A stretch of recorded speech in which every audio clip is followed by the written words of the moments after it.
회복 가능하거든요. 자, 그래서 슈퍼 울트라 다이노 현재 점수 17.5점. 여기서 자 뉴라이즈 강원까지 자, 잡아내면 랭크 점수 추가해서 19.5점. 톱 살인마가 안 돌았어요. 그래서 가젤 에너지 있나요? 없으면 좀 불편하거든요. 자, 시간 없는 상황. 게다가 지금 셀린이 있기 때문에요. 물론 2대3이긴 한. 자 클레 없습니다. 이 점령 안쪽으로 상태에서 들어가고요. 자 이거는 시간을 빨리 버티기가 없애야 되거든요. 이거 4초? 3초. 셀린 마무리. 잠시만요. 이러면 23.5점. 어떤 실험체가 붙어도 지금 네. 아디나는 죽거든요. 자, 그리고 오히려 지금 이러한 패치들이 더 다이노를 웃게 되는 게 강제적으로 좁혀 들어가야 돼요. 예. 뭐 원딜 어쨌든 네. 들어와야 됩니다. 금주고 시간 그렇죠. 빼고 싶지 않으요. 공룡이 지금 사냥의 시간을 기다리고 디나는 있어요. 갈 거다요. 자 그래서 지금 자, 다니엘이 다니엘이 찾았다. 자 근데 안 나왔어. 받지 달려달라요. 않았다. 플레이어예요. 예, 그래서 자 일단 제키 쪽. 보이는데요. 쪽. 자 이거 지금 앞에만 조합으로 안 됐고요. 잡았습니다. 그래서 타이노. 야. 자 여기서 엘레나까지 잡아내면 체크메이트 제점 팔랑크스가 슈퍼리그 있고요. 네. 자, 일단은 운석을 가져가기 위해서 자리를 잡아주고 있는데 그 제트 선수가 타격 얼마나 잘 맞추냐인데 잠시만요. 운석에 맞았는데요. 이거 메테오 스트라이크 메테오 스트라이크가 나오게 근데 됩니다. 이기는데요? 여기까지. 자 제트 아 엘레나랑 자이를 교환 게다가 지금 여기서 이철 선수 이거 하고 되나요? 굉장히 재밌네요. 네. 너 코너 들어와봐 하면서 지금 하는 조합이기 때문에 상대가 사실상 거의 못 올 걸 알고도 하는 방법이에요. 그래서 그렇죠. 결국에는 지난 라운드 이후 이후 연이은 네. 자, 자, 이득이었고요. 잘 흘렸기 때문에 이러면 리오가 딜각이 나오고 니카 선수 빠져야 됩니다. 자 뒤쪽에서는 리우 제트 선수 선수가 근데 자, 파고들면서 리오 자, 선수 잡아내면 와, 근데 인텔 다 무색이 피해 다 피합니다. 뉴라이즈 강원. 자 이러면요 자이를 잡아낼 수 이제 있겠죠. 펠릭스 너의 턴이야. 자 근데 이거 들어오면 결국에는 자 턴웍 돌진 보여줬어요. 자 그래서 펠릭스 한 번 더. 하늘내리로 살아가야 돼. 와. 뉴라이즈 강원을 될 것 같은데. 오아 모두 해방해요? 모두 해방해요? 다쳤고요. 자 오래 버티면 다니엘 자가제스공 됩니다. 게다가 순위 혹시 올라갈 수 있다라는 이런 희망을 가지고 그렇죠. 자, 일말의 희망을 보여줄 수 있나요? 근데 이거는 제세동을 끊는 게 방법일 수 있어요. 폭사당할 수 있거든요. 네. 자 일단 제세동 완료됐고요. 자, 그래서 다니엘 아쉽죠. 들어오는 다니엘 다니엘 들어오는데요. 아니 근데 다니엘. 킬 못 먹었어요. 근데 들어왔어요? 킬은 못 그렇죠. 먹었어요. 킬은 못 먹고 슈퍼울트라 데려왔어요. 레블루 들어왔고. 선수는 잡았고요. 방금 1킬은 들어갔거든요. 여기서 마무리 5점입니다. 자, 하지만 여기 교전은 끝나지 않았습니다. 이거이더 мя우먼트 오더. 자 아래쪽에서 올라오고 있는 광주 슬래셔. 자, 광주 설쇼 이거 본인들 시간 많은 거 알다 보니까 다시 돌아가면 되고요. 네. 그쵸. 아니 아까 성당에서도 쭉 혼자였는데 지금 그냥 한 6분? 7분? 내내 혼자 있었어요. 자 그래도 킬이 결국에는 그렇게 많이 들어가진 않았고요. 반면 오더랑 광주 슬래셔 킬 포인트 많이 챙겼죠. 자, 이거 밀어주고. 시간이 없어요. 자, 그래서 일단 양주도 야금야금 킬캐치 1킬 성공했습니다. 챙겼습니다. 양주 웨일즈. 자 여기서 28선수 한 번 더 1킬 더 근데? 챙기고 변이까지 네. 터미네이트 만들어낸 건 양주 웨일즈입니다. 굉장히 큰 이득 챙겼고 여기서 자 승점 그래서 바텀으로 광주 지금 슬래셔와 이판 함께. 선수 떨어져 있을 때 한번 결단 내리나요? 자 근데 이거 광주 슬래셔? 엠마죠. 엠마 아니었거든요? 체인지 있거든요. 자 그래서 돌아왔고 여기서 이게 요와 잡아내고 페나. 자 이거 그림이 지는 그림이 안 보입니다. 양주 그렇죠. 슬래셔 양주 웨일즈가 웨일즈. 바킬. 자, 변이까지 자 들어갔고요. 펠릭스 파고 들었지만 마무리하고 제트 자일까지 잡아내면 양주 웨일즈가 이번 두 번. 일단 루프 탔습니다. 자 운석 떨어집니다. 운석 떨어지면서 광주 슬래셔와 웨이더 미아머트. 자, 뒤쪽으로 정밀 폭격 활용해 자 치면서 못 대전 도망가게. 선수가 오랫동안 버텨주면서 일단은 교환 구도가 됐고요. 자 에스텔과 라우라 자 교환하지만 니지카 선수가 이렇게 운석해주면요. 자 싸움의 승자는 결국 광주 슬래셔가 되는 겁니다. 자 여기서 알렉스까지 한번 보나요? 잡아낼 수 있을 것 같은데 와우, 안디바 적도 제트. 시키면서 제트 1킬 더하게 됩니다. 지금 가장 큰 비상 상황입니다. 지금 크레딧도 제대로 못 썼고요. 계속 밀려나고 교전 길어지면서 성장도 안 됐거든요. 굉장히 어려운 상황이고요. 자 니지카 남가 들어가서 일단 보죠. 자, 근데 블라스터 선수가 잘 빠져나갔고 해교출 플라이까지 올라가진 않았습니다. 자 근데 지금 이거 아이템 격차가 일단 광주 슬래셔가 좀 더 좋아서요. 일단은 자 블라스트 선수 쪽으로 그리고 제트 경쾌? 선수가 무빙 잘해줬고 파라디소 막아주는 요아 선수까지 디테일 살아있고요. 자 경기까지 마무리하면 광주 슬래셔의 이런 자, 와, 기다려. 자, 3일차 기다리기. 그래도 그래도 자 블링크 빠졌고 그래서 도발 이게 엘레나 씨가 별로 없습니다. 산계가 맞나요? 산계 산계 아니 이거 죽었는데요. 공구 있나요? 추격에 대한 대가를 치르고 있습니다. 너무 큰 대가입니다. 공룡 왼쪽. 이런 걸 우리는 카르마라고 합니다. 다른 파츠들까지 균열 빠져. 같이 들어왔네요. 그렇죠. 웨이더 мя우먼트, 뉴라이즈 강원 두 팀 중 한 팀은 떨어집니다. 그렇죠. 진정한 막고라. 단두대. 자, 세븐 너무 잘 끌었고요. 선수 그리고 뒤쪽 터지면서 뉴라이즈 강원 여기에서 마무리될 것 같은데요. 자, 노노날의 마커스 마무리 이어지는 리우리 프리아까지 정리하고 웨이더 мя우먼트가 광주 슬래셔 입장에서는 뚫어내기 굉장히 어렵습니다.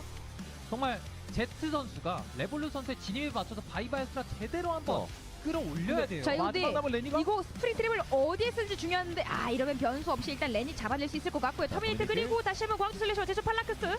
자, 잘 파고 들었는데요. 그래도 하지만 익스클루시브. 자, 이를 잡아내고 남아있는 이 펠릭스까지도 잡아냅니다. 이어지는 요아 선수까지 잡아내면 제천 팔라크스 또다시 터미네이터. 광주 웨일즈. 자, 근데 이 조합도 굉장히 클래식한 조합들 간의 교전들이다 보니까 그 구도에 대해서는 확실히 선수들이 더더욱 잘 알 거고요. 네. 테너 선수가 맨 뒤에 서 있으면서 이 펠릭스의 Q스킬에 붙지 않는다면, 뜨지 않는다면 충분히 이길 만한 가능성이 있다 생각하는 것 자, 같습니다. 그리고 이팔 선수 언제든지 지금 암살을 준비해주면서 상대방 최대한 신경 쓰이게 만들어주고 있고요. 네. 자, 그러면 쉽게 다가오지 못하면서 공격 시간 천천히 빠지거든요. 네, 이게 결국엔 펠릭스가 들어오면 엠마가 안쪽 파고들면서 아디나 암살할 수 있는 각이 열리기 때문에 지금 펠릭스도 들어가는 각을 제대로 못 잡고 있는 거고 셀린을 노리면 클로에가 펠릭스 잡아줄 거고요. 그렇죠. 자, 근데 일단 이 스킬이 빠졌습니다. 필터리 빠. Good morning for at least us. You could say evening as well, but it's 3 a.m. And since it says a.m., I'm going to consider it morning. Welcome, everybody, to day number 2 of Eternal Return Masters Season 8 Phase number 1. We are here for Group Stage C and D. If you couldn't tell by the stream title, well, it's also up at the top of our screen. So, thank you all for joining us here today. My name is Shuvi Senpai. I still live in the basement, and alongside me is also a fellow basement dweller who is going to returning after yesterday as well. Super, how's it going, man? Hello, I am doing fantastic. You can say it's 3 a.m. for you, but it is 4 a.m. for me, so it's like slightly later. But yeah, I mean, I guess it's considered the morning over here. So very excited for these games. Very excited to see the meta game for these two groups. We did see a huge difference between Group A and B yesterday, so very excited to see what Group C and D is gonna bring to the table today. Yeah, for sure. And you know, yesterday we didn't have too many people around here, but it's all good. The people who were here yesterday was able to get quite a good experience and a little bit of an exposure as to how you could possibly utilize some of the new mechanics that were added in Season 8. So if you missed those games, you want to see how some of these teams were able to adjust to that, I highly recommend watching the VOD, but not yet, right? Because we still have the games from today to watch. There's still a bunch of things that's going to be happening today. And you know, we might even see more teams have better use of some of these gadgets or even some of the new mechanics as well. Let's start talking about what's going to be happening tonight though, real quick. Overview. Over on the left side, the entire schedule. There's a lot of words. Don't worry about it too much. We'll go through it with you guys every step of the way. No worries there. We're on day 2, so it's going to be Group Stage C and D. Point Matrix, basically the same thing. Road to Daejeon, that is way out later because, see, Season 8 Finals is going to be in October. We still have a few months before that happens, so it's all good and dandy. Yeah, but we are on phase 1 there, and phase 2, if you guys don't know when exactly that will be, it will be on the 22nd of August. So make sure you guys put that on your calendar if you guys are interested in coming out to view that. The price pool going to be the same, a total of 10 million Korean won for these teams to play for. Next up is the format. A lot of things on the screen. If you guys know how it works, then this is all just kind of layman knowledge for you. But if you are a little bit new, maybe a little bit unsure as to how to decipher all of this, we are at the very left side for today. Very far left side where it says the group stages. We did Group A and Group B yesterday. Now, those teams have been distributed into the knockout stages already. We still have to fill out the latter half. That means we're going to be playing Group C and Group D today. And depending on each team's placement within their respective groups, they'll be placed into each respective knockout stages. The better you do, the less games you have to play, the further into the knockout stages you are by seeding. So, if you do good today, awesome. You don't really have to play that much. Maybe you get to experience what all the other team strategies are before you have to play them when it gets to your knockout stage. But if you don't do too well today, it's not that bad of a situation. You're not eliminated, but you're going to have a rough time trying to get all the way into the finals. Yeah, I mean, we always talk about how many games exactly you have to play if you do end up in that bottom 7 to 8 spots, especially with the new format coming out or this new format taking place, I think about 2 seasons ago. If you do end up in that 7 to 8 spot to get to that final stage, you got to play about 24 games, and that is a lot of eternal return for these guys to play. So definitely want to have a good performance here for today. And for those teams that did end up performing yesterday, but yeah, those teams that did end up playing yesterday, their slots are already locked in. We're just gonna have to see where these teams for today are going to really end up, and hopefully not on the bottom half, because yeah, again, the farther or the worse you do for today, the more games you will have to play throughout this phase. Yeah, I swear though, there are some teams that are willing to play more games just because it feels like practice. I don't know. They just get better throughout the entire phase. Hopefully, that is something that these teams could utilize if that is their strategy, but it's still risky, right? Because you're always going to be missing out on that half of the teams that are playing for each specific knockout stage. We'll get to that when it comes through. It's going to start tomorrow, but for right now, let's focus on the groups. We're watching C and D today, but we're going to specifically look at Group C because this is the one that we're going to be looking at for the time being. The teams that we'll be playing for our next set of 4 is going to be Shadow GLT, Daydream, Promise, Hungnam Rocks, Big Game Hunter, Demian, Hipster, as well as Out of the Blue. Quite a fair number of new teams that we haven't really heard about, especially when it comes to the team and names super, but do know a couple of the ones that are here. So it's not like this is an entirely new group that we're going to be watching, but I still expect some new strategies to come in, interesting rosters, and maybe some evolutions to mechanical uses of some of the Season 8 mechanics compared to yesterday. Yeah, I mean, yesterday we did see a lot of teams utilize these mechanics to its limit. I think the big one that we did end up seeing was the safety orbs that was used that was utilized by almost every single team, especially when it got to that temporary final zone and that final zone as well. The safety orb, such a strong gadget to utilize, saving your team extra timer to make sure you do have enough to fight for that final zone.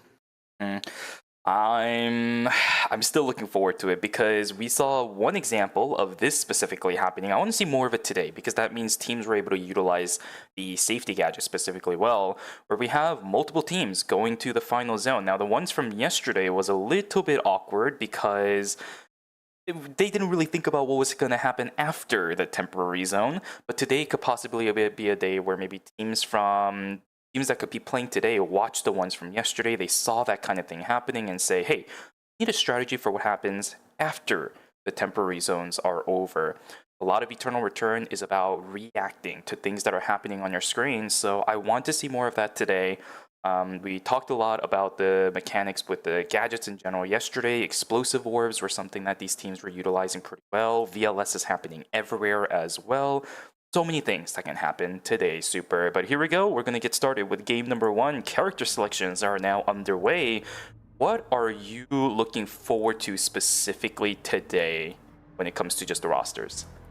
Looking forward to seeing the character picks and how the meta is going to be taking place in these other groups as well, because like I said before, in Group A we did see I think about 8 to 9 characters or 10 characters being banned through the course of the 4-game series, and for Group B we didn't see any bans because that team or that group of players did end up just playing their comfort picks here. So I think we're gonna have more of what we had in Group B. I think a lot of these teams are going for just their comfort picks. We do have a Lien pick, it looks like, that we haven't really seen this character being utilized too much on the KR side, and like Kiara as well on the same team. So very excited to see how that team ends up doing here.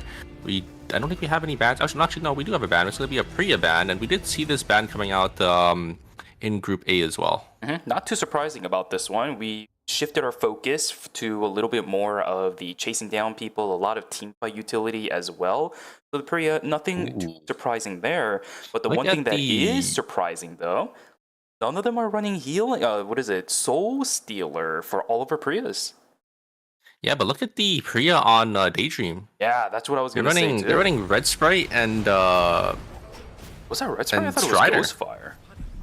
Red Sprite and Strider, so it's a very more poke-heavy type of build because they are playing that Leon and that Yumin, so they're just gonna be looking to maybe get some extra damage from far away, and they're gonna try to just utilize their range here. But it's very interesting because the other Priyas, obviously, they're on the more defensive build with the protocol and that's I think healing factor. I think one of them has heal wind as well instead. I think heal wind and protocol both are pretty similar augments or tactical skills to each other. It's just one gets the value after it's being placed down, and it also can hit opponents as well. But the heal wind, it's instant, and you do get that defensive stats as well. Yeah, one of the big things that I want to see from these Priyas is the implementation of what they're actually going to do with the little minute differences that each of these have. But here we go, ladies and gentlemen, 8 games lined up for you. What's up? We do have another ban. It's the human ban, actually. We do have 3 humans coming in. What? Human ban? That's the first time we're actually ever going to be able to see one. You're absolutely correct. I think Team 8 was also running that human, so that's going to be a pretty interesting one. A dialing coming up in this lobby too. I think Group C is going to be shaping up into being one of our more fun groups, as a lot of characters that are pretty unconventional coming through. Yeah, Dylan, a character that we haven't seen in almost forever. There was a team that did end up playing it, I would say, in the early stages of the seasons, but they did end up swapping off that character. But Dylan did end up getting a change this season. Her Q, so her dash no longer is no longer is able to be blocked by just any player or object. So she's just gonna be able to maybe dash in and try to look for those angles on those backliners. Pretty standard stuff that a lot of these teams are looking forward to doing. It's just all about that execution. Like this one, as we're going to see 2 members of Songnam Rocks actually getting obliterated. Belzer back on the Yuki, but the only one alive, at least for the time being. Ejin and the Rio both are going to fall down. Raim also trying to run away. As Chinawar trying to chase this down. Asuna also following through, but the board is there. The pull's on in, and down goes the Kiara. Prayers have not been answered as Team Demian will be able to pick one up for themselves.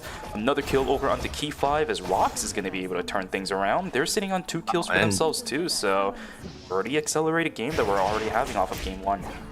Yeah, Songnam Rocks, they're playing their signature Yuki, Rio, and Hyejin team comp. This team comp, we've seen them time and time again. They're very, very comfortable with this. Oh, and actually, Yan is going to be able to trade 1-for-1 for Songnam Rocks. So not too bad for Team Big Game Hunter, as they will be able to grab a kill for themselves.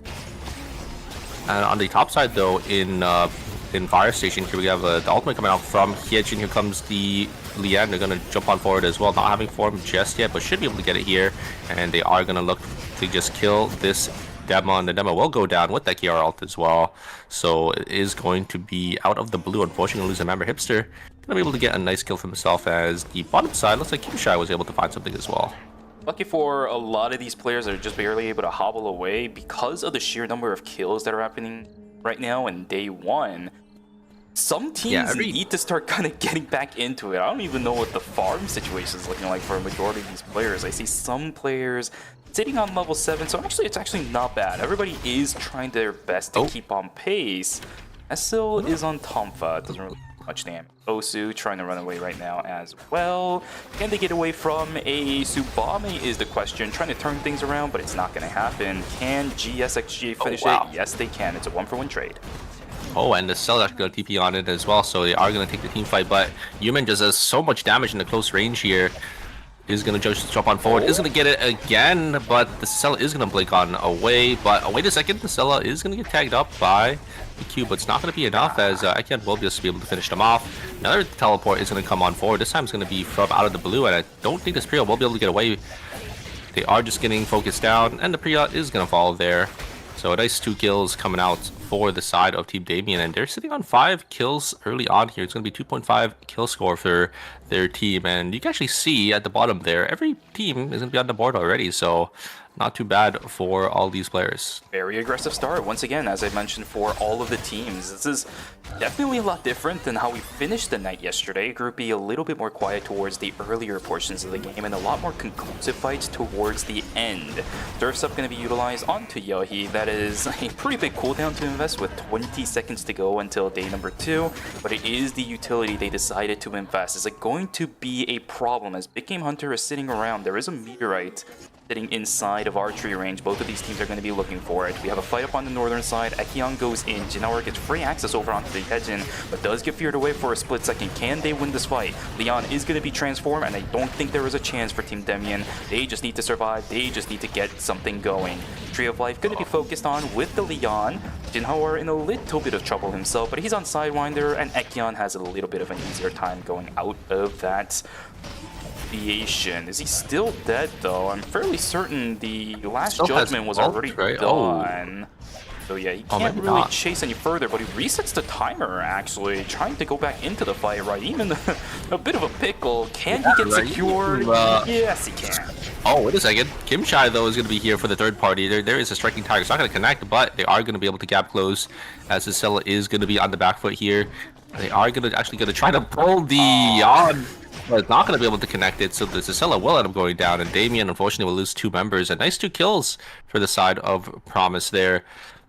Yeah, I mean, the Kiara chased a little too far, did end up getting turned on, but actually worked out in Team Promise's favor, as they were just there for the perfect third party. I think the fact that Jinhao actually let the plague last just a little bit longer, was on this last tick before it disappeared, was just barely enough HP to buy themselves times. Another fight inside of Hotel. It's going to be between GLT versus Daydream. Rami gets obliterated. Oh, why? That is not looking that was really good close. at all. Jukes from the human, but it can only do so much. 2 for 0 in favor of Team GLT. Looking pretty solid, as Daydream going to be struggling quite a little bit. And that's a team that I do want to focus on as well. They had a really solid Season 7, just really couldn't finish it towards the end. I think they missed qualifying out of LCQ just barely. They did pretty solid throughout the season, but just couldn't accrue enough. No, wait, hold on a second. Daydream was the one with the Theo, wasn't it? Never mind. They did really they were solid the last season. Dio. I think they were the Dio. They were the Theo that was running Cleanse at one point.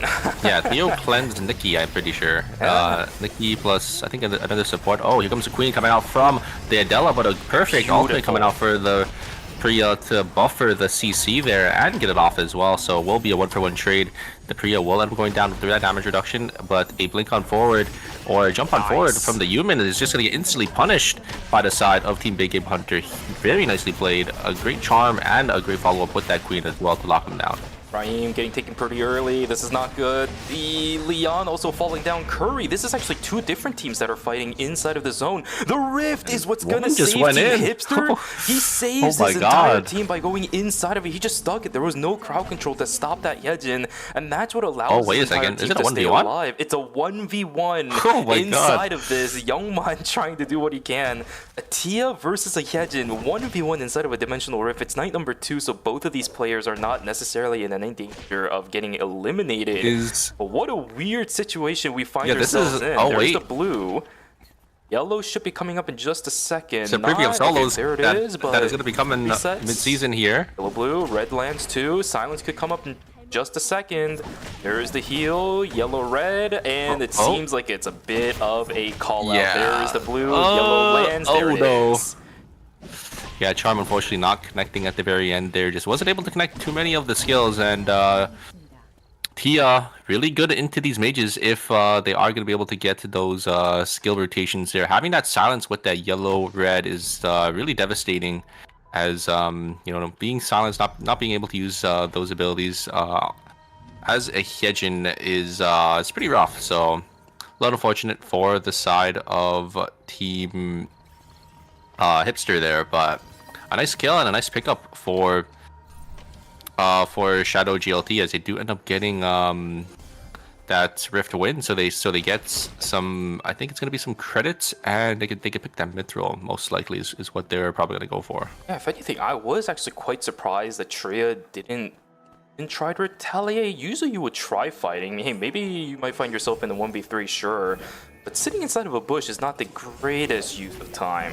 There's a box being contested. Do remember that it's Team Out of the Blue that called this. If Promise can steal it away, it will be very, very big for them. Fight's going to begin. OSU taken down to half HP. Same thing for Kimshai as well. Oh, this is not good. Fire Station does turn red. Safety orb being utilized for the human to try collecting the box. He will be able to do it. A decent amount of timer invested by both of the teams, but in the end, purple box is secured. Sorry, not purple box, but the item box is secured by Out of the Blue. We'll be able to maintain status quo on that front. GLT looking for an angle here. He's going to use a purge uppercut, but he's going to get no, kidnapped over the wall no. here. This is going to fully turn onto this Nikki. The D-Shard is going to proc, so they will be able to stay for a little longer. Stay alive for quite a bit of time, and they will actually be able to get away here. Yuki is getting focused down now, and they're just going to go down. Wait a second. The Tia did end up blinking forward, but ended up getting instantly feared, so a little punish there. Curry's just going to deal so much damage back, and it looks like now GLT is going to be on the retreat here. They got to get away. Oh my god, the Tia just instantly heals up to full HP with that blue, I think blue-red on those animals there. Able to get a lot of that lifesteal coming in. I think they still want to look for some more here, as they probably know they are a little stronger here. Blue. Oh no. Yellow Blue's not going to connect. And Oh Man is a little too far away from his team, but great dodges out on those charms, and they will be able to get away. Okay, we're getting a little finicky with it. A fight up on the northern side. Yumin gets absolutely obliterated. Kimshai has to run, but there's another team inside of gas station. Can they get away? Complex and Kimshai both have a lot of utility in their kits to try getting themselves away, but Daydream, they really want this. Priya gets knocked up into the air. Down she goes. Kimshai left alone by themselves. It's day 3 as well. Minus 400 for this team. Not the greatest way to start gaming. Yeah, nice ultimate from Yumin there, blinking on forward and getting that slow as well. We'll be able to secure that Priya for the side of Team Daydream there, is getting a nice kill. Kimshai unfortunately going to have to use the VLS system to get away. I don't know if they have enough gadget power to get their teammates back up with that kiosk spot. Maybe they end up using that a little earlier, so might have to look for that kiosk. It's going to be a little more risky for the side of T-Prop. So no, it looks like they were able to place it down here. Should be able to get both the reses in. But a minus 400 is going to be a little rough for that team. Team GLT, they are going to be able to secure this box, as Team Damien, they want nothing to do to really do with them. Look at the items on Shadow GLT. They are disgustingly fed. Just missing one gold item for full transitions by night 3. 14 Super. gold. Yeah, 14 gold at night 3. They definitely got some RNG elsewhere, you know. But yeah, I can definitely see why these teams are going to be avoiding that team, because yeah, they're going to be a little too strong. Well, I really like this play from the side of Team Big Game Hunt. They're actually going to use the VLS system to get themselves out of there, because they have a red box coming in and don't really want to be corralled in that corner. So, going to be able to get themselves to safety, while the red box is still going to drop on the RM there, because it is a red flare gun. So, it's going to be able to follow the IRM wherever she goes until the timer is up. That's the evolution of utility that you and I wanted to see, right? That's those extra thinking steps that you're always going to have to do when it comes to making sure that Season 8 mechanics come to full fruition. Big Game Hunter does get a lot of value out of this. They should have that box open in about 10 or so seconds now. So let's see where it actually goes. Their transitions are looking pretty solid. It is an arm piece, so it's going to go over to the IRM to the Adela. That should be a Nova Shield coming through. Never mind, Necronomicon, but a fight is going to start out inside a factory. Fight will go through. Plague is out pretty early. Last Judgment over onto the Yumin, but he still stays alive. Never mind, he goes down. And now the problem is this Lyan. There is nothing, no more damage left on the side of Team Out of the Blue to deal with this. Down goes the Priya, 2 for 0. Clean from Team Hipster.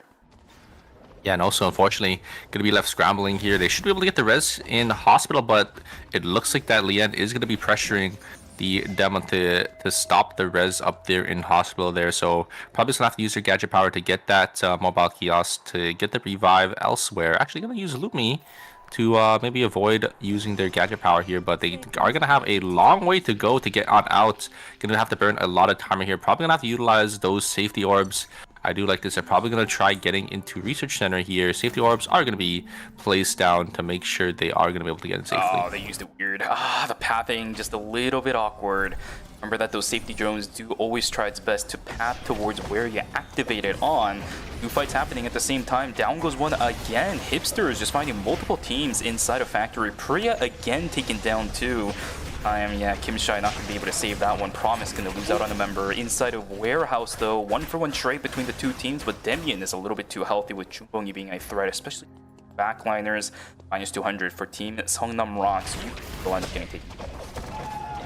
They're from Rocks, so we're able, and that is going to be a Gamma key card for the side of Team Rocks, but a great lockdown there from Rocks, as they were able to get the fear, and I think it was the double stun as well from that Rio on the Ekion, but the problem is Ekion's just so much tankier than that Yuki, so playing the front to back, they just aren't able to DPS race the side of Team Damien there. A little unfortunate, but Rocks should be able to get their teammates back in and utilize that Gamma key card as well to make sure maybe they could get in these blood binds. It looks like they are saving for that. On the bottom left side there, you can see their credit counts. Yuki sitting on about 400 credits, and the Hyejin about on 400 as well. So I think trying to save up for those two bloods. Always makes a grown man tear up when you see the item spread on Seongnam Rocks as well. Belzer finally getting a transition. This is pretty standard with Team Seongnam Rocks, right? It's been like that for seasons. They ran this specific compositions where Belzer on the Yuki never gets a transition until we start going into day 5, day 6. He finally gets one, but the fights are going to still begin around the map. Hipsters finally losing out on a member. We are going to have a fight end inside of Chapel, and the one inside of Forest is going to begin. Key 5 in a whole heap of trouble. He gets stunned up and taken down as the punch is going to follow through. Wickeline is just punching people left and right. Down goes one. Shikimori also going to go down as well. 2 members from Team, what is that? Big Game Hunter taken down. Shadow GLT. Oh no! Does it here? Wickeline down again as Wickeline. This is the empowered one. It hurts. It hurts a lot. Stun timing is pretty good. They will be able to lock it down. Wait a second, and can they get the res here? Looks like they are trying to get their Adela back into the game here. Adela is going to come back up, but the Ruck was used on the bottom side there, and it will get intercepted by Team Shadow GLT. So just another free kill as they do end up getting the Wick buff as well. The engage is coming through, but no damage going to be put on this Ekion there. Just going to be able to soak all of that up with that force field, as it looks like Team Hipster are going to just slowly walk back down. They did end up using a lot of their cooldowns here, and it looks like Damien, they want to try pressuring.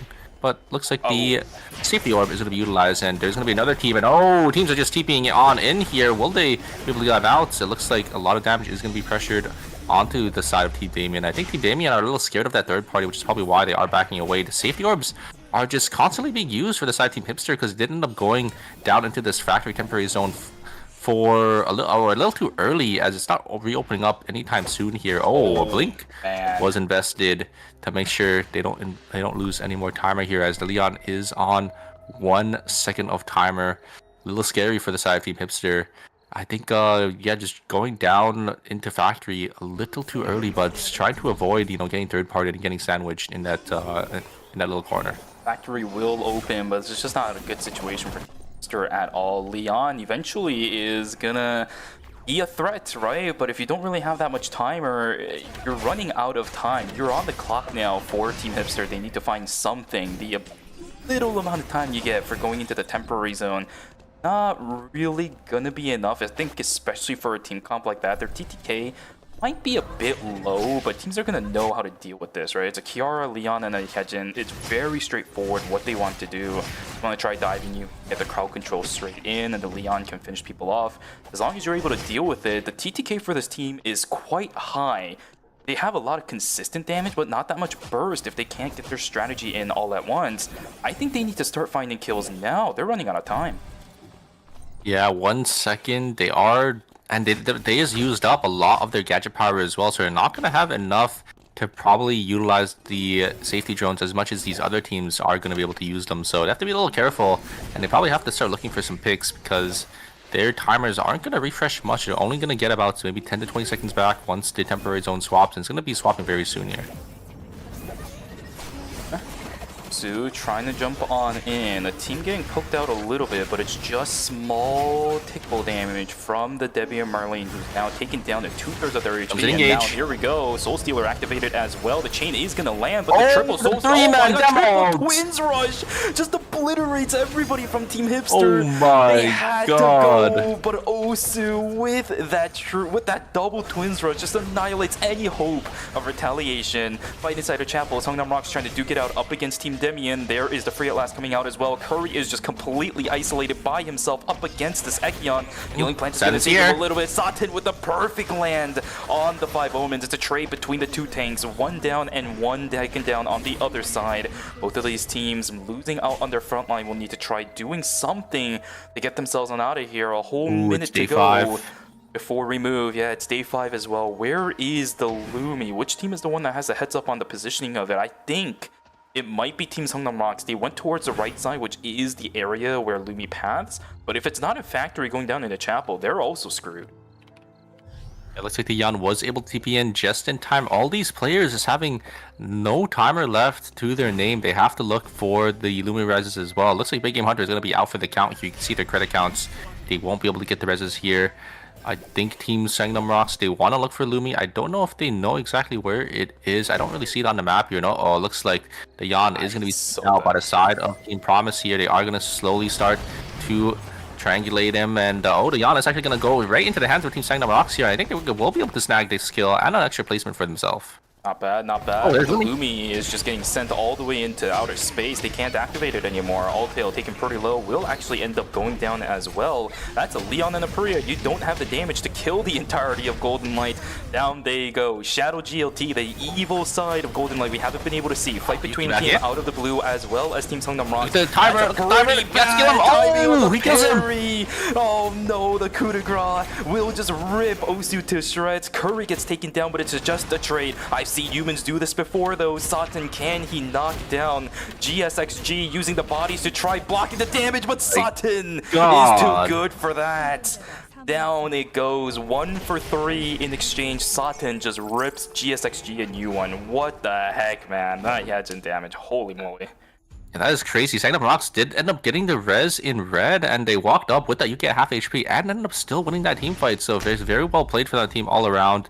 It looks like it's going to be another 3 kills, probably going to the side of Team Songnam Rocks. You can see the item difference. Promise is not really having anything to their name right now. Their timers are a little low as well. They're going to be forced in to take this 3v3, but they're going to try utilizing the safety orbs, maybe thinking there's another team in the zone. Unfortunately, it's only these two.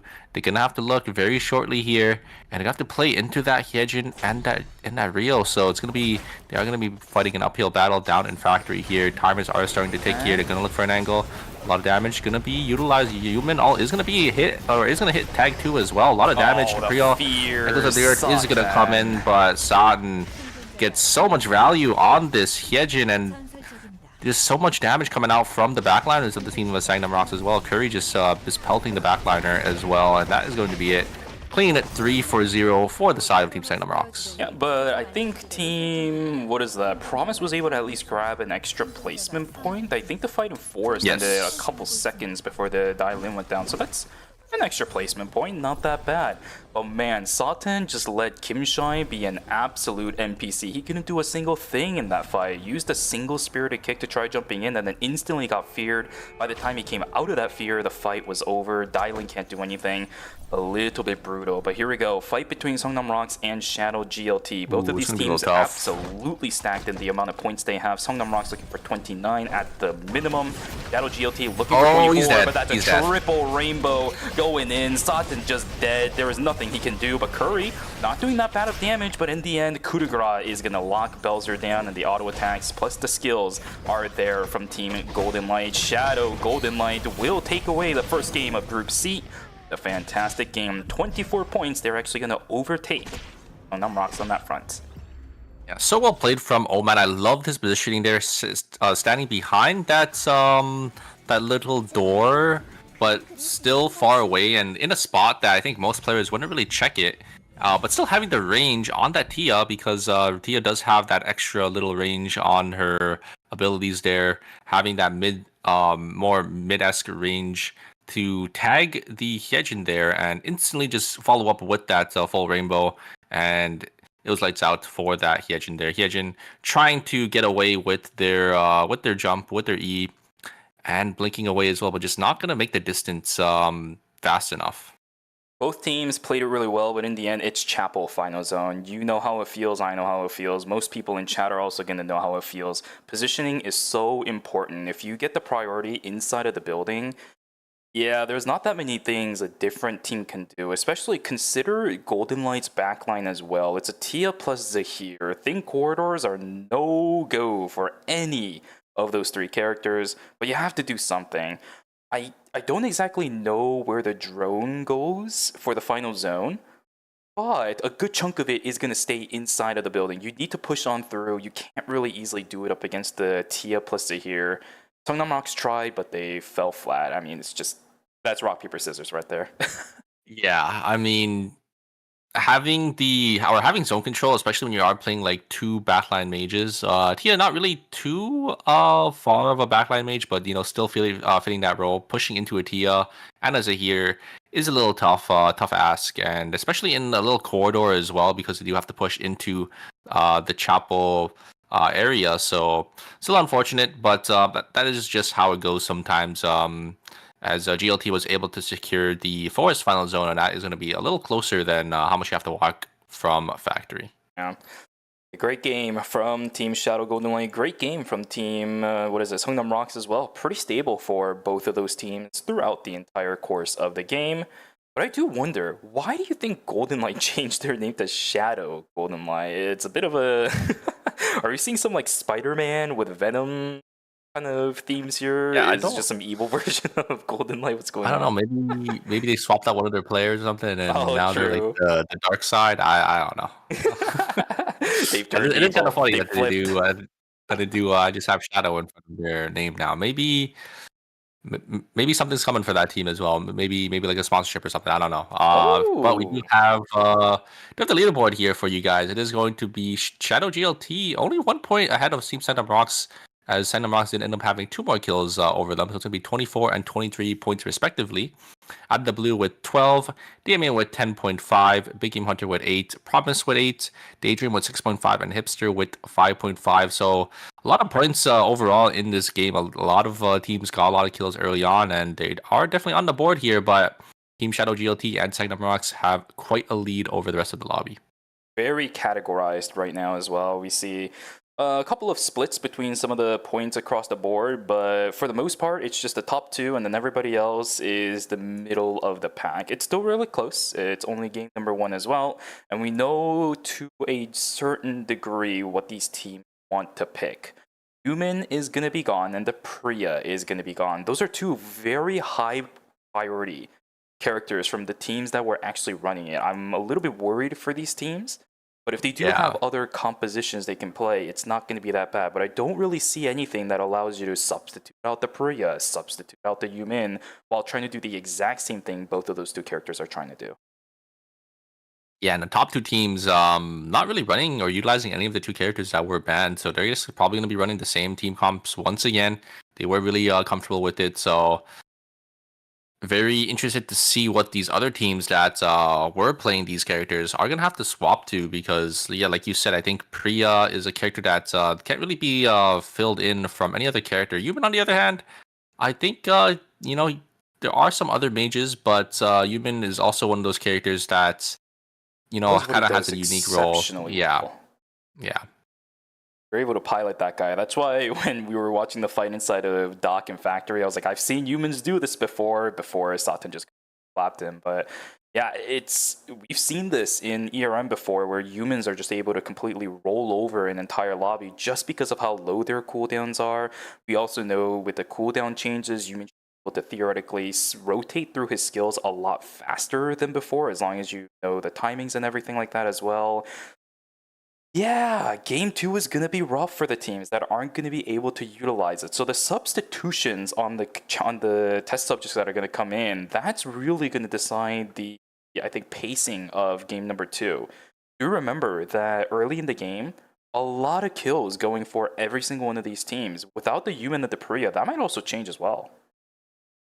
Yeah, I'm very interested to see if these teams do end up maybe having another ban come in to fruition for the next couple of games here, because like in group A, we did have a lot of bans coming out being rotated around, because we did see a lot of swaps coming in.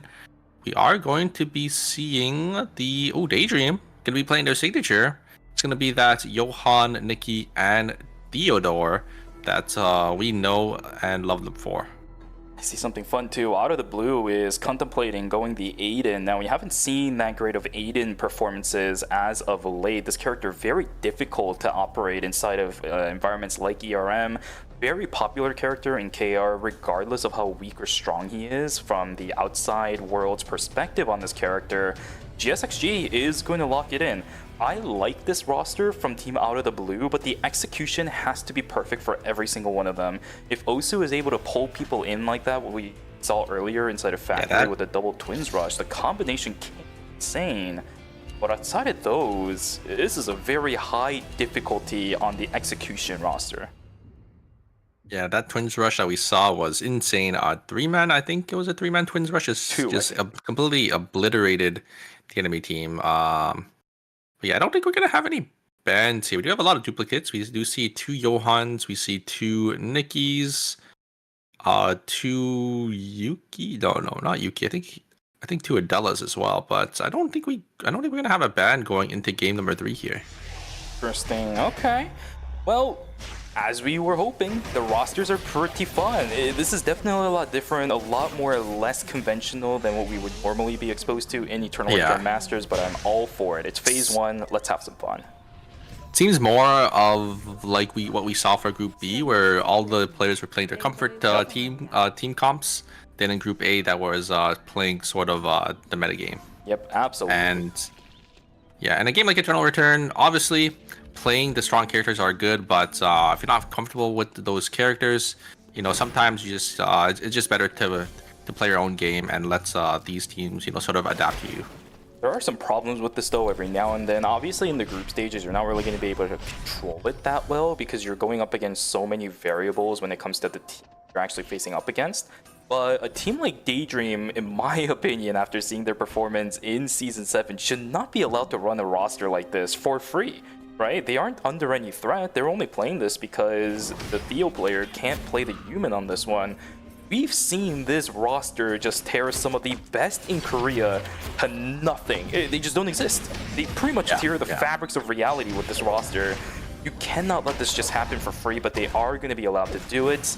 It's going to be rough. Daydream with this roster. Let's see if they're able to pull out the performance that we saw them do in Season 7 again, because this is a new season. Changes have come through. Is that going to be a thing? I don't think there was too many changes to their team comp as well. I think they should still all be good and running. Theodore still obviously showing a strong presence in the competitive scene. We did see it getting banned in Group A, so not too surprising that this is the team comp that did end up swapping to a lot of damage and a lot of damage exchange between these two teams here. It looks like the Cicella is going to go down first, but the ultimate coming in from that Tsubame is going to be able to secure that Kiara, but a third party is going to be here. It's going to be that Nikki coming in. Will they be able to get some kills? They should get this. Ekion as well. Ekion trying to get on out of there with that, going into Exuviation, but is just going to fall down there as it is going to be that Johan going to be trying to get away there. Is going to be able to proc both the W's to get that slow, but I don't think... Oh, actually, I think they will be able to get away because they will be able to get that route and they get that speed gate to get themselves on out of there. So it's going to be Daydream, though, picking up all those kills. So very nice and a good start for this team, as they're already sitting on 3 kills for himself. We're already seeing some funny business happen. Kim Shai going to be able to execute Juno, sitting by himself as is here pretty early in the game for him to try a counterplay. Aleem, yeah, I don't know about this one. You used the transformation earlier. I don't think you're going to be able to survive through this, but Trio coming through, Asuna actually getting taken down first instead. The damage just isn't there yet to knock down the Leon. Means down they go. GSXG also getting eliminated. Yahi will be able to find Altail without getting taken down. Complex is there to assist as well. Yeah, Cicella and Ekion is not having enough damage in the early game, in the early stages of the game here, and unfortunately, the Cicella was forced to just walk on forward with that Johan being behind them, and going into melee range into that Lian just makes it really easy for her to finish that Cicella off there. And looks like Kisaki's gonna try getting on out of there. Ooh, a great rook to get them to safety, but it should be okay. And it's not gonna be a kill going to the side of Team Damien there, so is able to save himself out of the blue. Should be okay here. Ooh, looks like Daydream's Theodore is going to go down to Kim Shai. So Promise getting a lot of these early game kills, and that's exactly what they need for a team comp like this, using that lead Alin and that Alex to try to snowball here. If anything, they need this to happen, I think, in the early stages of the game. We saw it yesterday too, but some of these Alexes really struggling getting the damage down towards the later stages of the game, because it's so hard to keep people locked down. We had a composition yesterday, remember, the Alex plus the Elena. We also had something like the Estelle popping in that is relatively good at keeping people locked down into one spot, whether it's because they're fighting into you or you're locking them down. But the Alex damage just wasn't enough. In order to counter that, you just snowball early in the game, and that's exactly what Promise is trying to do. BLT duking it out up against Team Big Game Hunter. The damage output is enough to knock down Juno. Good counterplay on that, and GoldenLight will be able to So well played.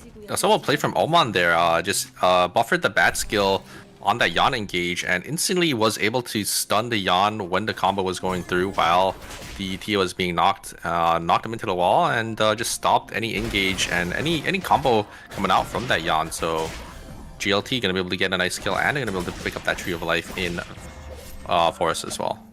You know what the Yan's gonna probably try to do, especially if he's initiating from pretty far away where you are. The Blink's gonna come in, bob and weave, and yeah, everything's just so coordinated and so well thought out that the counter was just played. So good stuff over there. Ooh, Soul Stealer was invested because I think they tried to look for an angle onto the Hyojin, but Soul Stealer not going to really provide any real movement speed without having money stacks for themselves there. So a little unfortunate. Kimshai on the backside there, going to try looking for an angle onto this Alex, going to get a lot of damage, and Alex is just going to go down there. Kimshai is going to use the Striking Tiger, is going to connect as well, and they will be able to pick up a nice 2 kills for themselves. The fight inside of Hospital, Raim already got taken down. Tria just trying their best to run away. Faith and Wavering was already invested, but Leon is pretty good when people are pretty low. There's the transformation coming in. The least is going to be the Leon, but no, cannot stay alive any longer. Nice Wilson placement from Asuna. Will just instantly kill the Leon the moment she comes back. Nice category, nice organization from Team Demian. They just completely split the moment Leon found any instance of the damage. I love that from the side of Team Damien there. Immediately, and just knowing the weakness of that Leon there, the second the ultimate came through, everyone just split away and just started walking away out of the ultimate. And the second the Leon had to go back, they just instantly, the seller was just there with that Wilson to instantly just put them out. At worst, it's a trade, right? I mean, the Leon maybe kills one of your members and then has to run away because she's so low. Best case scenario, you kill the body exactly as it happened. Fight's gonna begin, and the flank from Youngman. Curry getting taken dangerously low, but there's no silence. That's not gonna be a lockdown at all onto that character. Satan jumps in a little bit too far to try saving his teammate, though. He gets ripped to shreds. Yeah. And now Belzer is stuck in the middle of nowhere. He tries to parry, but he's dead to rights. Down he goes. The fight's gonna carry over. GoldenLight trying to fight in towards Team Big Game Hunter. Can't they get out? They gotta get out. Is done. Youngman trying his best to get away. The Nicky is so low right now, too. Warding for Youngman. He's trying to dodge everything. He does. He gets the yellow blue. No way! He's still alive. 15 seconds is what he needs to buy for his entire team to come back. Irem is chasing, but I think he's out. There is no way Youngman did this. He's still trying his best, but with a dash of color, he's out. Oh my god. He is out of here. I thought that Nicky was gonna be the one to have to get away there, but oh my god. The fancy feed coming out from that Tia just was able to get them to safety, and that is exactly what you need from a player like Yoman there. GLT, the Iron in that first place, if it did end up going down here, would have been a devastating loss. And the Iron is a little too far away from the rest of their rest of the team, as Adela did end up going down, but GLT is going to be able to get all their members back up here. Wild, wild, wild. Hunnam is not going to be able to go to sleep after that one tonight, man. This man needs to get some good performances in, or that is going to stay rent-free inside of his head the entire rest of the weekend. Good play from Youngman, but for Team Big Game Hunter, communication looking a little bit finicky, right? The Adela, why is she going back to the Alpha? If your call is to just go chase, you gotta all lock in for it. They're still trying to chase somebody else as well. Hessel on the Nikki, trying their best to get away and has made the distance. So Adela not going to be able to chase that any further.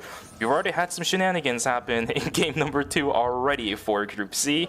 Let's see what more can happen, as we got about 40 seconds till game number 3.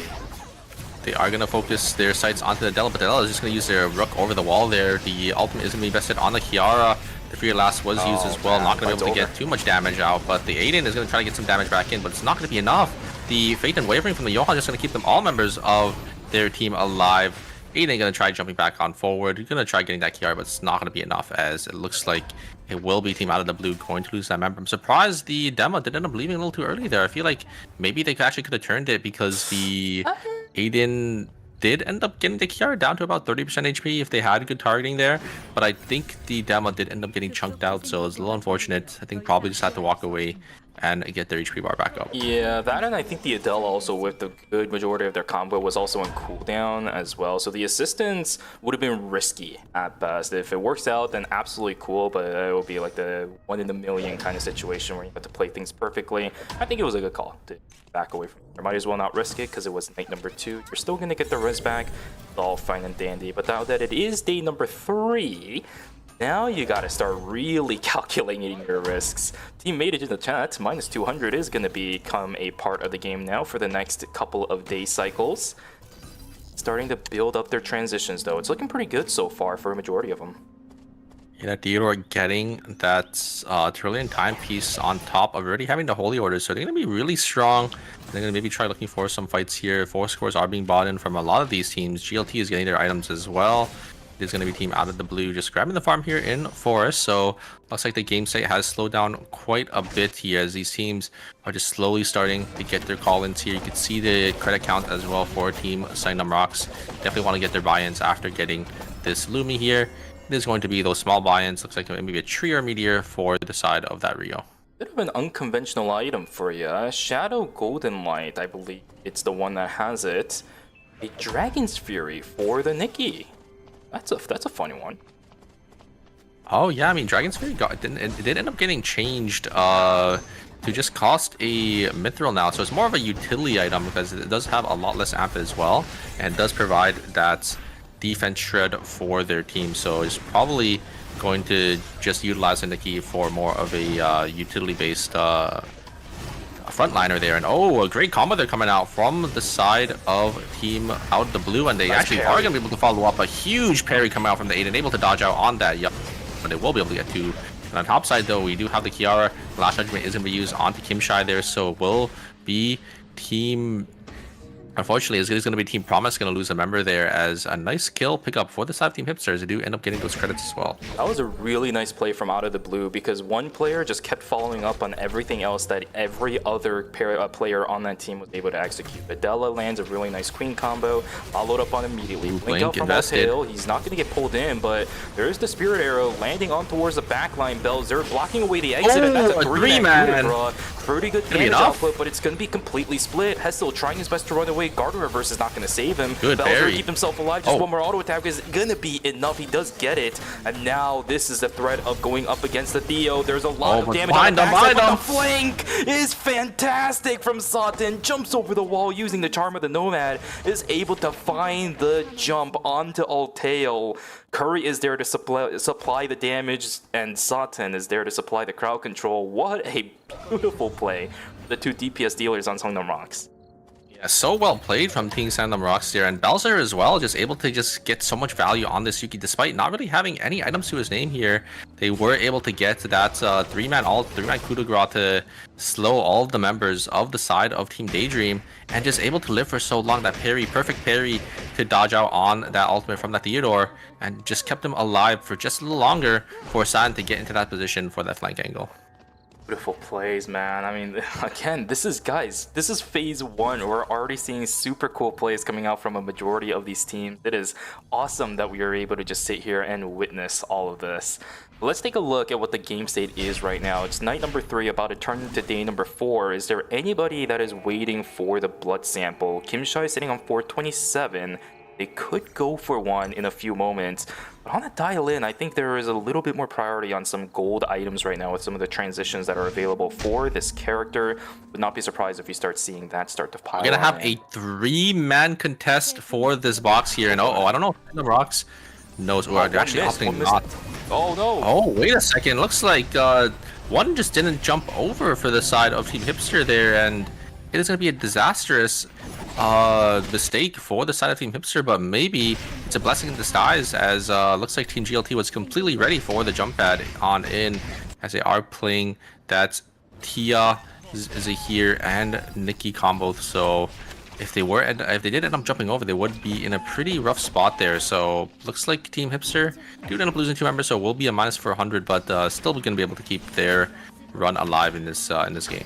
A little bit spooky. Their credits are looking a little bit in trouble. They can get 1 res back, so it's not going to be the utilization of gadget points onto the kiosk just yet. gonna have to buy themselves quite a bit of time. We do have a minute till night number 4. Some safety gadgets being already utilized from Team Songnam Rocks, pushing them all the way down onto the south side of the map, inside a chapel where the Leon is gonna start piling on in. Yeah, I There's think, another team in here too. Yeah, you can see the items of Team Damien, and it's no surprise that they don't want to take the team fight. They're already 15 gold here on day 4, so you can see Songnam Rocks is still missing out on some gold items onto Belzer, so they are going to be playing down some items. They don't want to be playing at a disadvantage, so just going to opt to walk away. And Hipster is going to be completely caught out here, as looks like Team Out of the Blue is going to start collapsing on them. There is the ultimate from that Demo Marley. It's not going to really connect onto anyone there. He's not going to be able to connect any of their skills on this Adela, but they will be able to get the checkmate, and they will be able to finish this Lien down here. Kiara, unfortunately, now stuck in a rough spot, as San is going to jump on forward, is going to be able to connect the charm, and they're going to be able to pull them back in. And that is going to be it for Team Hipster. They are going to go down in 6th place. Dude, how do you land skills that perfectly? It is insane the accuracy that Satan has on this Hyejin character. Beautifully played, the execution, and the catch out is there. Hipster will get eliminated. Satan pulling one back in. Osu will be pulled in, but not that much damage threat from the third party's here. Yeah, third party is right there too. Everyone's gonna split, but Wickeline is still a threat. Golden Light trying to punish this. Golden Light trying to aggress onto this as much as possible. 8,000 health is where this Wickeline will be sitting at. Safety Orb going to be utilized, but Wickeline loses the aggro. It's going to start walking back into Forest. Yeah, I'm wondering if Songnam Rocks is actually going to take this opportunity to maybe just pounce on it here, as there's actually no team that is going to be on the wicket. It's going to be walking back into Team Shadow GLT. I think Shadow GLT is probably going to pull it back up into their favor here. It is going to get pulled. Looks like it's going to come down to the side of Team Songnam Rocks here. It's going to come down to about 3k HP. It's going to be a coin flip. Who's going to get it? It is going to be Team Songnam Rocks. It doesn't end up getting it. And the third party is going to be here, but Team Damien, they don't really want to jump on in because there is too many players in this area, and Team Songnam Rocks are looking so strong. They got the wick line, they got the blood sample, it looks like, and you know what else they have? They have the Omega Alpha buff. So not only do they have the wick line buff, but they have the Omega Alpha damage buff as well. They're an Apex Predator this game at this point. They have everything. Yeah, look under them. That looks so cool. The little green circle under them, and then they also have the swirling purple circle as well. They got the double buff down there. Songnam Rocks is definitely going to be a team to watch out for. Yeah, this is basically their game to lose, right? If they aren't able to close this out, it's going to be a little bit awkward, but they have all the utility, they have all the game mechanics, they have all the buffs in the world that they could ever ask for. They just need to execute correctly. Now, Wilson just tickles him a little bit, it's all good and dandy, but control over archery range is going to go into the hands of Team Promise for the time being. The Scylla is being a little bit of a nuisance up against Team Demian, but they have a Scylla of their own. Transitions seeming like it's in favor of Yahi. That's probably going to be the Necro if I had to take a guess. It could be Overshoot. Promise has 3 bloods here, 1 to each of their members, so they definitely are favored for this team fight if you don't end up wanting to take it. But I'd be a little careful, as there are going to be some teams maybe going to be coming up here. Gotta watch out for that third party. A lot of poke damage coming out from this Scylla, but there is another Scylla on the enemy team. Suno not going to be able to connect that to Wilson there, but it is going to get pulled in. They get chunked down to half HP, but no real follow-up on the side of Team Promise. Both the Scyllas are just slowly poking each other down, and nothing's really gonna take place just yet here. I think Team Damien want a little more poke before this Ekion does end up jumping on in. Problem right now for Team Promise is that they don't have a bona fide front line, so whoever takes damage from the Scylla is going to have a lot more meaning than if Yohi ends up landing a Wilson onto Gino, where he can kind of tank that a little bit. He has the shields if he wants to. Look at how little that Wilson does in comparison to what Asuna is able to do, despite the item disparity. It's looking rough. I think it's a better idea for Team Promise to get out of here, because surprised both teams are still here. Yeah, these teams need to get on out because the zones are going to be closing. There is a big distance for them to go. Okay, that was going to be a VLS. I thought maybe it was going to be a safety orb into a TP, but TPing at this point into the game is going to be a little risky, so VLS is going to be used, but I don't think it's going to make, I don't think they're going to be able to make it all the way. Oh, they will be able to find an angle onto the backside, and Team Shadow GLT is now going to be in a spot here. I'm surprised they're actually just gatekeeping, but they will be able to just instantly burst them down. It's just a clean kill coming out from Team Shadow GLT. Very nicely played, playing around that corner. I don't think Team Damien was expecting them or expecting a team to really be there, so just instantly getting that one-shot kill, and you're gonna use the safety orbs to maybe teleport out from school. Yeah, listen, if you're getting sandwiched by a couple of teams, then you might as well just eat the bread from one side. You know what I mean? Just don't let yourself get sandwiched. That's exactly what Golden was able to do. Just punch their way through a terrible situation. Team Promise in a little bit of trouble. Twins Dress is going to execute down Kim Shai. Nothing that the Dialing can do. There is the Queen on towards Yahi as well. Complex, the last one alive on that side. Golden Knight chasing down Demian. They're about to finish the job that they were starting out over in the western side of the map. Down goes yet another for that team. It's going to be Asuna taken down. Golden Knight in sole control, I think, over the eastern side of the map, at least for the time being. Samnang Rocks is here. Jumbongi, you are probably goodbye. Yeah, gonna jump back forward or jump back to their little clone there and just gonna go down. A little unfortunate for the side team Deviant. They will go down in 5th place and only secure themselves 5.5 points. But we are gonna have a rematch, it looks like, on the bottom side here. It's gonna be Shadow GLT and Sangnam Rocks on Factory Zone.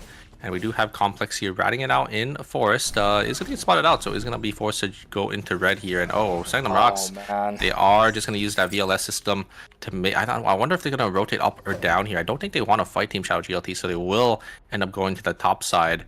Don't really want to get, don't really want to push into the 2 mages once again.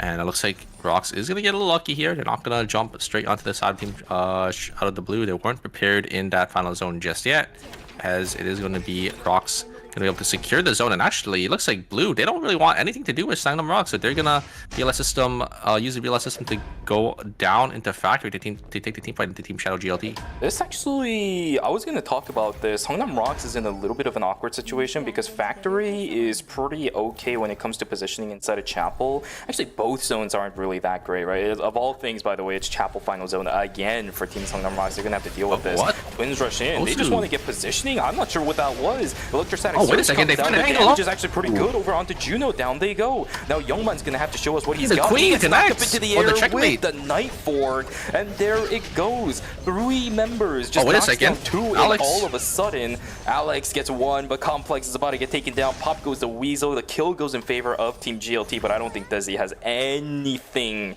he can do as a Nikki. Maybe just save for grabbing a little bit of time.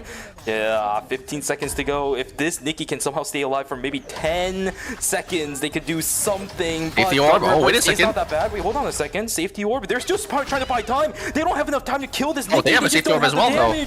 Oh, 14 seconds. Oh, is it going to be enough? Oh, the Queen's up kicking the guy. Oh, no, just 1 second. And Desi would have gotten the Executioner bonus. He is gonna be so sad about that when he watches the VOD back. Oh no, and they probably would have lived as well, Yeah. because the Adela can, or they could just parry like the Queen and the combo from the Adela. So that was such a close team fight there, but very well played at the very start there. I wasn't expecting them to use a Twin Switch as just a gap closer, but it worked out in their favor. They just had to get onto that Zahir. They just instantly one-shot him. What a big brain play, just unfortunately out-timed. It's what ended up happening. Very unlucky for Team Daydream. It was Shadow GLT.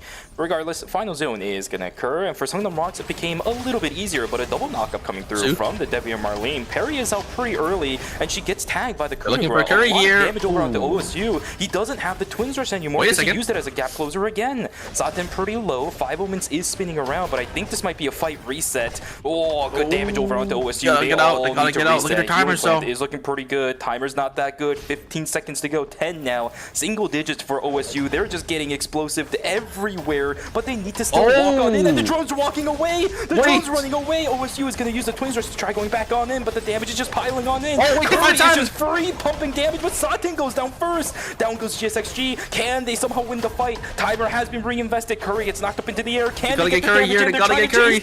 Rio, they're trying to chase him down. Oh, but the jump across! It's not happening! Can they kill this? Yuki is the question. Hikasi's about to get taken down. He has the checkmate, but look at the timer. 39 seconds for Curry. I think that's gonna do it. Single seconds for OSU, and that will call it a day. I think Curry should be able to stay alive here. Explosive drone going through, and despite a fantastic fight from out of the blue, unless OSU can do it in the 7 seconds he is allotted, that is gonna do it. Sangnam Rocks with so many close fights this game will be able to round it out.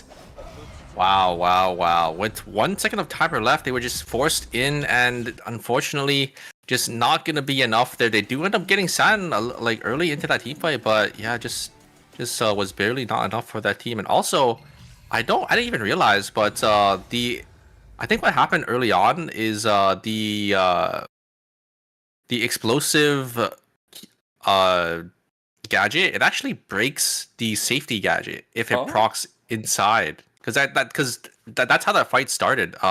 They dropped the safety orb. I thought they were gonna be okay walking in with that timer, but they're basically forced in because of that explosion gadget that just instantly blew up their safety gadget. What a play across the board. You think the players actually knew about that interaction? Because I haven't even I don't think seen it so. I don't think remotely. so. Yeah, I don't think that's came up yet either. But yeah, it looks like unfortunately. They basically forced their hand, but they ended up having a really good engage. They ended up getting San a little early into that team fight, ended up going into that 2v3. But Curry just stealing so much damage on this Rio and able to find the perfect escape route with that White Lily, just getting them to safety there. When you're playing a composition like Out of the Blue, there's so many problems that you're going to have going into something like a Hyejin plus a Rio, right? You try all inning on the Hyejin. She has a lot of mobility. It's Satan as well, so he knows how to execute and operate that character perfectly. Yeah, you got the kill, but now Curry is just so far away from you. You already utilized every single one of your skills to try jumping on the Hyejin. Now the Rio is just constantly pumping damage into you for free, and you can't get access to her because she's in Daikubo. She has the electric shock as well, electric shift as well. They did what they could. I think it was an excellent fight. The fact that they were able to get the jump onto Satan despite them being on so low on timer and having to force that Twins Rush early, it really shouldn't have happened, but they made it happen anyways, and that's what I really appreciate for Team Out of the Blue's composition. And I love the discipline from Curry as well. I think most or a lot of backliners would just try to kite back and auto attack as well. He just walked back, went to that White Lily, and then was able to just make that distance and just find a safety or just make sure he's safe before he is there to slowly start auto attacking those players down. So just very nicely played from the side of Team Sangnam Rocks overall. Yeah, you're right. What a crazy White Lily play from Curry. That was awesome. That was absolutely crazy. Really good map awareness exactly when he needed it. It contributed to the fact that he was able to make distance again. By the way, after Out of the Blue was able to utilize all their remaining skills to try closing the gap. And starting from there, it just all goes downhill for a couple of melee characters, plus an Adela. Not going to be that great. A great game for both of the teams regardless, though, right? The temporary zone looking pretty difficult for Team Out of the Blue to win, but they did walk out of it looking pretty tattered. But make it into the final zone regardless, and the positioning this time around was in favor, if I remember correctly, for Team Sangnam Rocks, which means it's still going to be tough for you to walk back on in. Regardless, scores are now up on the screen. 43 points now for Team Sangnam Rocks, standing in first place right now with a 7-point lead above Shadow Golden Light.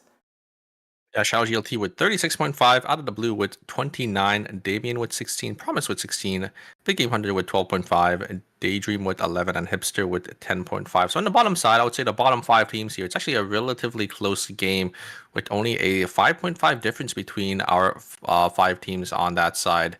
But there are going to be 3 front runners here that these teams are going to have to watch out for if they do want to try getting into that first to third place spot. Super, that was game number 2 though, so we're going to go on a break, guys, just to get ourselves prepared for games 3 and 4 of Group C. So make sure you guys go grab some water, go grab a snack, and go take a stretch. We'll see you back here for the latter 2 games. C. Take care.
You're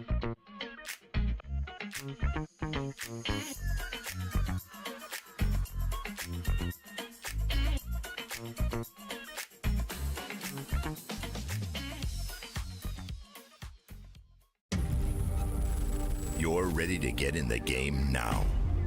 The last thing you want is to wait. WD Black, performance storage, purpose-built for gaming. SSD speed that obliterates load times. Performance to transform your game. Expanded capacity to store more. Customizable RGB. WD Black. Because the game never waits. WD Black. Drive your game.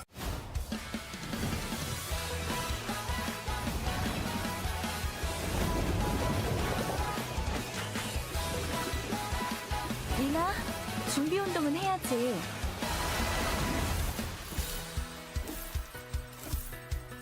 하나, 둘.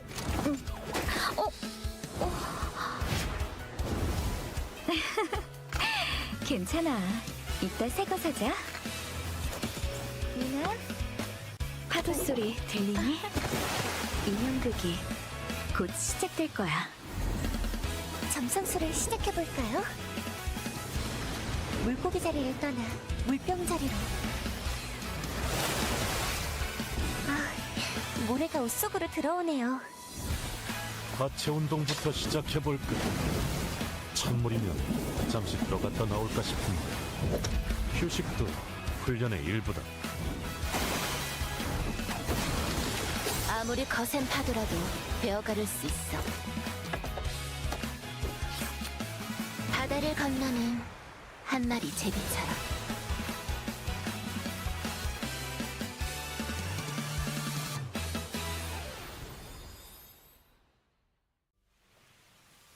차에도 예법이 있다는 거 아시나요?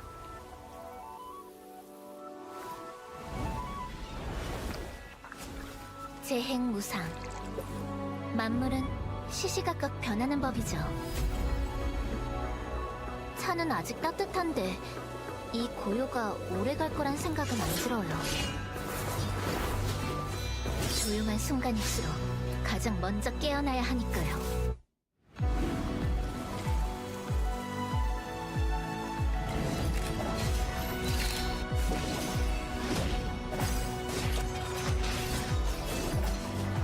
생사결이었으니 미련되지 마시길.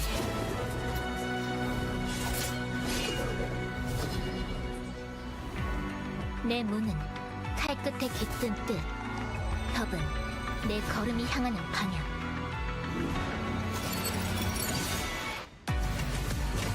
이건 휘두른 게 아니라 쌓아온 거예요. 내가 걸어온 검선 돌아보지 않겠어요. 틀은 자체는 사라져도 그 그림자는 끝끝내 남아요. 그러니까 쉽게 잊히진 않을 거예요.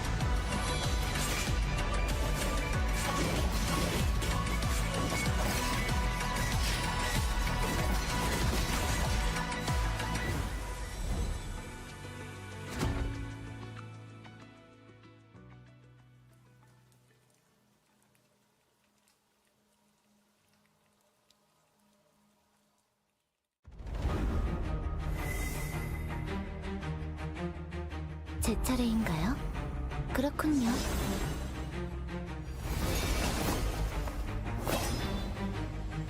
부드럽고 날카롭게.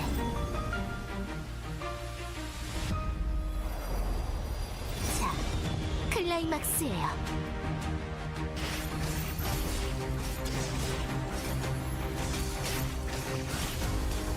여왕의 스텝을 보여드리죠.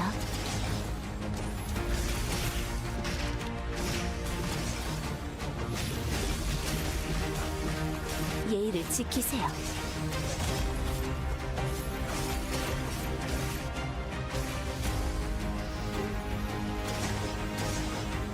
수고하셨어요.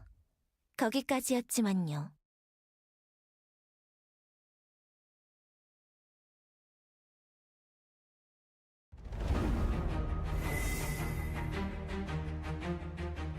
오늘은 어떤 추억을 만들 Welcome back, everybody, from the break. Hope you guys had a good one. Love to see all the Adagna spam in the chat because it is by far one of the best that have ever been created. Thank you so much for waiting. We appreciate it. We are just about to get back into Group C. We have games 3 and 4 left to decide where each of these 8 teams are going to be placed in for each respective knockout stage. Super, how has the games been so far? What do you think? I think they have been fantastic. We are going to go into game number 3 with no bans, so going to see if that is going to maybe change up the rosters of some of these teams. Maybe these teams are going to start substituting in some of these players to maybe avoid those bans that we did end up seeing in game number 1 here. But overall, I would say very solid gameplay from a lot of these teams. Sangnam Rocks and Team Golden Light definitely pulling ahead from the rest of the lobby here. Yeah, looking really solid, but still chances and time for some of these teams to start catching back up. I think even outside of the 2 that have won so far, there's been a couple of other teams that have shown us some pretty good performances so far, and I'm gonna be honest, I know a lot of people are gonna be like, hey Shuvi, there's a dial-in. Yes, I do know about it, and they're actually doing pretty good. I'm gonna be completely real here. Team Promise, despite the compositions they have and a little bit of the lackluster real frontline that other teams are gonna be boasting, they're still handling themselves extremely well. I think the mid to late game transition for this team has been a little bit rough, but that's just going to be standard for a team composition like this. They're going to bring Yohi back into the Yumin, but keep Complex on the Alex. This is pretty good. A lot of good crowd control to make sure that even the dial-in is able to get something in there while everyone else is distracted. And looks like Cherish is going to come in on this Tazia here for the side of Team Endymion. We are going to see that Priya ban coming out once again. And I think this time it's only going to be the Priya ban. I don't think we are... Oh yeah, you're right. The Human is going to be banned as well here. So looks like the same ban rotation is going to be coming into fruition for game number 3. These teams aren't going to be able to play it for game number 4 here. And we do have 2 teams that are playing pretty similar with that Leon and that Priya.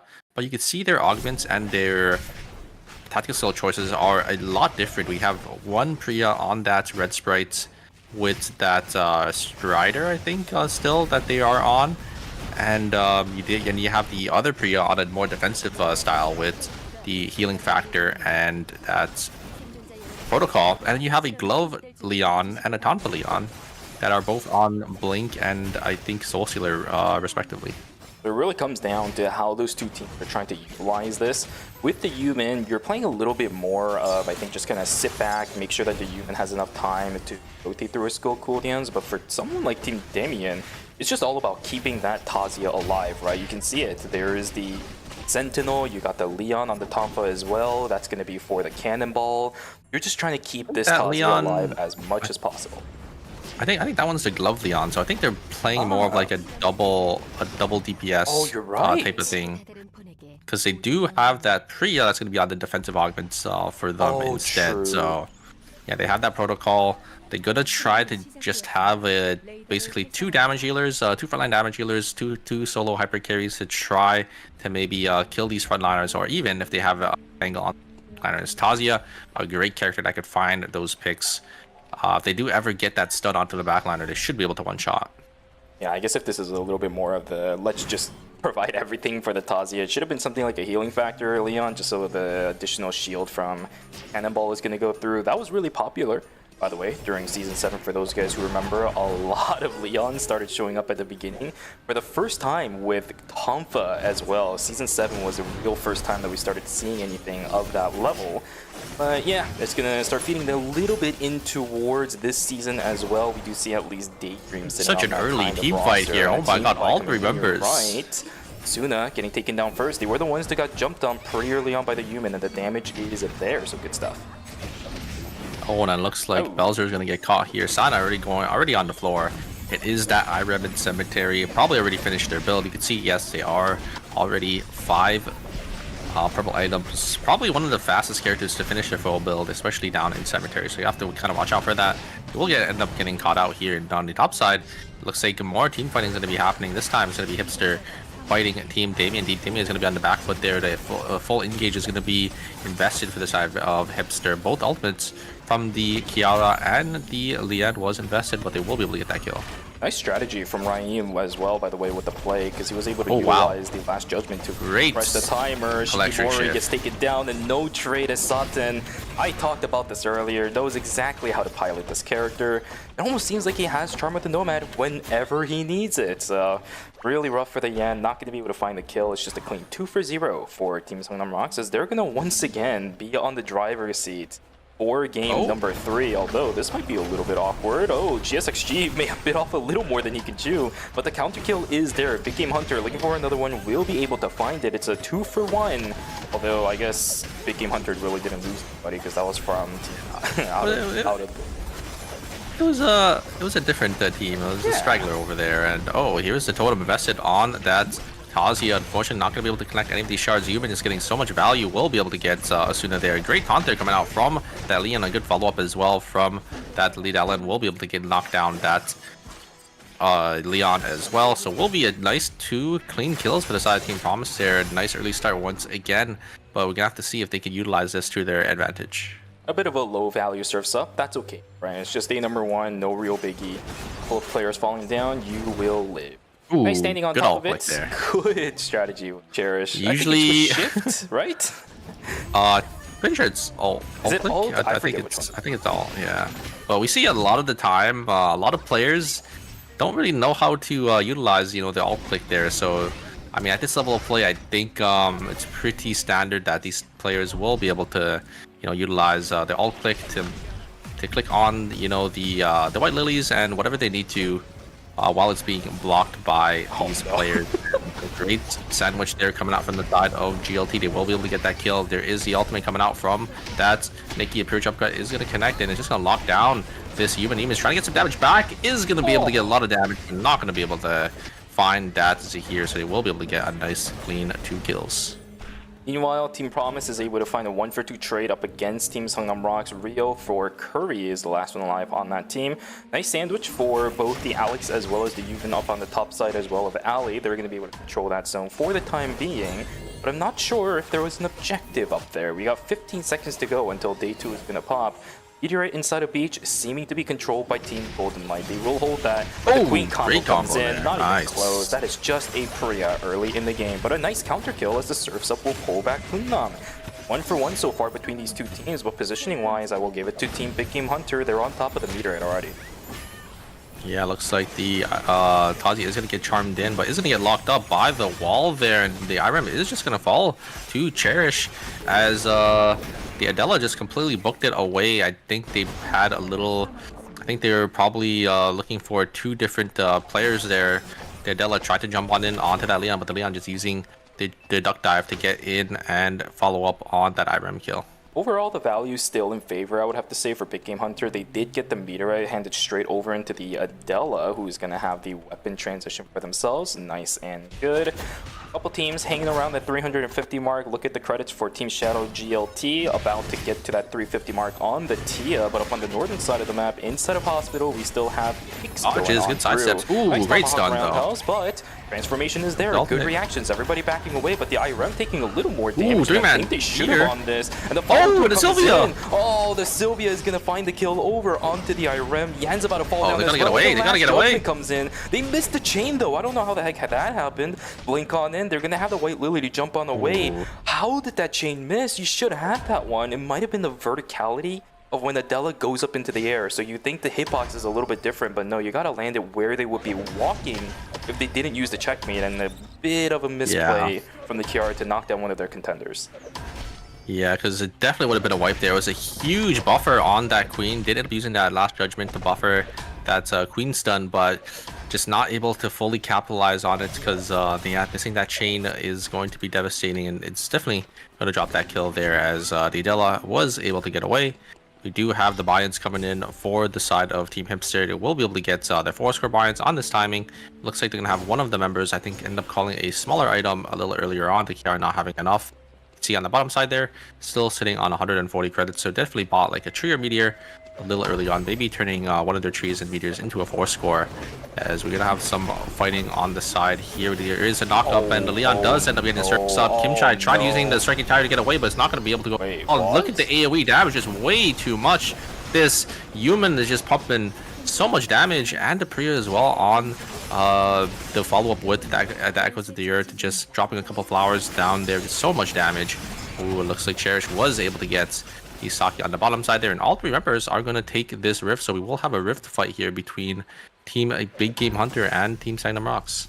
This goes. It's pretty early in the game for Team Songnam Rocks to be fully comfortable. We know this team for being one of the more passive ones in the earlier stages of the game. There we go.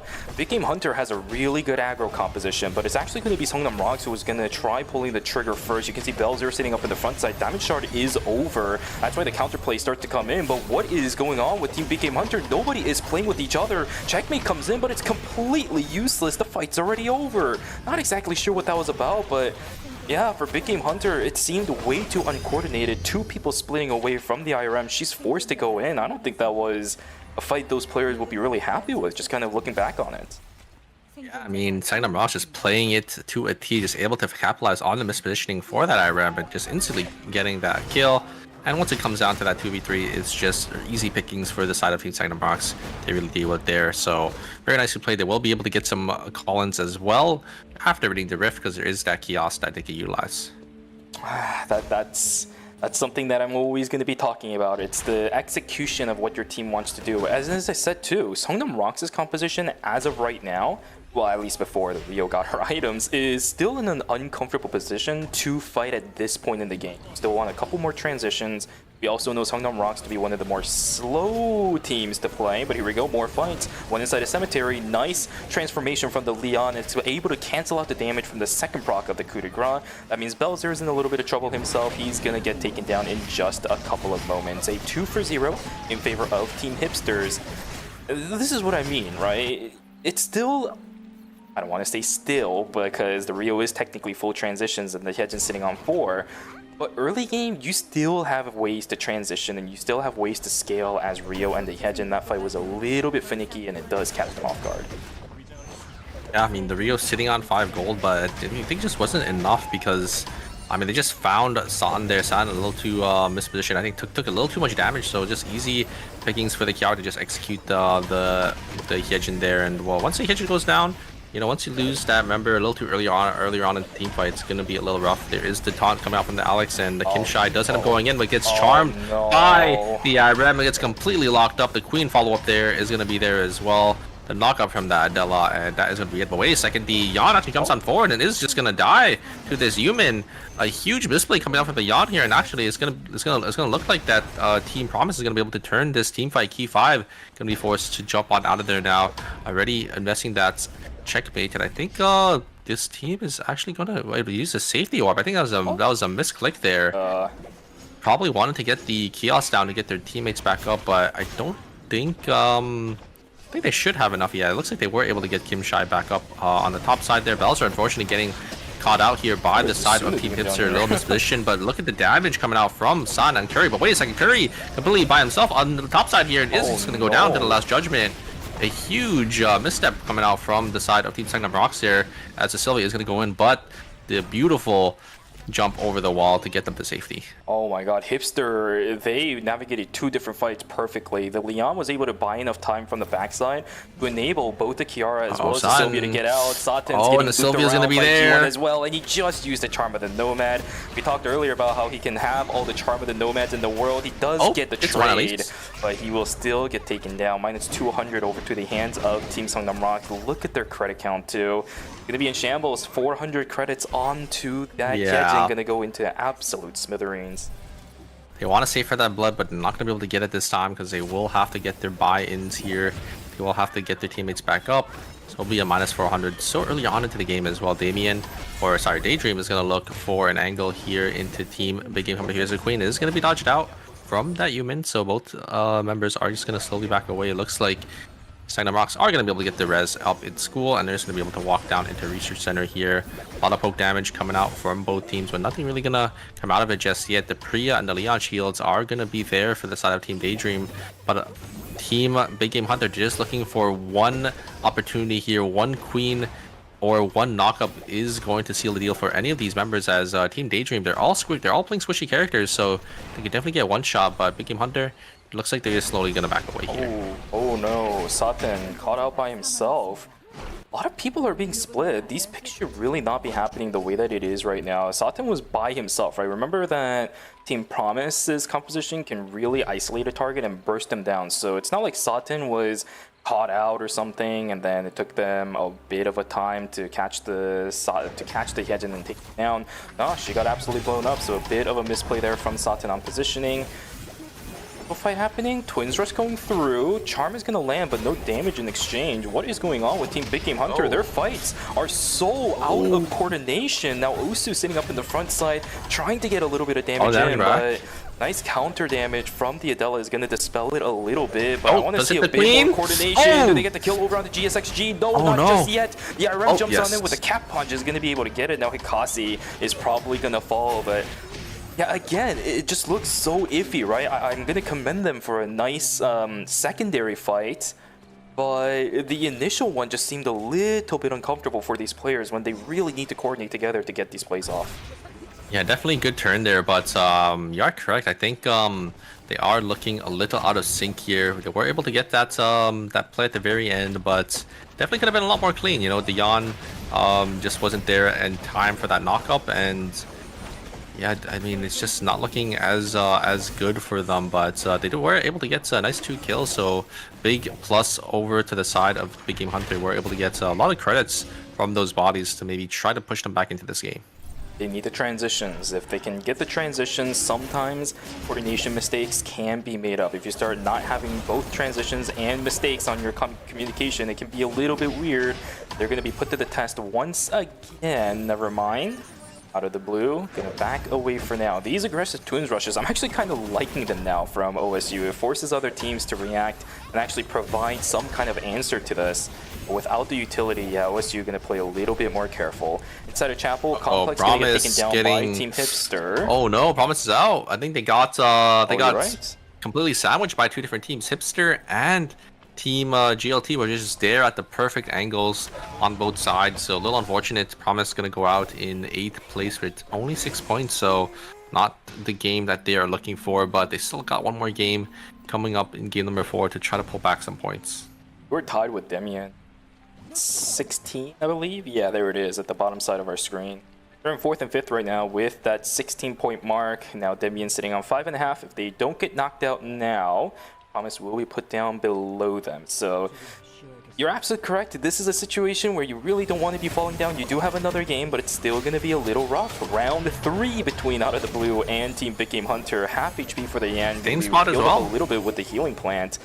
Osu is holding on to the Twins Rush. They're being a little bit more reserved with this one this time around. Oh, he uses coordination this time. Oh my god! The charm! The devastation that this team is able to provide. GSXG is on the backside. I've talked about how Yumin can do this, but not up against that kind of composition with so much mobility. A beautiful combo. Now there is a coordination we were missing. A knock-up into an Adela Queen, into the Adela knock-up into the Charm. Just so much layered CC, and we're just able to get 2 members instantly there. Very nicely played. Looks like, oh, the Taz unfortunately missing that enhanced Q there, and that's actually gonna cost them, as they do end up just going down. They don't even get the Yuki as well, so Damien gonna lose 2 members here. It's gonna be a minus 400, but look at the credit counts of this, of the side of Team Damien. You're not gonna be able to get all their teammates back up into this game, and oh no, Big Game Hunter. They were, I think they bought, is that a blood? What did they end up buying there? It was it's definitely a big item, because you can see that Della has 0 credits now, as they do end up going down. That is so unfortunate. It was a 4-score buy-in. So they lose a 4-score and they lose a member, so a minus 550 for the side of Team Big Game Hunter. They didn't end up just getting caught out here. There is the ultimate coming out from the Nikki. Just locked down. The Kiara is just going to go down there, as Jumo is going to blink on out as well to get himself to safety.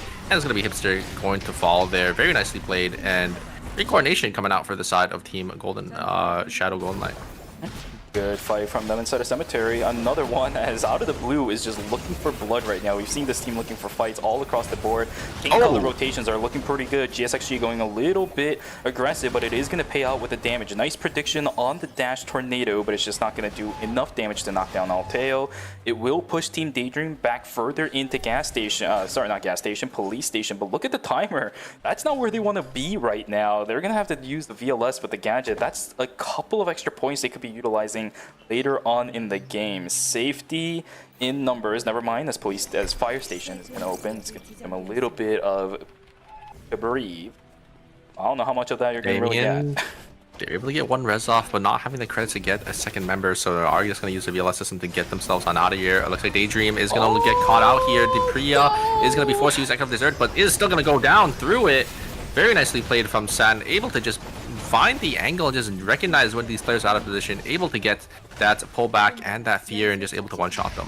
Rhea doesn't have mobility. She can only just walk. You can have a movement speed increases, but when Satan is landing charms, when he's landing those ground charms on the ground as well to pull you back in, the slows are there, everything, you can only watch as the coup de grace cuts you down. Nicely done from Team Sundown Rocks. They're going to be the only team that holds control inside a fire station, and that's one of our temporary zones. As long as they're able to hold this and play kind of like the way that Team F and Sejong does, they don't really need to worry about their flank anymore. This is a really good spot to be. There's no, There's no like hyperloops or anything inside of the two remaining zones either.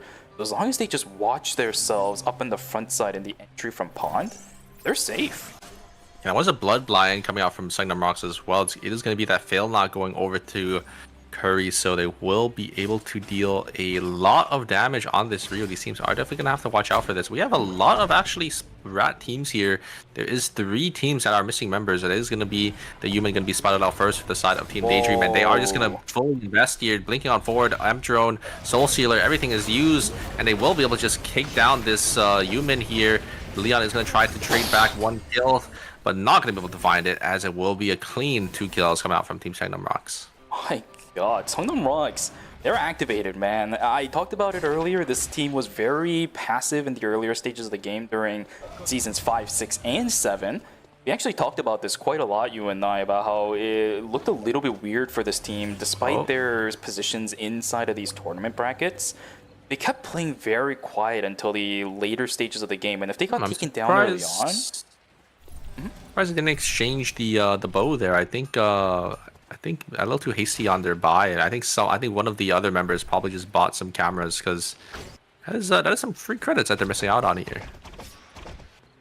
They do have that Crimson Bow in their inventory. It looks like they are gonna stop maybe Lumi again, so maybe they can exchange. No, they're actually gonna let it go through. Oh my God, the yawn on 1 second left here. The credit counts as well is not there for Team Big Game Hunter. They're not gonna be able to get the res, and there is teams everywhere they go here. Oh no, there is Team Damien. Can they find this? They're not able to find it, but they get White Lily right into the hands of Team Sundown Rocks. Cherish jumps up, sees that there is Sundown Rocks behind that corridor, so they're just gonna jump back, and Team Cherish doesn't really have any more skills to get themselves to safety here. I think they're just gonna get corralled in. Oh, Cherish is gonna be able to get that dash back now, and there are 2 split teams here, and there is that yawn sitting in that corner as well, only sitting on 11 seconds. Will he get sniffed out? I don't think so. They're actually not going to check. So it will be these 2 teams that are going to be fighting, and there's going to be some teams outside of the zones that are going to wreak havoc for these teams if they don't end up completely clearing out the area. Ooh, and I like this. Looks like Team out of the blue, they are going to check this corner here, and the yawn is going to get caught there. It's going to be that safety orb, going to be placed down, but it's not going to be enough to get them out to safety. So it is going to be Team Big Game Hunter, unfortunately, going to fall out in 5th place, as Team out of the blue, they do end up securing a kill here, and I like this. They're trying to clear out everything they can here. They don't want to really have their backs into these other teams. Safety orbs are going to be used as well. It looks like they know there might be another team in here, so they're just going to use the safety orbs to try to push these other teams in first. Safety orbs are going to be used from both sides of the spectrum here. as it looks like it is going to be Team Out of the Blue going to be walking into Team Sanctum Rocks, as Team Sanctum Rocks is not going to be using, or is not going to be forced to use any timer. They could just use safety orbs to get themselves to safety as well. They have to watch out for this duo above them here. The safety orbs are going to be used. They are just going to walk away. Damien is going to be forced to pull the trigger first now. And if Damien goes in, it might they might be able to get some kills.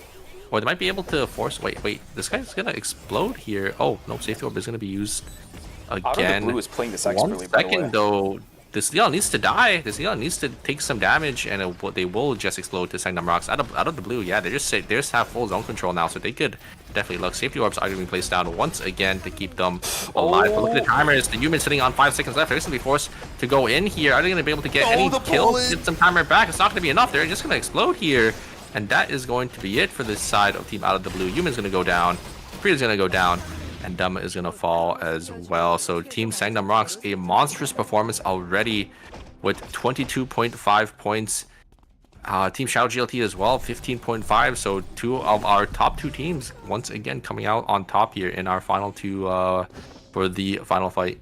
Really rough for Out of the Blue. I think they played that temporary zone expertly, but just ran out of time. They didn't have the utility and resource to use in their favor. Will end up getting taken down. And we have a matchup again. Seongnam Rocks versus Shadow Golden Light. Double yellow is going to land, but nice reaction from Seongnam Rocks to not get caught up by anything else afterwards. Quite frankly, I don't think there was really any follow-up afterwards from Golden Light either. Ooh, I like this from Jumo. In the zone, nice use of information. The circle lasts look at the Nikki, look at the Nikki. Here's the jump from the backside, but the Rio's follow way up here. too far. A dash of color gonna jump go over through. the wall. Yeoman actually ends up eating the coup de grace as well. Juno in a little bit of trouble. He gets pulled in, and Satan executes Juno. Now it all comes down to Yeoman, but look at the health bars on Team Seongnam Rocks. Desi too isolated for himself to be able to be of any use. He actually gets the kill. That's one. Guard Reverse comes through. The timer is refreshed for both of these players. Yellow's over the land. There's the stun coming in. Blue he stops the jump. There's a lock in. What the hell? What a beautiful play from both Desi as well as Youngman. Expertly coordinated, guaranteeing the blue by coloring straight through with the dash. What a play from both of these 2 players. Well played to Team Shadow Golden Light. They're going to be able to secure so many points off of this game. GG's. And Nikki stopping the Rio from jumping away with that Q knock there, and that's exactly what sealed the deal. Curry just wasn't able to get on out of there. Very nicely played, and a great follow-up from the side of Team Golden Light. It looked a little iffy at the very start there. Satin finding that angle, finding that solo kill onto Zahir, but then ended up getting caught out. I think ended up mispositioning, trying to play around that zone, but I think just had the full reset. Like if he just walked away to get his HPR back up and then came back for that 3v2, I think they probably could have sealed the deal, but you know, that nighttime vision always gets you. You don't really have any information on where these players are, and they immediately get punished for it. But still, what a play, I think, from Youngman. Yes, Desi did amazing locking down the Rio, but it's the follow-up after that that was just so spectacular, I think, from our Tia player. He ended up using a dash of color to guarantee the fact that he was going to land that yellow-blue combination, lock the Rio down further, and then just finish him off with the remaining color that he had. The Nikki is also there to provide additional damage on top of it. Remember, Iron Fist Nikki does quite a lot of damage if you're a backliner now. What a wonderful coordination of crowd control lockdown, extending it over and over again. That Rio, quite physically, could not move. GG's to Team Shadow Golden Light. They are showing us one of the reasons as to why they are considered the best. That was just so well played, because Nikki as well just started the fight with a blink stun, because they did end up getting that parry, and I don't think Curry was expecting that, because Curry, I think, probably still had their jump as well, and just a follow-up there from that Nikki to get that knock for the Rio trying to jump away, just ended up sealing the deal there. Because they're just in the face of that Nikki and that Tia just jumping on forward as well to connect those skills. Just very, very well coordinated fight for the side of Team Shadow Golden Light. Yeah. A lot of times in the history of Eternal Return Masters, if a player was a very big kind of streamer, a broadcaster, when they came into the Eternal Return Masters scene, they struggled a little bit here and there. Maybe they started to get their stride a season or two after, but Youngman has been one of the very few exceptions that as soon as he started playing in Eternal Return Masters, he had so much success on this character. Very unconventional, by the way, by modern standards when it comes down to it, the Tia. not something you see quite often in Eternal Term Masters, but Youngman is able to operate this character so flawlessly. So many fans backing him up as well. I'm pretty sure Shadow Golden Light, they know how many fans they have in the back. Every single play they do is flamboyant. It looks so good and executed so well. Yeah, and you could see the scoreboard here. Sangnam Rocks and Shadow Golden Light just completely dominating this lobby. 66.5 points, 58 points, 20-point difference between second and third place. And I think that is probably going to seal the deal for these two spots. But maybe Out of the Blue has a pop-off game. Out of the Blue is also doing really well here with 38 points for themselves.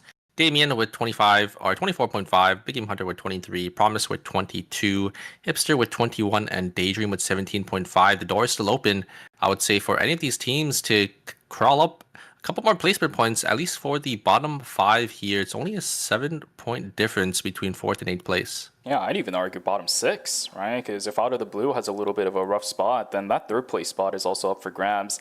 This last game is going to matter a lot for each of the individual teams. The last game to determine where these 8 are going to get placed in which specific knockout stage group. Be a fun one. I wonder what we're going to be seeing. No humans available, no Priya available again either. Game 4, we might start to go back into the compositions we saw during game number 2, as a few teams did have success with the change-ups that they made during that game. Yeah, I mean, we did have some substitutions as well, so we're probably going to see a slightly different team comes for some of these teams. I don't think we're going to see another ban. Well, I mean, we can't see another ban going into game number 4.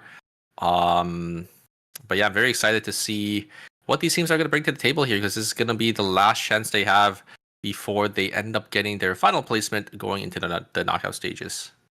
I have a strange feeling, by the way. I'm just going to make a call here. It's probably not going to happen, but I think it'd be a good idea. If Team Daydream, because the human is not available anymore, if they do end up swapping back over onto the Nikki composition with Johan, this could be a good lobby where you can bring the cleanse and do the rush to level 2 strat. A lot of times that we saw during game 2, he ended up getting caught out by very far-range crowd control that actually ended up sealing the deal, right? Remember the fight in Hotel? Ketjin just puts down her W, and the slow is enough for even like the Yuki to catch up and get the stun, and then it leads directly into the pull. Blink is really good for that, but once you blink away, the Nikki's in the middle of the open. I think Cleanse is actually not a bad idea in this game with the way that Daydream can run it. I don't think it's going to happen. We did see it in the previous season, so it could come out here. I think Daydream will probably swap back to that team comp just because it's probably their second most comfortable team comp. Opting for human for the games that it is open. But just haven't been having a good performance so far. A big difference from the previous season, as they were one of our top teams, right? Dominating some of these other top teams with their team comp. I think maybe these teams have slowly learned how to play into that Theodore, Nikki, and Johan. As long as the Theodore goes down, there's just not that much damage coming out for the side of Team Daydream. But I do think they got a little unfortunate in the first game that they ended up running the team comp, and I feel like they could definitely utilize their previous team comp very well in this lobby. For sure. You do have to remember that Daydream actually ended up giving FN Sejong a run for their money when it came to Theo Nikki compositions during Season 7. That's how good of a team composition and a roster they are. It's just that maybe with the new season, some small changes, not even to your characters, but to other characters, could be the reason why you are struggling a little bit here. So let's see what ends up happening. Game 4 character selections are now underway. We are going to see Team Daydream swap back over onto the classic composition we saw them on pretty much the entirety of Season 7. But it is the Blink lock-in for now. There is still a ton of crowd control in this game from the looks of it. Yeah, I kind of want to see the cleanse for both satisfaction, right? Just because we get to see cleanse and a little bit of the mechanical reason. Alltail save his life and also save fights because of that that tactical skill as well. But it seems for right now he's just going to lock in the Blink. Does make a lot more sense. As I mentioned earlier, it's probably not going to happen, but it is a cool idea that you can mess around with as Daydream. I don't think Cleanse would be too bad in this lobby, but Blink is obviously just such a more versatile tactical skill, right? Just able to use it to either gap close, engage, find those picks. Cleanse is only really used, I would say, when there's a lot of down CC, right? If you see a lot of Nickies in the lobby, I think it's usually when he ends up taking that cleanse. There's only about one Nicki in here, so opting over for that blink is slightly better. Just gotta make sure you use it correctly and use it as a reaction to dodge out on some of these skill shots. Funny enough, I think I told you about this. It was one of the tournaments that you were actually away from, or actually, I should say, one of the casts that you were away from. But the Theo cleanse, if you upgrade cleanse, right, you get CC immunity or debuff immunity, I should say, for like a second after you use it. Because Marcus's way of flipping people over is a debuff on top of the Smash to Smithereen ground, if you use it after he smashed to Smithereens and the timing is there, he can't burger flip you while that CC immunity is there or debuff immunity is there. That's also another character that I've seen Alteo be able to it up against, but it's a big what if. You're not going to be able to see it, unfortunately, in this specific series because this is the last game. Game 4 is now underway, guys. After this one, we know where everybody is going for specific knockout stages for the players and teams in Group C. Yeah, there are certain characters that that interaction is actually really good for. Like another one, I think we don't really see the character in ERM, but Luke, if you cleanse, you cleanse the clean sweep because clean sweep is a debuff, so you can actually just take it off. I remember hearing about that. I've never seen it, but yeah, I mean, it's there's definitely some cool interactions in this game with that cleanse because there's a lot of debuffing that does end up happening for some of these characters. So yeah, sometimes the not real debuffs that you would think would be considered as debuffs are counted as debuffs when it comes to your buff bar up at the top right of your, well, I should say in-game it's the top of your health bar. But because that's the way that Eternal Return kind of changes the, or I guess not changes, but how they factor marks and things like that, that is something new to deny it. Oh, great! Oh my god, they got Respond there from the CC. Yawn. The Yawn just predicting the Hyejin to jump at the perfect time and just instantly putting San into the wall there, and that is going to be it. A great follow-up there coming out for the side of Team BQ Hunter, and it's going to be a nice clean 3 kills, and San is going to try getting back on in here. They are going to be able to get the damage in, but Curry is going to be able to trade 1 and still has a big HP bar here to try to trade for some more kills. Is going to be able to get, ooh, the W doesn't connect there.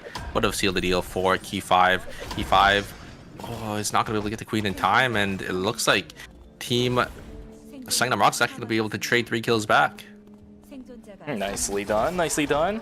Hospital becoming a bit of a battleground. We're getting some feel from the earlier portions of Season 7, where the entire eastern side of the map is an absolute bloodbath at day number 1.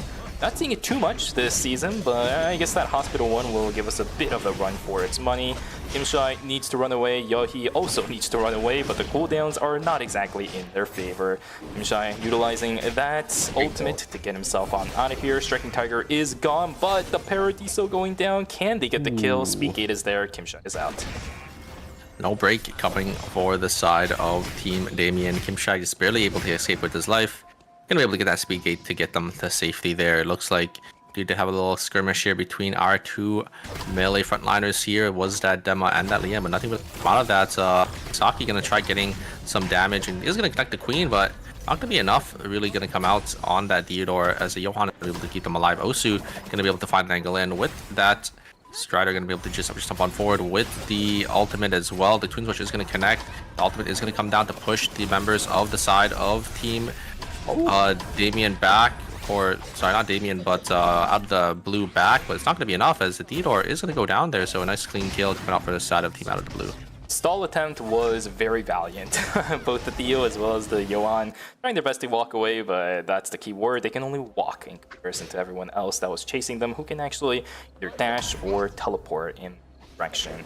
Nice attempt, but no dice. Fight still happening as Kimshai looking for a pick over onto Cherish. Complex is going to come alive too, but the 1v2, is it going to happen? It turns into a 2v2, and with the totem now, how the tables have turned. 3v2 now, can the Marcus hold his own? Fighting up against Complex, not going to look for anymore. Free at last is going to go through, and the disengage happens. 25 seconds until day number 2.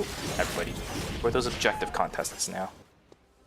Yeah, we are gonna see a lot of these teams still splitting up though. We wanted to get as many. Wait a second, this Yohan doesn't have their weapon yet, but they will be able to craft it in here. Maybe end up dropping it by accident. It does end up happening sometimes. Osu is going to look for an angle onto the side of Team Big Game Hunter. The Adela is really chunked down to about 10% HP, so they're not going to look for this team fight here. We are going to have a team out of the blue. Also looks like they're a little split up here as the Aiden and the Dem are in pawn. I don't know where their other teammate is. Rami unfortunately going to get caught out here. Looks like Baisan. San going to try getting the charm. Is going to... Oh! Going to jump over, and it's going to be... Curry's just going to be waiting with their open arms to get that Johan kill. So they will be able to pick that up. It looks like they got a meteorite as well. It was dropped over to the side of that Rio. So they're going to be able to get a lot of value here, getting that mutant pack and also getting that meteorite as well. All over the place. Oh my god. Complex trying to run away still. Kim Shai doing the same thing. Everybody ends up getting out. The Sicilla somehow also managing to get themselves out as well, but they're so split at this stage in the game. Promise needs to group back up, and after that maybe look for a bit more of those day 2 small mini objectives that you can grab at this point. Shikimori fighting up against the Sylvia. Leon's gonna join the fray, cap punch in, but it's just not gonna really lock down the Sylvia. Blink away as well. Bob and Weave came a little bit late, but the kill is there. But look at the health bars on these players. I think it's way too low. Shikimori gets caught out. There's the chain landing as well. That's gonna be the cat taken down. That second life is going to be in effect. Out of the 9 that Shikimori is going to have for this. Yeah, looks like, I mean, they were able to trade some kills, but it's just not going to be enough there. Looks like Out of the Blue was able to get this Sicilla from Promise. Promise once again stuck in a hard spot here as they do end up losing 2 members. Huge tempo loss. You can see the credit counts as well. They're not going to have enough to get those 4-score buy-ins anytime soon, as these other teams are already starting to look for these kiosks and set up for the next objective here. We have Team Damien maybe going to get their buy-ins. It looks like actually no, they already got their buy-ins a little earlier before this team fight here. But look at the items on this here. Already selling 3 items, but he's going to get burnt, isolated from their team. There, he's going to blink off back away, but the free at last is going to be able to finish him off there, as the side of Team Gold Knight is just going to be forced to get on out. So a little unfortunate and a huge mispositioning, I would say, from this team, trying to find multiple angles here, but when you are playing these backline mages, you can't be isolated, as you can just get instantly turned on. So very, very nice recognition for the side of that team on the top side there. Rough. Positioning is happening across the board, and for Daydream to have it happening in this early of a season is a little bit rough. Last Judgment used on the double agent to try closing the distance. Plague is still popping, but with that White Lily, now the Kiara doesn't have that utility available. But with the EMP barrage down, not real many opportunities for team. Oh, wait a second, one went in. Oh, they're trying to go into the rift instead. Now everybody's split. What's going on here? Striking Tiger in. Down goes the Sylvia. Guys, it's this is weird. What are we doing? Uh-oh. The Kiara is also in the zone too. Now the Leon needs to stay alive. Luckily, the Dylan and the Alex decides to run away because they can't really fight into a transformed Leon with that low of an Alex. But it looked a little bit finicky. Looked a little weird. Yeah, that was a little risky, because if the Leon went down there, they definitely would have just wiped. So little scary there for the side of Team Hipster.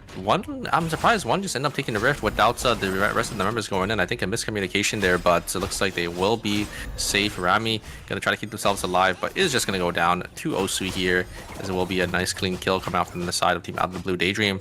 I mean, we've seen them do this in the previous season, is these teams, or the team just split farms to try to get as many items as possible on the Theodore, so they can try to snowball this game. Okay, 50 seconds to go until day number 3. This is where we're going to start looking for the second rotation of trees and meteorites to start coming in. Where are these teams gonna focus on? I see a few number of teams inside of Chapel right now. They're kind of split apart. Satan decides to jump in by himself, and a beautiful Andromeda Nomad again, man. Just soloing two. Just denied. Yeah, just soloing 2 members for the side of Team Promise. Satan just completely outplaying the side of Team Promise here. Alex just not there just yet, as they are going to be forced to back on out of there.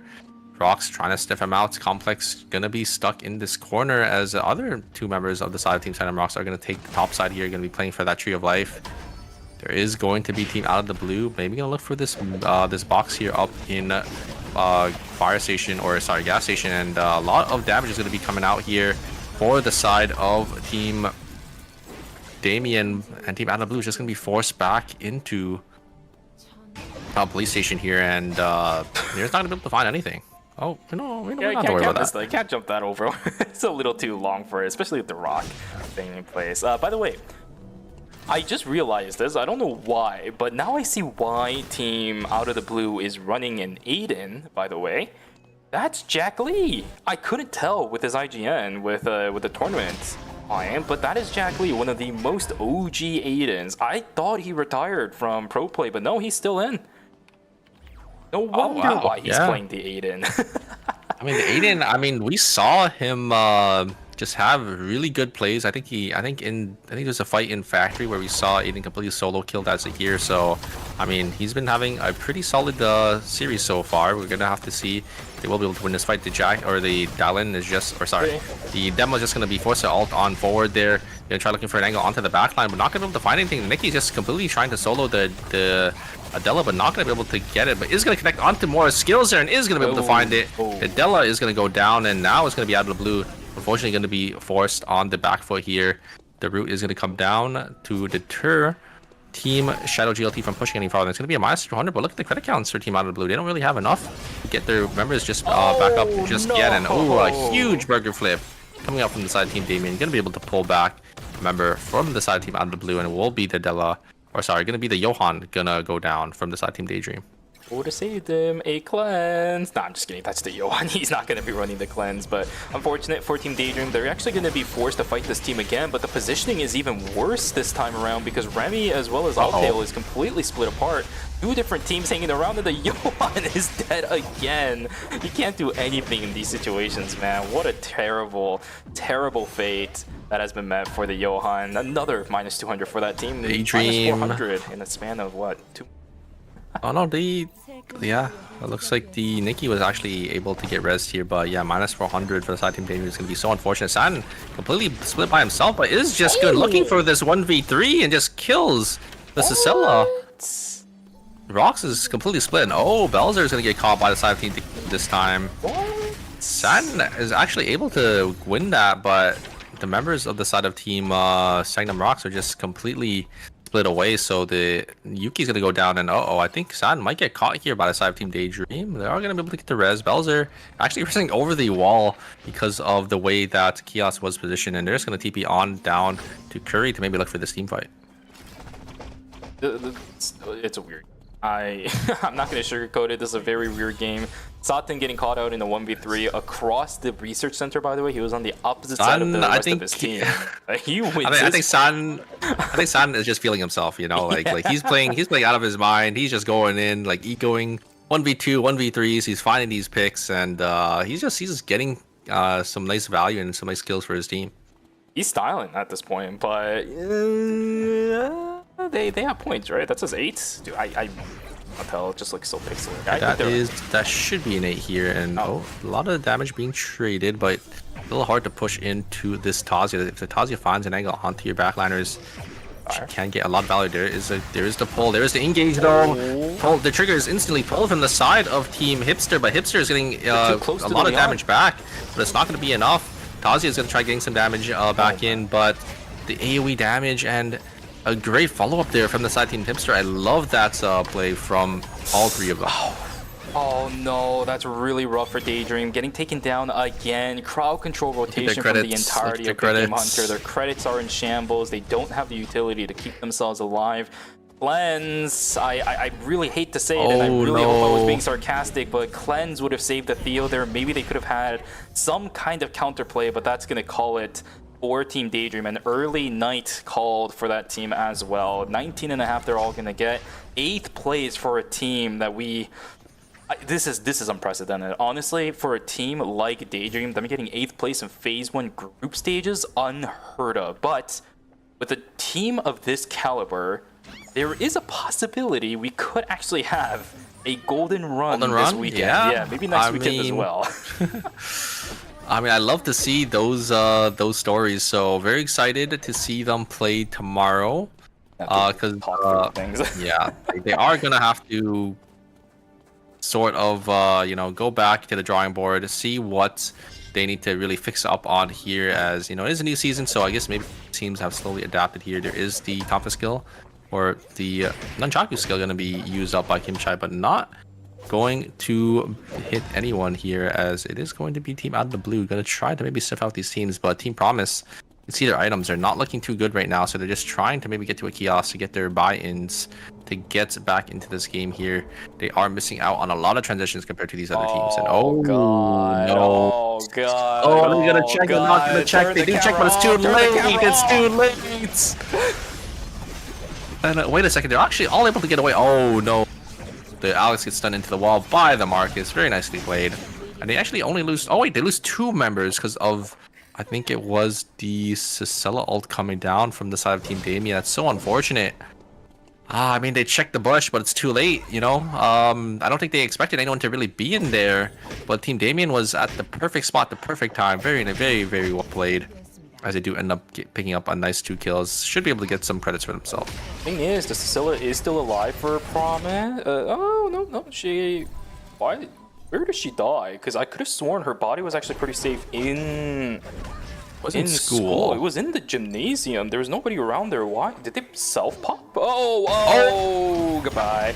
Yeah, you know what? This is just not Promise's game. I'm gonna be real with you. That happens every now and then. It sucks that it happens in the tournament, but that happens every now and then. You know what I mean? Oh my Down goes to God. Sylvia, and this fight's just over.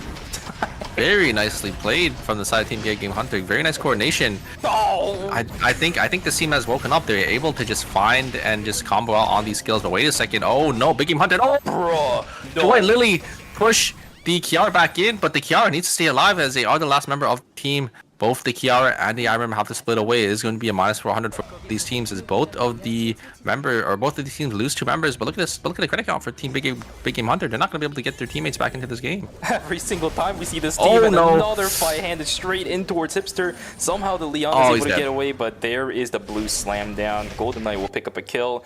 Hipster is in trouble because they are out these teams of credits. are homeless. They don't got any money to get their teammates back in this game, so they're just gonna have to rat it out for a little while here. This is gonna be turning to day 5 as well, so they have to farm some credits and find the Lumi res.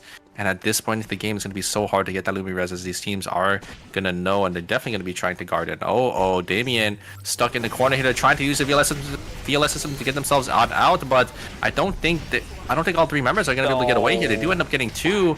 Asuna is going to go down, and oh, there's the Queen. Here comes the ultimate coming out from the Aiden. The pure jump cut is going to connect onto the Aiden as well. It's going to be a 1v the backside here, but the Aiden is going to be the one to actually get the kill there.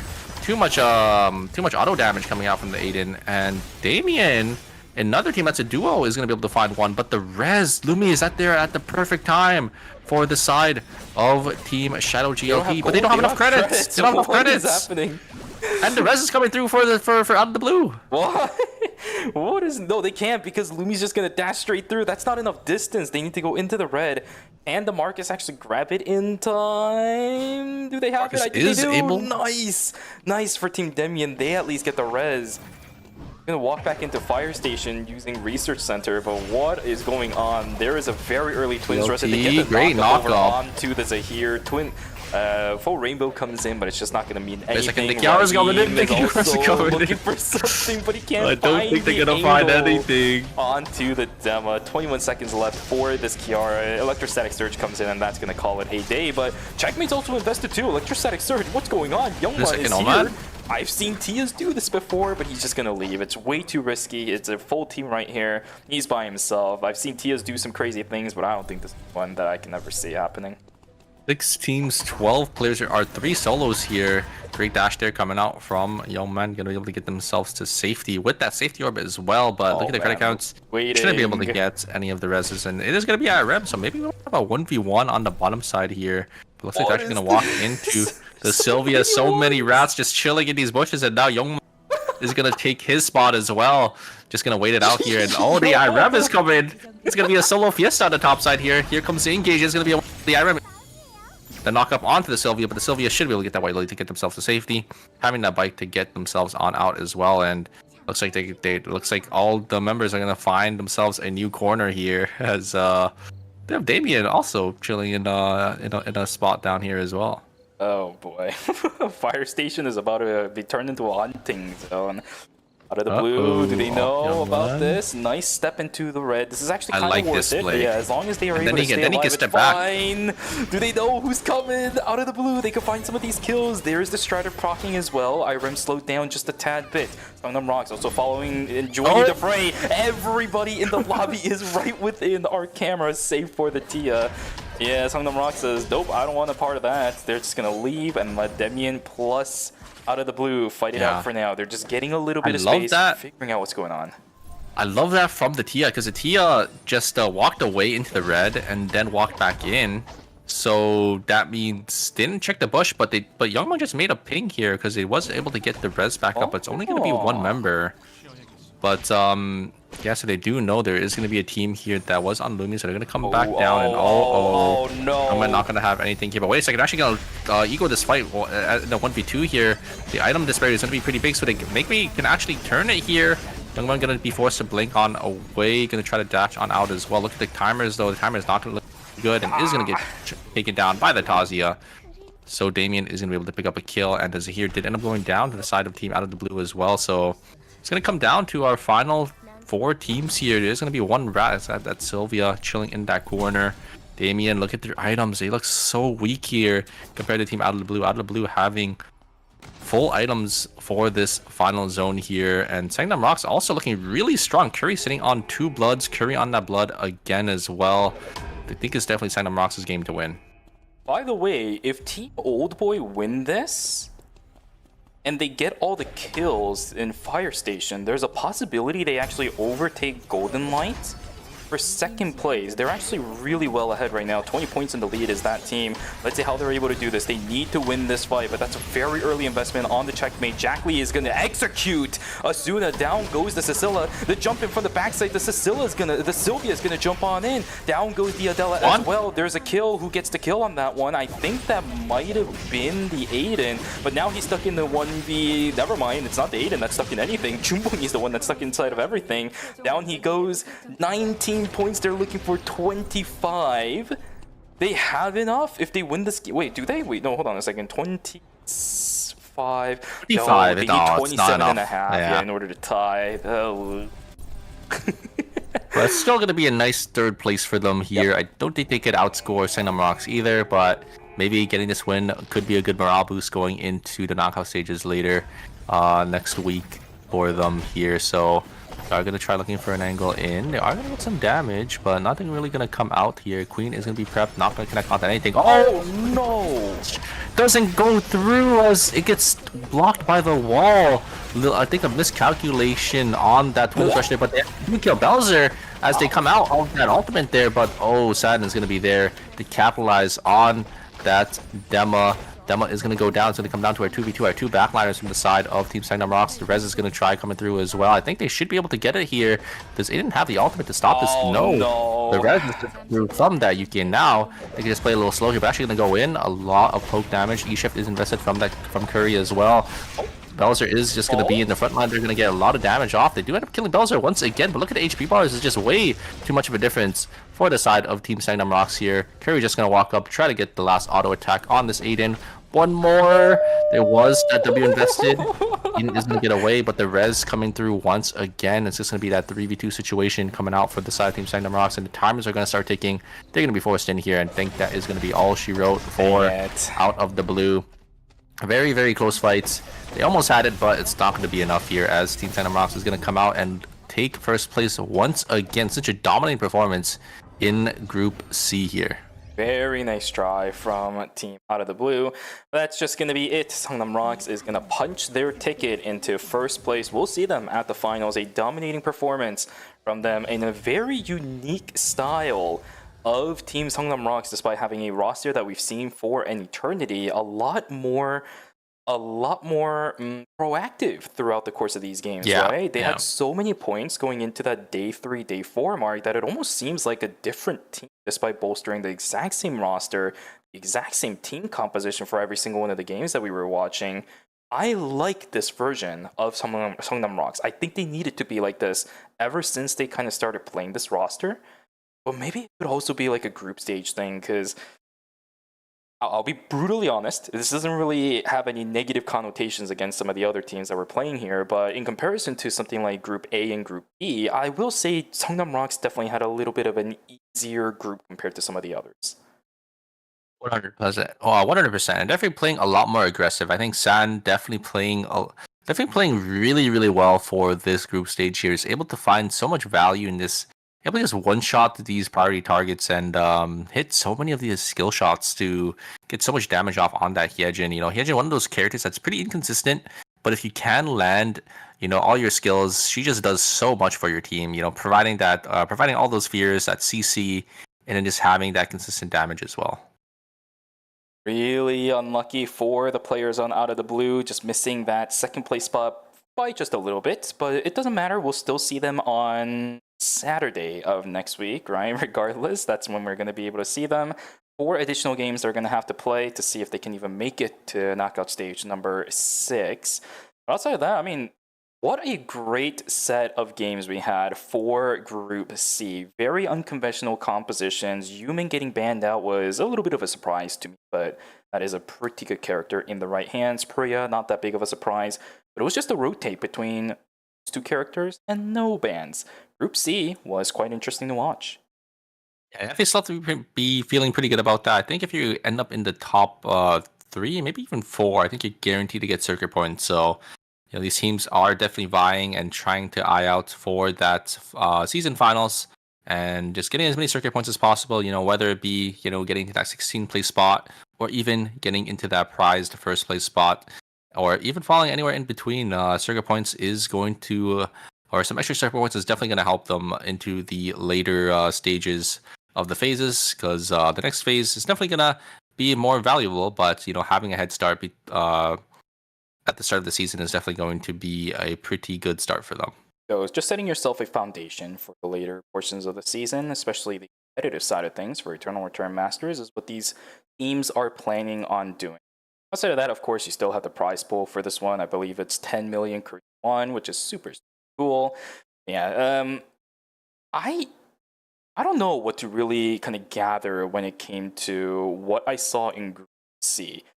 Don't get me wrong, I thought the games were really interesting, but when it comes to an overall kind of conclusion as to what happened throughout the course of the series, I'm not entirely sure what I can grab out of it. It was very chaotic, very messy from the beginning portions of the game, but then as the series went on, I think that a lot of teams did improve. Maybe that's like the only conclusion I can get. Communications seemed to get better. By game number 4, I didn't really see any issues with Araya and things like that.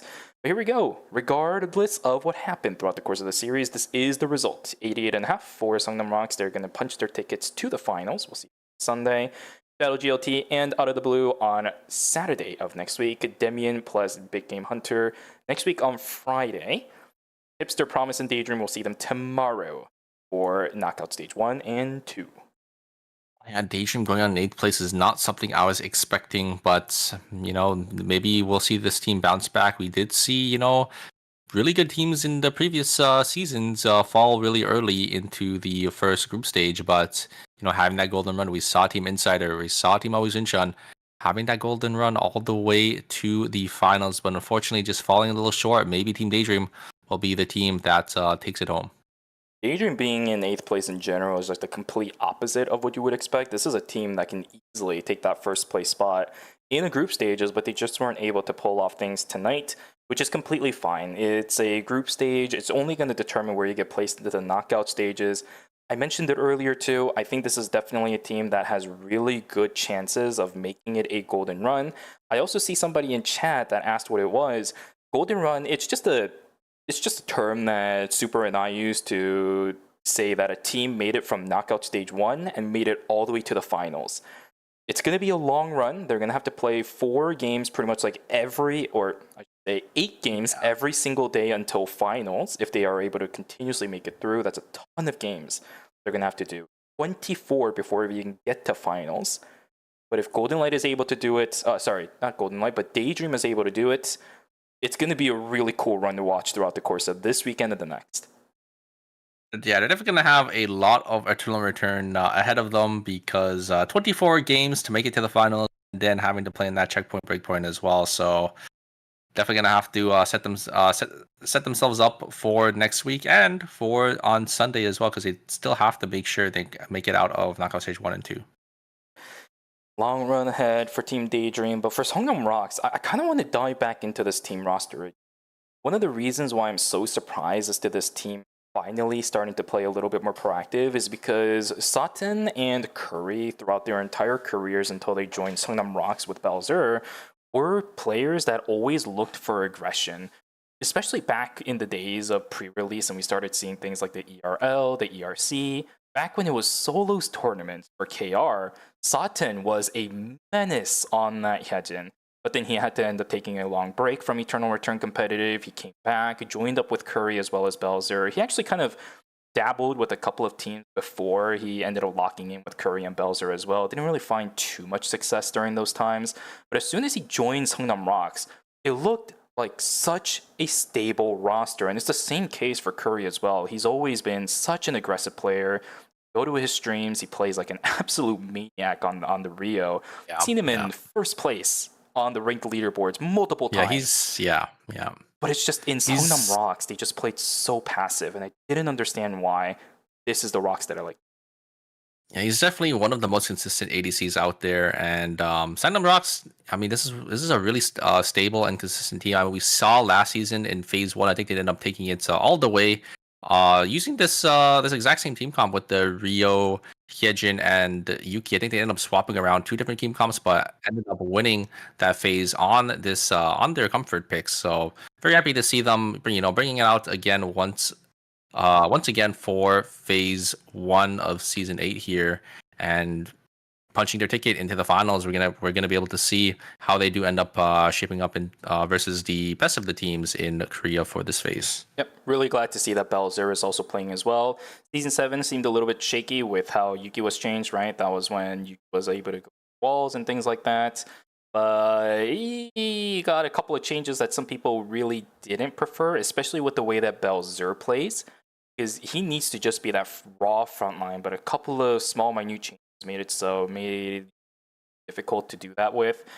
So they actually ended up running somebody else for a majority of their games during Season 7 as their frontline, but Belzer coming back in Season 8, making sure that he is the stable frontline that this team needs in order to make sure they can play the way that they do. I love to see it. His draws were on point today. The stuns and the targeting, absolutely chef's kiss. Yeah, and I mean, Yuki and Hyejin is a combo that we've seen from so long ago, and it's great to see it come out in squads as well. It's 2 characters that are pretty unique, I would say, to this specific team as well. We don't really see those characters being played at all outside of Team Songnam Rocks. So seeing it come out and perform, I think, is always a treat to watch. To see it. All right, so we're just waiting for the Korean side to finish up the interview they're having with Songnam Rocks because they ended up winning the group stage. So let's actually take a look at what is going to be coming up in a few moments here. We're going to have a break, of course, after the Korean side is done with the interview, but we can get an idea of what we might see in Group D. And I will tell you this right now. I talked about this to Super yesterday, but I'm going to call him out on this. How about you go over the teams that are going to be here today? And you know what? Since we're waiting for the Korean side, I'll let you just kind of go at it. You know what I mean? I'll leave you to it. I'm excited for this group. We got a lot of really good teams here. We got Guardians, G-Works team. We got Insider. Our Golden Run team. One of my favorites personally, just because they do. I run that Sua team comp. Busan, Vespa, Rosner on that team comp as well. So another team that I kind of enjoy watching. So you have Morian, C&J Esports, CDAC, Say It, and Milky Way. So some teams that I'm not too familiar with, but we do have some staple teams in here. We do have a couple of sponsor teams: Guardian, Busan Vespa, and C&J Esports, and Insider. A top team overall on the KR side as well. Pretty surprised to see a couple of players that are actually in this specific lobby, especially on the team of Say It. Ruin T, as well as Minshik Park, and Netizen Lily. Okay, this is a little bit fun one. Netizen is an interesting pickup here this season. This player was one of the best Estelles back in post 1, 2, pre-release season 8, season 9. but then they disappeared. This is actually a fan favorite of one of my friends, Manta Style. She really loved watching Netizen on the Estelle over and over again. Ooh, So I'm you're wondering if right, this is yeah. going to be Say It playing Netizen on the Estelle. I haven't seen Netizen in quite some time, but I mean, he was the Estelle player back when Estelle, was I mean a lot harder to play, right? So I'm very excited to see him back in the competitive scene. We do see, I think, there's JCP as well as another name I'm familiar with, but these other two teams, CDAC and Milky Way, are two I think these are relatively new players or newer players I haven't really seen too much on the competitive side. So very excited to see how these teams, shape up into, some of our more veteran teams in Group D. I see in chat that somebody said Netizen is exclusively a demo player nowadays. That's also going to be a fun one to watch. I think Netizen has some really good mechanics when it comes to the game, so that's going to be awesome. I also think I have a little bit of the inside scoop on this one, but Modern also is going to have a little bit of an interesting composition. Something that might be reminiscent of a Katsuki that we saw in the last season, just because JCP isn't there, right? The Fiora player is going to be making a comeback on a different team this time around, once again with the manager of my friend Hojun. Fun one to watch. But guys, I believe we're about to go into the break. So for all of you guys in the chat, don't go anywhere. We still have a whole 4 more games, I should say. That's going to be coming up a moment after the break. So we will see you guys in a moment. Grab some water, go grab a snack, and go take a stretch. We will see you guys back here for games 1 and 2 of Group D. Digger.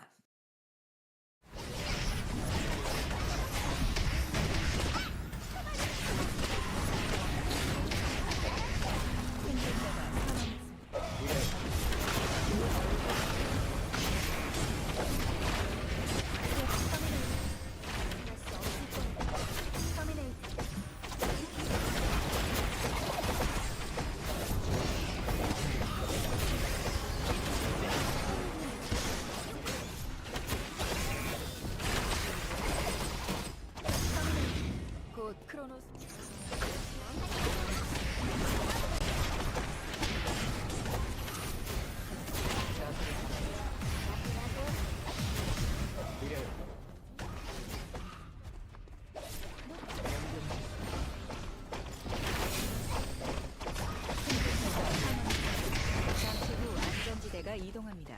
전장을 지배하고 있습니다.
잠시 후 최종 안전지대가 하였습니다. 체크메이트.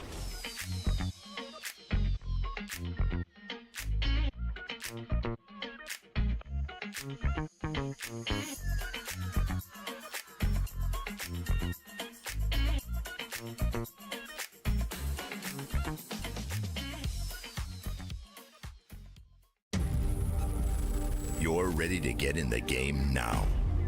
The last thing you want is to wait. WD Black, performance storage, purpose-built for gaming. SSD speed that obliterates load times. Performance to transform your game. Expanded capacity to store more. Customizable RGB. WD Black. Because the game never waits. WD Black. Drive your game.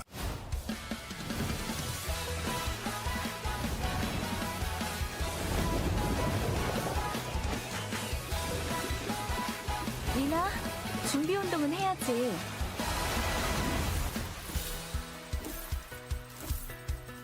하나, 둘.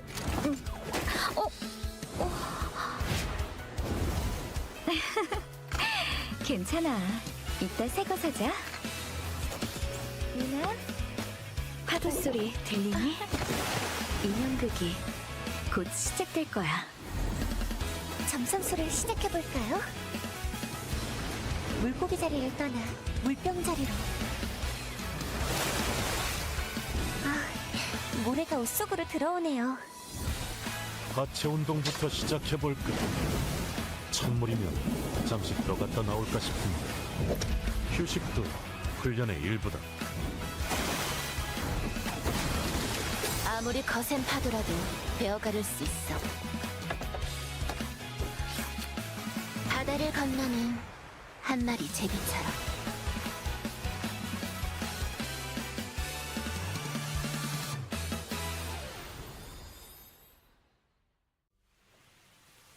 차에도 예법이 있다는 거 아시나요?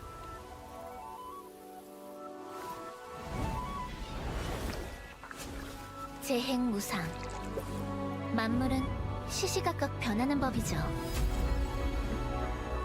차는 아직 따뜻한데 이 고요가 오래 갈 거란 생각은 안 들어요.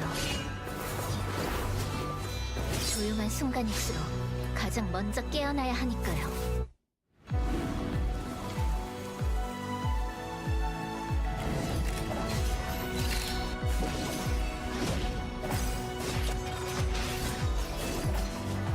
생사결이었으니 미련되지 마시길.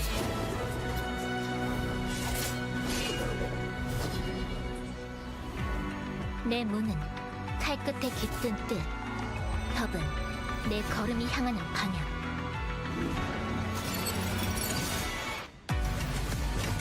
이건 휘두른 게 아니라 쌓아온 거예요. 내가 걸어온 검선 돌아보지 않겠어요. 틀은 자체는 사라져도 그 그림자는 끝끝내 남아요. 그러니까 쉽게 잊히진 않을 거예요.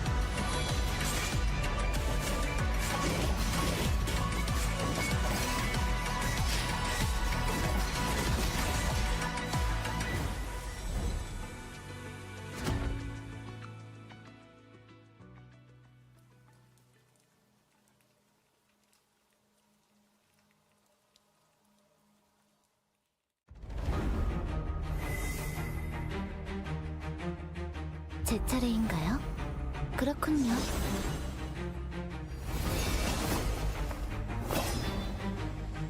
부드럽고 날카롭게.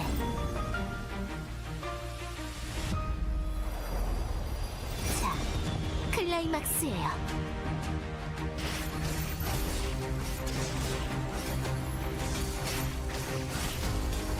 여왕의 스텝을 보여드리죠.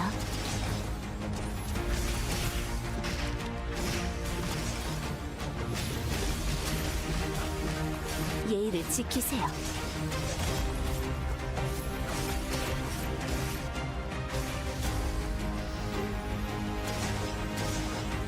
수고하셨어요. 거기까지였지만요.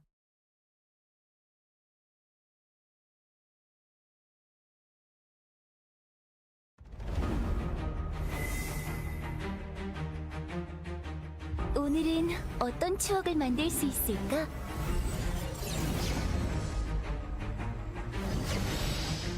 언젠가 오늘을 추억할 수 있으면 좋겠어.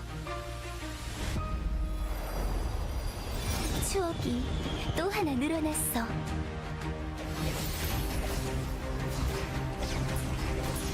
오늘은 즐거운 날이 되었으면 좋겠어.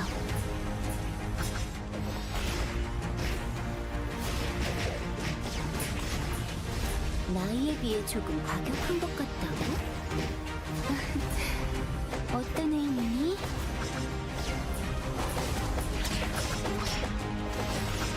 오늘은 꼭 내 마음속에 추억으로 간직해둘게.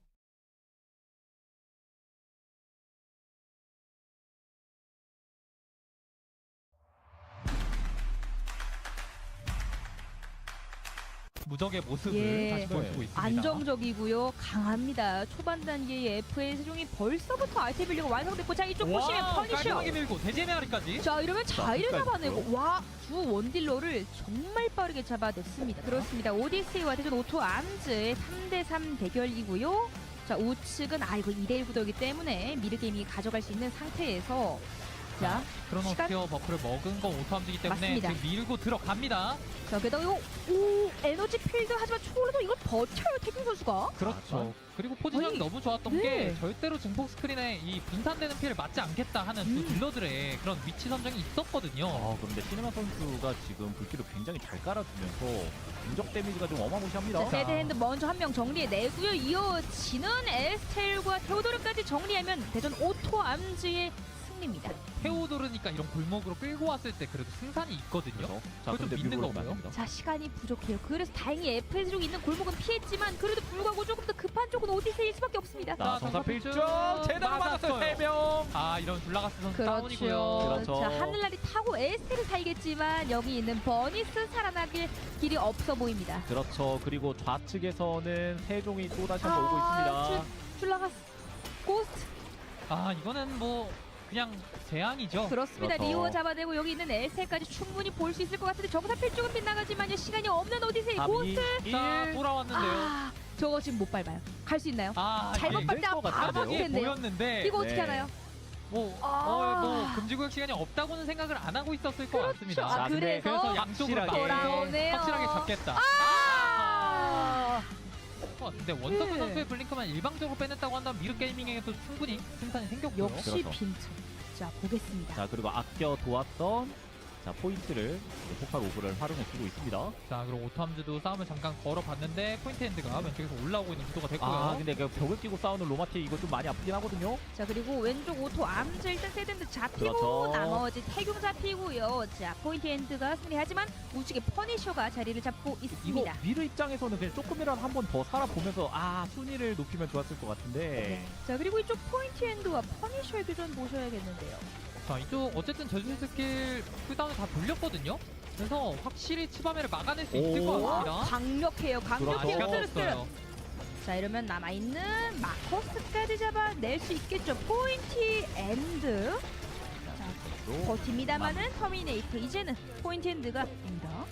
자 그래서 같은 조합 리오와 셀링 그리고 에스텔을 기용하고 있는 FN 세종과 포인트 엔드가 성당에서 만났습니다. 자, 이런 거 한 번에 그렇죠. 저주 터지기 때문에 그런 거 활용하려는 것 같고요. 자, 그리고 결국에는 계속해서 교전이 이루어지기 때문에 쉽게 쉴 자, 수가 아래쪽으로 없습니다. 리오 파고든 거. 자, 이거 먼저 포커싱 해주나요? 빠르게 잡아내요. 터졌어요. FN 세종 변수 절대 남겨놓지 않습니다. 설정 선수가 파고들지만요. 무력 그리고 비상 한 아래를 써서 빠르게 셀링까지 잡아내고 체크메이트입니다. 이거 경남 스파크는 좀 조심해야 될 것 같은데요? 이거는 터미네이트 냄새가 나거든요. 그래서 경남 스파클. 아무런 미련도 갖지 말고 빠르게 아래쪽으로 빠져주는 판단자. 그리고 FN 세종이 자, 오토함즈 쪽으로 순간적으로 아니 이거 뭡니까 이거 너무 좋아요. 이거 폼이랑 티밍에서 터미네이트가 나오게 됩니다. 그래서 나가수 선수가 진짜 큰일 한번 해줬고요. 여기서 퍼니쇼와 인빈시블 이거는 이노리 선수까지도 잡아보려는 것 같은데 마이가 멀긴 하거든요. 네. 치밤의 1대1 구도. 근데 증폭 스크린 활용이 너무 잘 됐죠. 앞쪽으로 파고드는 심지어 막 밀치는 것도 한번 잘 피해냈거든요. 네.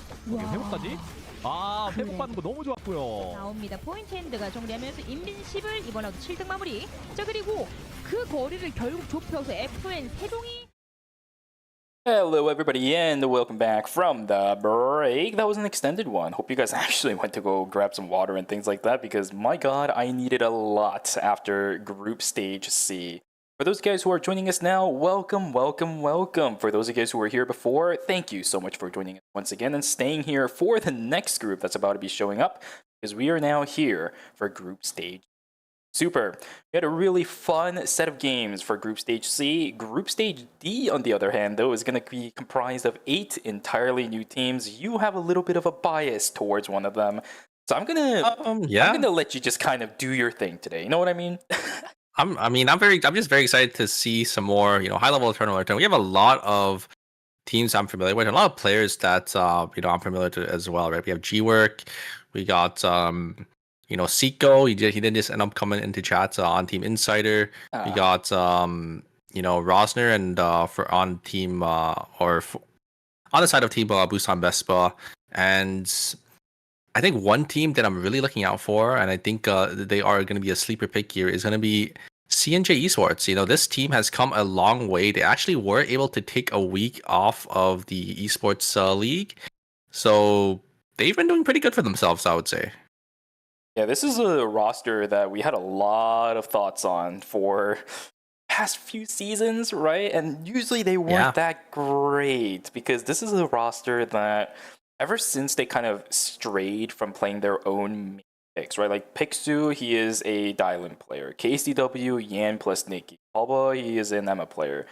But then they started diverting away from those because they found out that kind of composition really cannot hold its own, especially in tiers of Eternal Return Masters. We always called them one of those teams that does really well in the mid game but can't round out games. They have like next to no wins playing a roster that they're so comfortable with. But the fact that we're able to see them be confident once more, taking a week off of KL as well, I am excited for this reinvigorated version of CNJ Esports, expecting a lot of them today, Stu. Yeah, they're a team that has such a storyline, and they've come such a long way, compared to themselves in the past. I think they would definitely be really, really proud of themselves to see, how far they've come. So very excited to see what exactly they're going to be picking out for today, because that is a team that they have swapped over to that front-to-back-esque type of team comp here. We actually might we might be seeing some Nia picks here. Seiko and Gun both hovering the character. Looks like Gun is going to be swapping.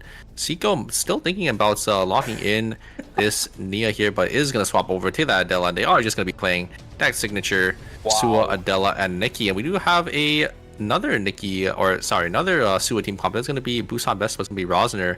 Going to be playing as our front here, as we're actually going to have a Sua ban come into fruition, because Milky Way is also going to be on that Sua pick as well, and a Priya ban coming to fruition as well. So 2 bans going to be coming out in the first game here. Historically, this has actually caused a bit of problems for Team Insider whenever the Sua was banned. I think, funny enough, they're actually able to deal with the Nikki ban better than, for some reason, the Sua ban, considering that the Nikki is one of the most core integral characters for a composition like this. We'll have to see what Insider is able to do, because I know you want to see this team succeed. I want to see it as well. Hopefully it's not going to be that big of a deal, but a new unique ban that we've seen throughout the course of the weekend as well.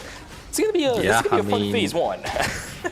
I mean, all of our Sua players, I guess, in one lobby here. We do have Yona, Rosner, and Sua are going to be from Milky Way here. They are going to be on that Sua Jackie. So we actually have 2 Jackies as well coming into this game. I think Jackie seeing a lot of play in the esports league. I think there was like 2 or 3 teams playing this new Jackie that did end up getting reworked this season. I think definitely they are a lot better than they were in the past, and it's great to see Jackie coming out in the competitive scene with all the changes. Absolutely. Here we go, ladies and gentlemen. Game 1 for the second group we are watching today. The final group, unfortunately, that we're going to be watching for today as well. And then straight to the knockout stages. But this is just the beginning of the journey these 8 teams are going to have to determine which team goes to which specific knockout groups.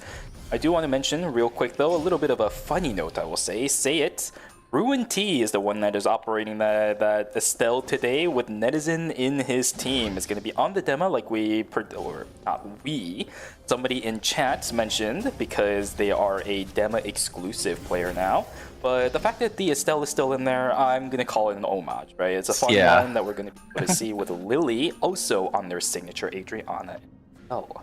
And it is kind of funny to see, Netizen just shying away, and then someone on his team is playing the Estelle that he was so well known for. But that is just how it is going to be, especially with how the character got reworked for the season. And here comes the engage. It looks like the ultimate is going to be used from that Yustina to keep them alive, and the Isaac is going to go down. Looks like Team Modern is going to look for some more here, but they are going to get caught. They're splitting away 2-1, and it is going to be Team I think that is Team Milky Way going to be able to find a nice kill for themselves. As Team Modern is going to be a little split here. Jan is gonna look for an angle here. KCW not going to hit that knockup. Oh, is going to miss the roundhouse kick as well.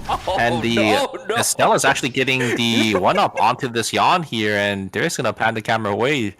Estelle is just going to slowly walk back here. Rosner is going to fight Yona down here in the sewer 1v1, but Seiko is going to be here as well. Knockup is not going to connect actually onto Rosner here, and Rosner's going to go back in, but all three members are going to be here from the side Team Insider, and they will be able to get that kill for themselves there.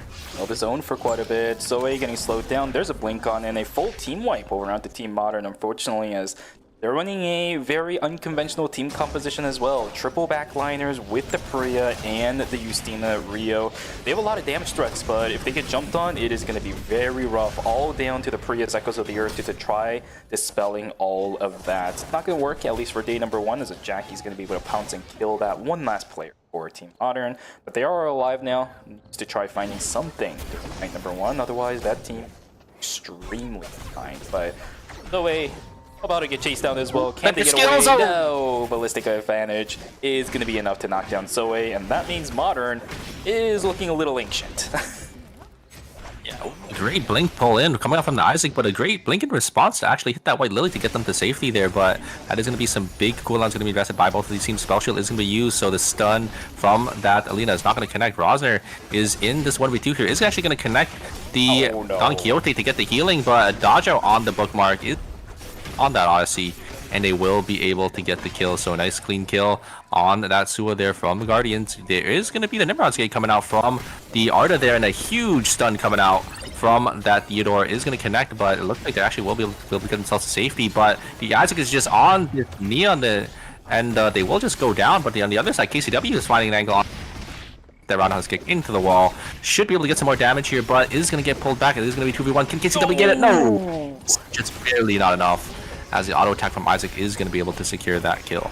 That is really unfortunate. I think it was a little bit of a miscommunication there, because the Nia should have been definitely helping the Yan kill that Arda first, I think, because the problem with what ended up happening is it took KCW way too long to kill the Arda because he was the only one focusing him in, but the Arda was locked in towards the game world. Wait a second, what is going on here? Modern again almost got jumped on by a Janky, but will be able to keep themselves alive. Coordination is looking a little bit iffy from some of these teams. Again, as I mentioned, it would have been better for CNJ Esports to probably focus on the Arda first and then turn the focus around to somewhere else. Yes. Set a day 2 kill, so that was an extra half point. I think it was, because you could see the respawn timer on these still is slightly extended, so it's a nice full point going into the side of Team Insiders. Do end up getting the tree as well. The glacial ice is going to be made, so I think it's going to be a glacial shoe is actually going to be their first item here for the side of Team Insider. Good. That should go towards the Sua. I think that's the order that they tend to go. If they get a meteorite, I think it goes to Della. I don't really like glacial shoes as a first item, but I just don't think they have any other slam. It would be my guess here. Rio is going to get some damage. He's going to get stunned up by the dice there from the Arda, and here comes the Nimrod's Gate. They're just going to look for an angle in. Oh, unfortunately not going to be able to jump over the wall there, but it doesn't really matter. The Rio did end up going to the top side instead of the bottom side there, so should be able to get themselves to safety. Well, Insider picking up 2 inside of Hotel, who's up against CNJ Esports. They're going to be struggling. Modern is split. They have split like the Red Sea right now. MG is trying to find something on his own, but Felix is on the chase. NCMB is just going to go for the chickens here instead. MG is looking for the kill, and he gets it! He gets the kill onto the Felix. The power of the flowers compels you. My goodness, nice outplay from MG, but that took so much time. If you're split farming like this, you need to be consistently proactive. Getting a kill is nice and all, but when it comes to your overall credit count, that still hurts quite a lot on the pace.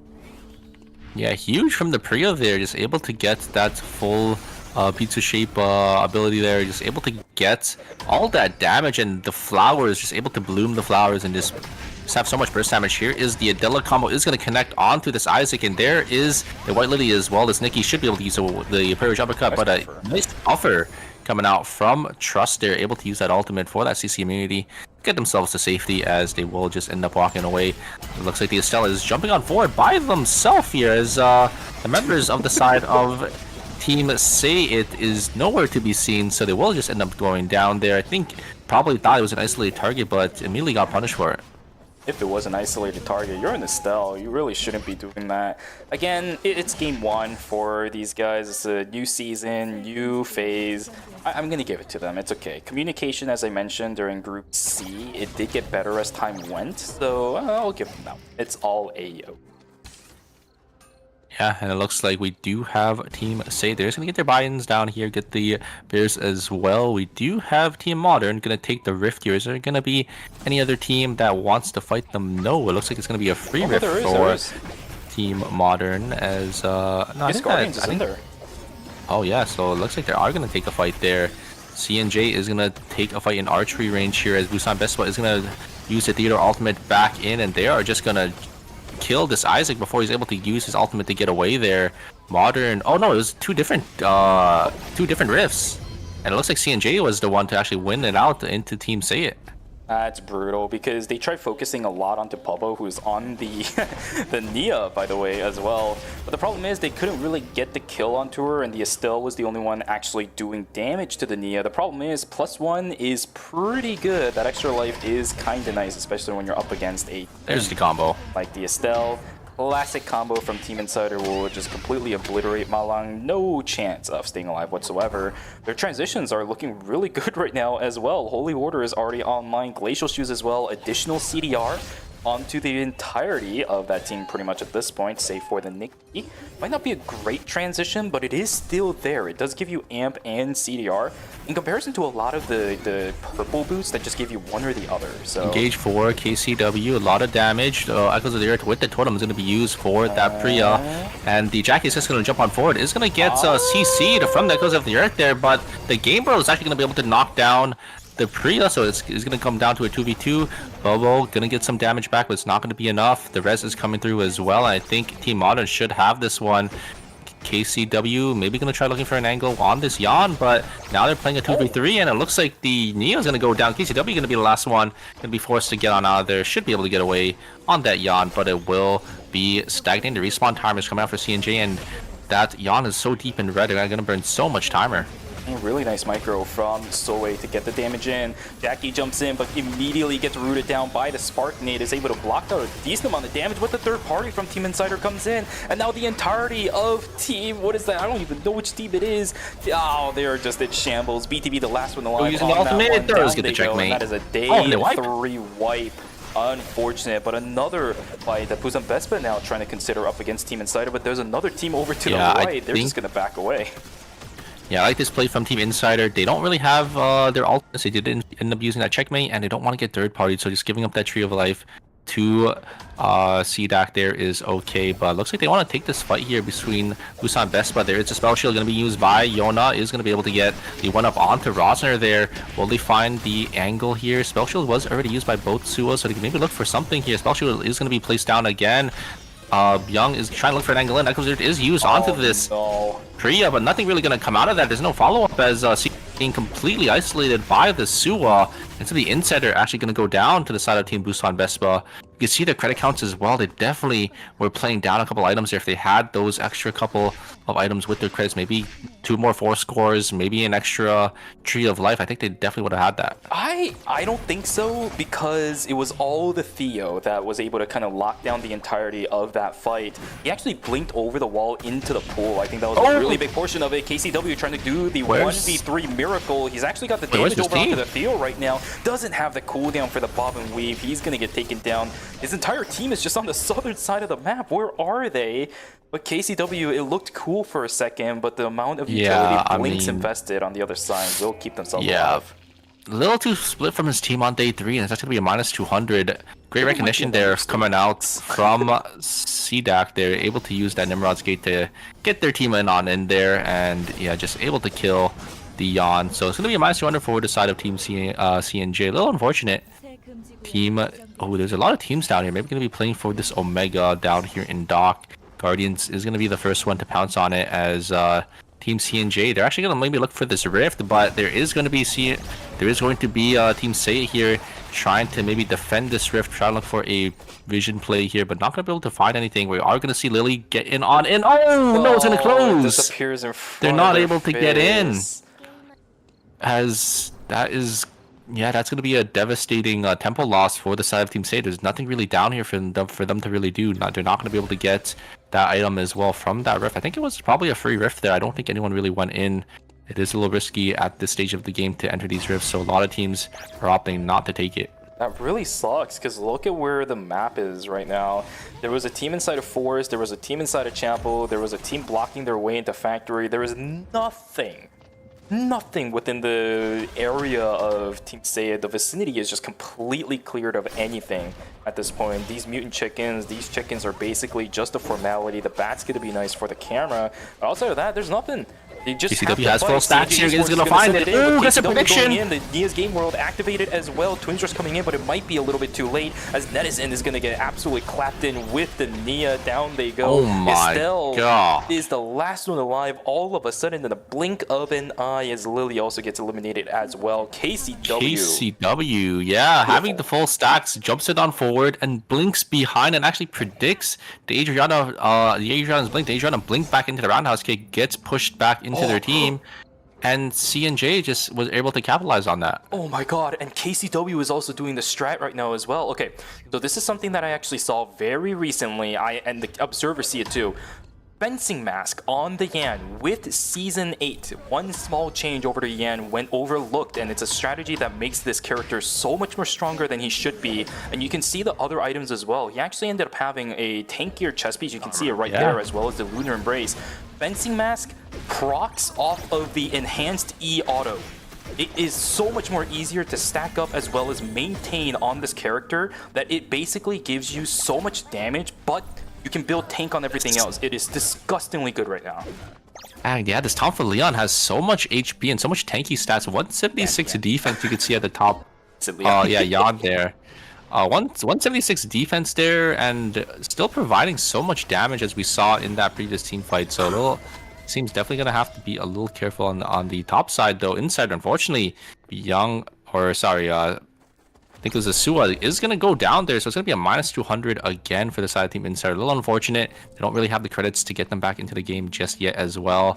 Guardians looking really strong. You could see that purple swirling buff under them. They have that Omega Alpha buff.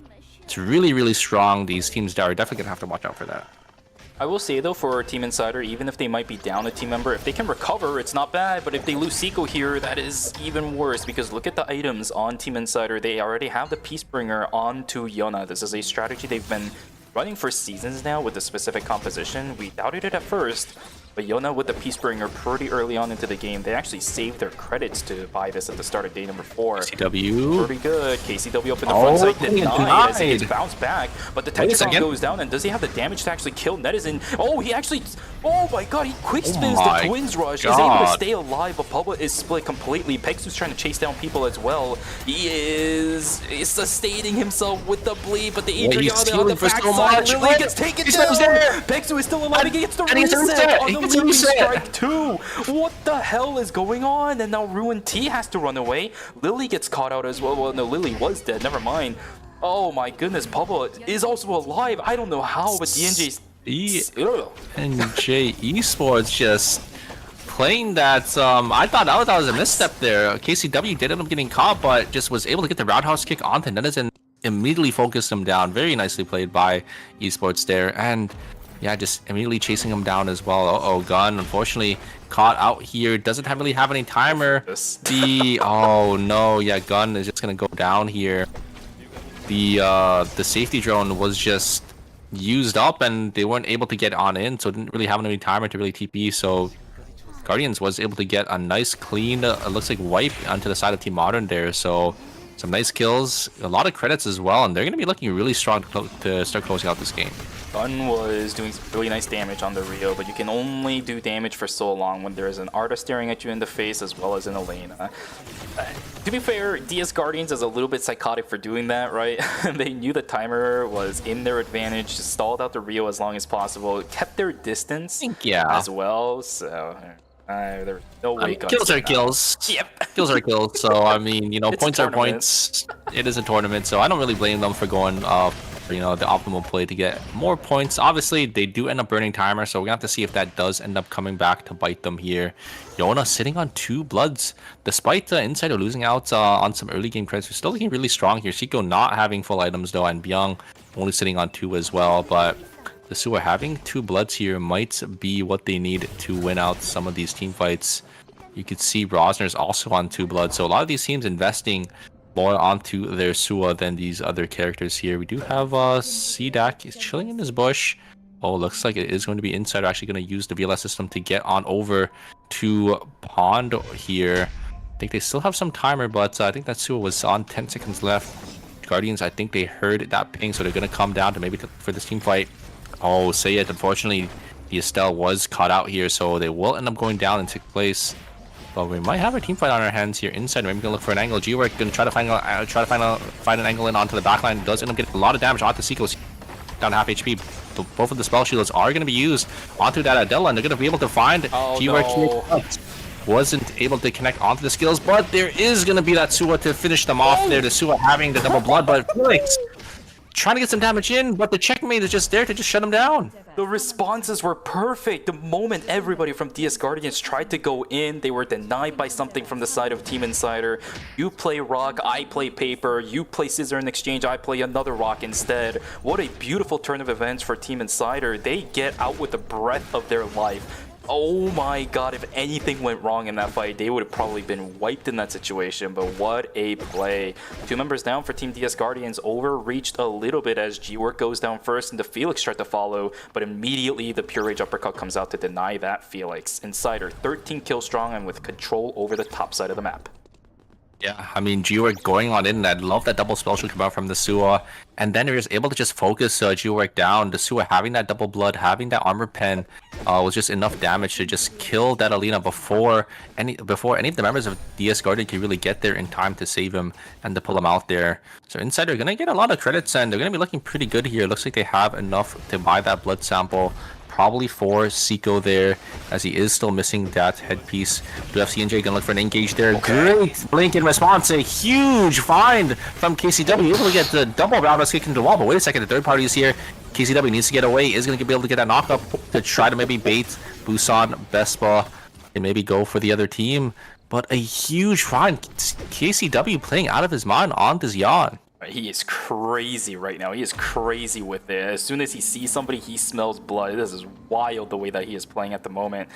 Fortunately, Lumi just traveling all the way. Yana sees the safety drone, and he just denies the Lumi.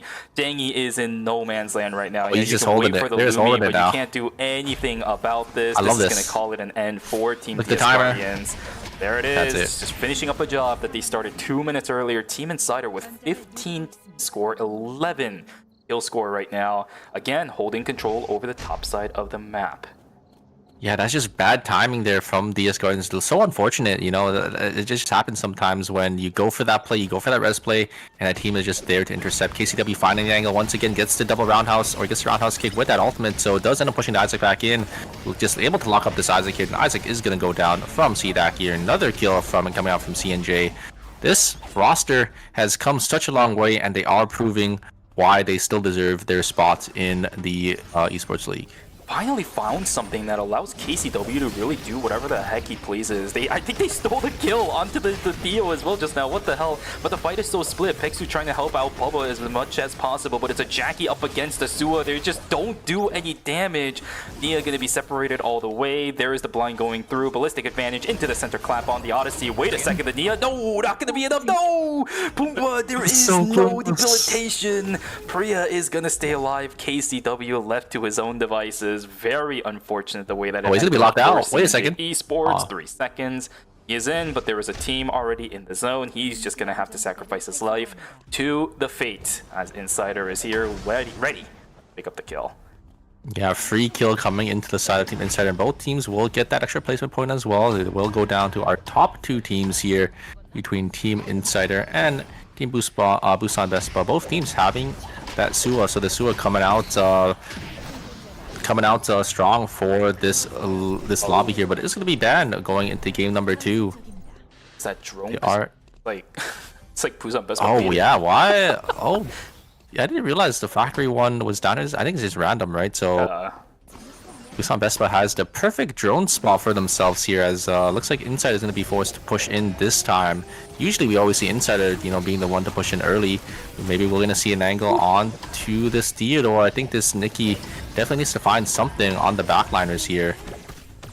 Seiko gonna try prepping their queen. Maybe Seiko can find an angle in with that blink as well. Does not hit that queen. The oddities are gonna come down from the Suas. This drone doesn't walk up and it walks down, then Insider is screwed, because this one middle bush is just, it's walking down too. This middle bush is just denying so much from Team Insider. They can't get control of it. No, we don't really know yet. Right now it's just closing. We don't really know where it's walking just yet. It looks like they are just gonna wait for it to start walking here. They're gonna be using these safety orbs to keep themselves to have as much timer as possible here. Let's see where it goes. It's gonna start moving in about 3 seconds here. But Team Busan Vespa have full control right now on where it's gonna go. It's gonna come down, and Inside is actually gonna be here to intercept. So it's actually gonna be a perfect spot for them to use the Lily as well. Maybe they could find an angle here onto the backliners. But there's bushes here. Look at where Min is positioned. He does not want to give a chance at all for Team Insider. Busan Vespa This is knows perfect exactly for Insider. where They're just playing for this, for this white Lily, and Insider probably have the perfect angle. I think they're gonna they're so patient. They're waiting. They're waiting because it's gonna start closing and they're gonna be forced in. Min is so screwed. Min is so screwed. Here we go. There is the knock-in. Yeah, but the great troll shield coming out. Rosner is gonna try getting. They're gonna try looking for Rosner here. Find it. Here comes the checkmate. They are gonna get a lot of damage. Nice.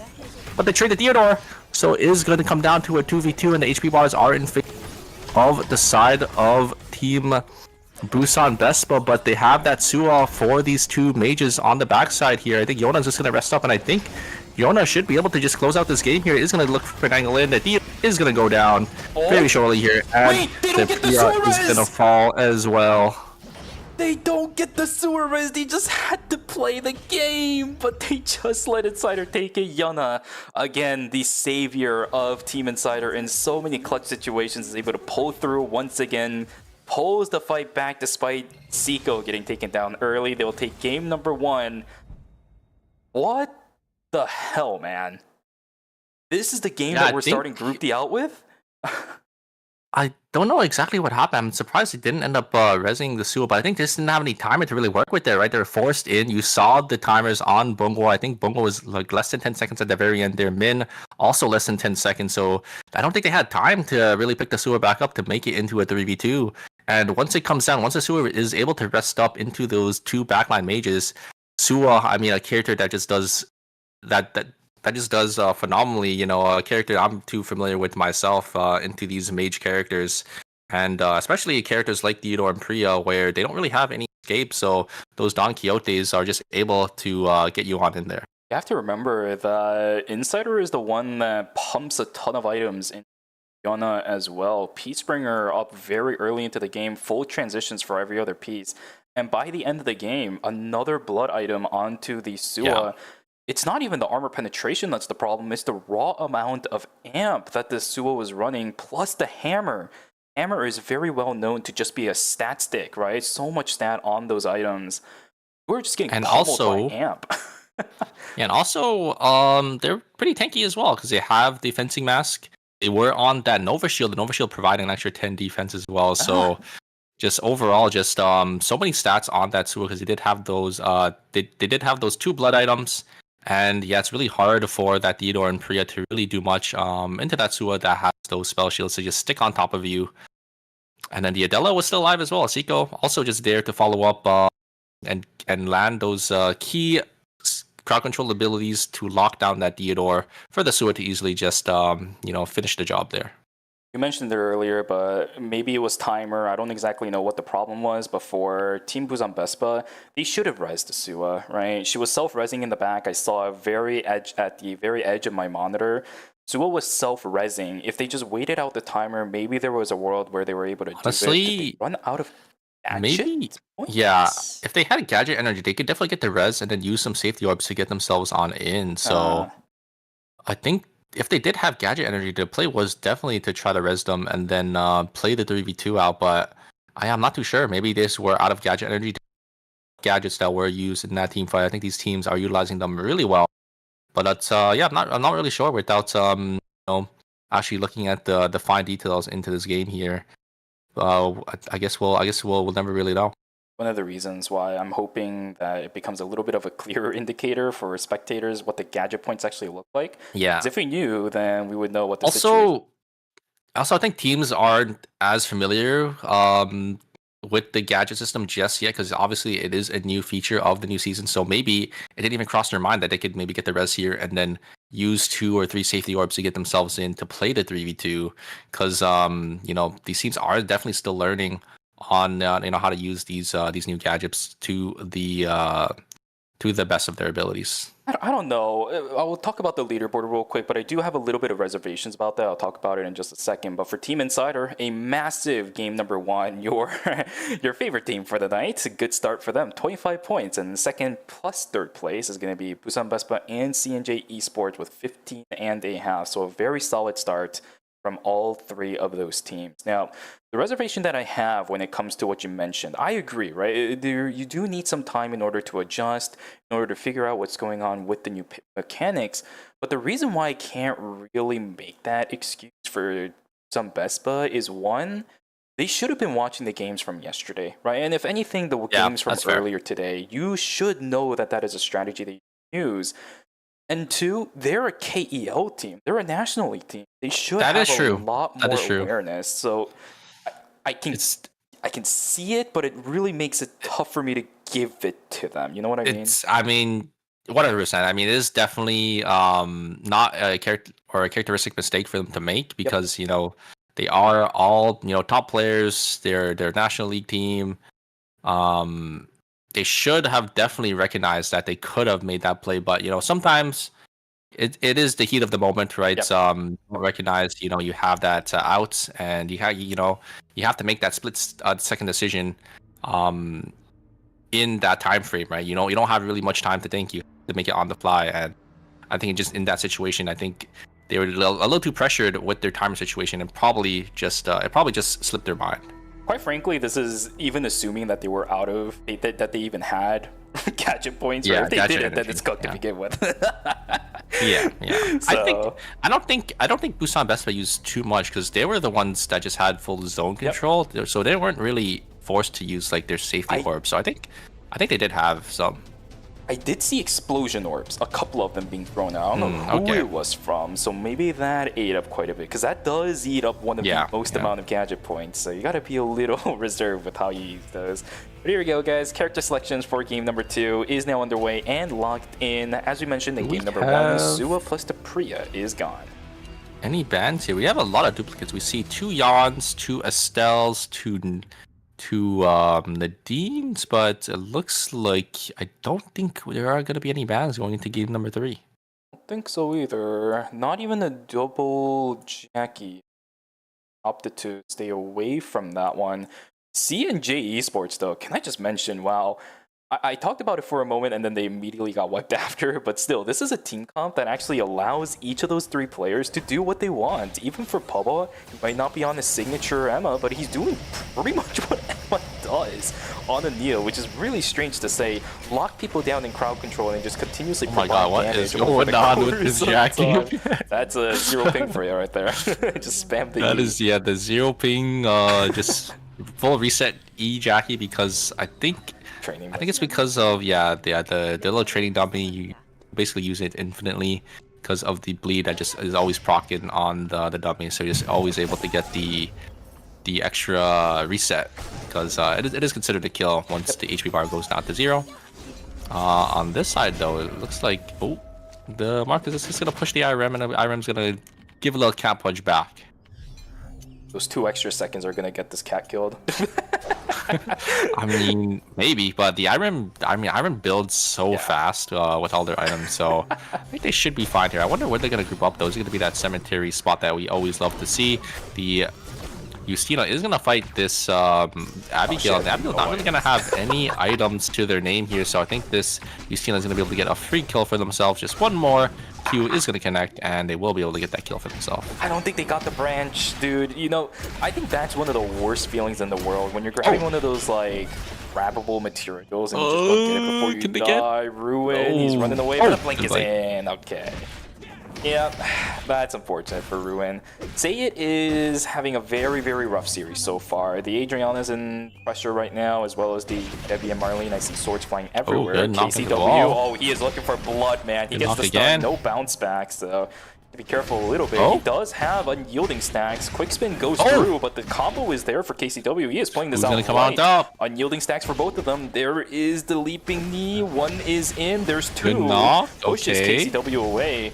He's Let's go W. back He is and still forth looking for it. here. Tetragon goes down. Now advantages on Ryan Raychan. Yeah, I mean, this fight's just swinging back and forth. It's just whoever has a cooldown come with the roundhouse why are picks you and here? stuff. And oh, man, that TMP just gets instantly killed there. Great combo coming out from that Yan.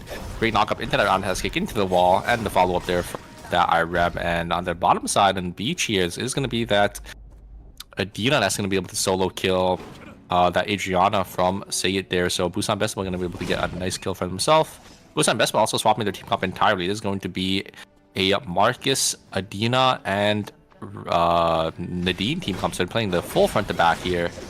It is going to be Edison going to try to get trust here with their Adriana, but this Isaac is doing so much damage and able to sustain up so much HP. A great parry there coming out from Edison, though, to be able to keep them alive. But the ultimate is going to come down, and they're going to be able to trade 1-for-1.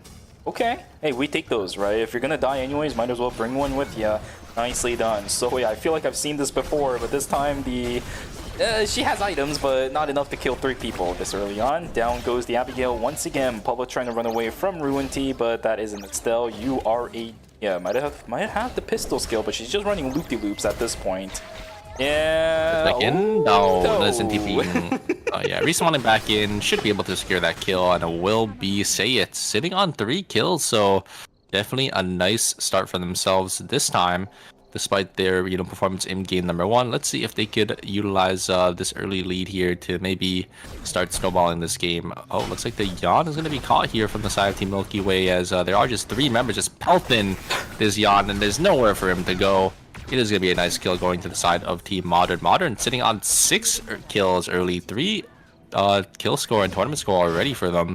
So they have to be feeling pretty good about that. I don't know what it is, but Modern, it almost felt like they were setting up an exhibition there. Here we have a Yan that is quick spin. Entry fee is 2 million Korean won. I don't know what. Zico getting taken down. Pretty nice combo from Team CDAC. But can they find any more is the question. But the return damage is looking pretty good. Nadine is just all the way in there. We'll be able to find the Aura at least. Young is out. I will say, not that bad of a result. Again, if you're gonna die anyways, might as well take one with you. Yeah, they ended up using a lot of cooldowns, but just jumping on forward, just might as well just get that kill before you go down. The Nikki is still going to be alive, and it's still that night 1 team wipe prevention. So, looks like the meteorite is going to be taken from G-Work. He is going to be able to get it to half here, and yeah, it's a little tough for Team Milky Way. They see pings behind them, so they don't want to be sandwiched. They don't really want to commit onto this team fight. So G-Work is going to be able to grab it for themselves and be a meteorite secured by the side of Team Guardians. Now listen, we saw an Elena eat a meteorite damage yesterday. That 1,000 true damage can be a bit of an annoyance. That is a lot. Ooh. An item going to the side of BTB. But wait a second, BTB walking back in? Maybe, I think they end up seeing pings down there, and crap. does end up making it. No, they made it. They made it. It is going to be that Eye of Horus made for BTB there. But yeah, I think BTB walked back in because they didn't see a ping behind them, so they knew they were going to get triangulated there. But it looks like the Tree of Life was already made, and it would be just 20 credits going to the side of Yona there. Yeah, I think I'm I'm still used to Fireball being crafted from the IRM, so I was like, no, they don't have the items. Oh my Here we go, God, another fight. The damage onto the Marcus looking pretty good, but he does have the force field. Nothing really valuable gained out of it. They get me luckier. Yeah, they're looking. Trust is trusting in this gameplay right now. Energy Blast Field coming out too. Okay, Rosner is just full on sending it. Min is pretty spread apart, and Pungwa is just not there to assist. Min just gets obliterated, but on the backside, Rosner is still putting pressure onto the Theo. Not going to mean anything. Pungwa trying to run away. Blink invested as well, but you blinked up against an Arda, man. It's not going to work out in your favor. Good stun, but there it is. No, It's going to be it for Pungwa. He's going to get taken down in a couple of moments here. Down he goes. 2-for-0 in favor of that team. Nicely done, as yeah, you're not blinking against an Arda.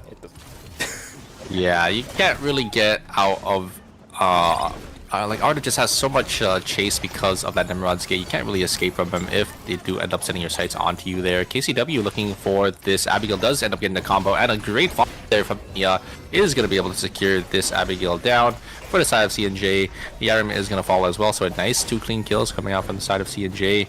On the top side, though, we do have Team Guardians. They are going to get a lot of poke damage with this Arda, but Zhangyi a little too forward. It is just going to get instantly killed there from that Yusina and that Rio. A little too mispositioned in that team fight there. Min able to get a lot of damage onto CDC. Looks like CDC was also completely isolated. The Isaac and the Arda completely split away from their Theodore, so they just were fighting a 2v3, and Busan Best was going to be able to capitalize on that. I think one of the biggest issues that these teams are having, and it's not even their fault, is that fights are happening one after another in quick succession way too often. So teams are trying to reorganize themselves, try to find something around the map because they spend so much time fighting, and then immediately another team comes in. That's why they might be split, right? Trying to get some pressure around the map, find some objectives, but then they go into another fight without any cooldowns, and that could be a little bit of an issue. I heard that could be a problem. I don't know where I heard it from, but not having cooldowns is kind of bad. Rosner is completely split away from their team. I think Busan Best was just going to give them up there. The positioning at the very start of the fight was a little wonky, so just going to opt to grab the farm down here in Dock and maybe try to get themselves on out of here, but I don't think Team Seiya is going to allow that to happen here. They should see all the pings here, and I think they're going to start closing in onto Bunghwa on the bottom side. You might as well die now. Yeah, I think they should end up going down here. They are going to get triangulated on. And I like that Adriana did end up popping that White Lily to make sure that Adina has no escape route here. So a nice kill going to the side of Team Seiya. Double bears picked up at the bottom side. I think Min was able to pick up the one towards the north right near the shack. So when it comes to bear value, they did get something. At least the Adina will be coming back up in a few moments here as well. Busan Bespa is still alive and kicking. Rosner looking with that satellite radar. We'll be able to figure out that there is nobody in school. Min will be there as well. Pungwa coming up in 4 seconds. We're going to go into day 3 with a little bit of a quiet end. The night number 2. All the fights were already done unless this one starts instead of Uptown. Yeah, it's going to be swapping over to day 3 as well, so these teams have to be a little careful. It will be a minus 200 if you end up going down here. The Estelle is going to find an engage on Theodore, but it is going to be a little too far forward, and is just going to get completely focused down here. The Isaac is going to try getting as much damage as possible. The Theodore is going to be there to just finish off that Estelle, and Estelle is going to fall onto minus 200, our first minus 200 of the game here. Say it. Not going to have, or is going to have enough credits, just barely here with that Dema Marlene to get that Estelle back into the game. That would have worked if Lily wasn't perma-stunned, perma-locked by Shauna. The Arda pretty much made it impossible for the Adriana, even with the long reach on Cocktail Party, to actually be of any assistance in that fight. Dema alone usually is not going to be enough to kill anyone. Here we go. Okay. Is that a tank or a piece of paper? My god, Peksu running down gun. I don't think he's going to be able to get it, but KCW is on the chase. No White Lily. But he can maybe dash over this. Yes, he does have the range for it. Oh, Gun actually gets the counter kill. Hey, KCW, wait a second. What is going on here? Wait, KCW. Oh, no. The shot was skill. With the quick spin. No. This early in the game. Are you serious? 4 items on Gun is enough to just kill himself. That's not good. No, the reversal. No, it was looking so good for the Rio. The Rio was playing out of his mind, just able to just turn and get the Jackie there and almost kill the Yan as well, but just one quick spin is enough to just seal the deal there. A little unfortunate. Edison is get on in there with the Assault. The Assault is going to come down, get the double knockup. A lot of damage is going to be exchanged. You're going to try looking for Isaac, but Isaac's still healthy. It's so much sustain coming out. So much sustain coming out from the Isaac there with that Theodore healing. Just so much healing for that Isaac. It's the Isaac healing, the Arda healing. They got the Theodore healing as well. It's just so hard to kill for the side of Team Say It there. And on the top side there, the Rio just doing so much damage into the side Team KC, Team CNJ Esports, and the Jackie's going to be the last one left. Going to be forced to get on out of there. Yeah, they just weren't able to find that priority target. Weren't able to really get any of the backliners there. It's so hard for them to get onto a Rio. And a Yusina. Yusina is one of those characters that has that get out of jail free card with that ultimate. So if you try jumping on her, she's just going to use that ult.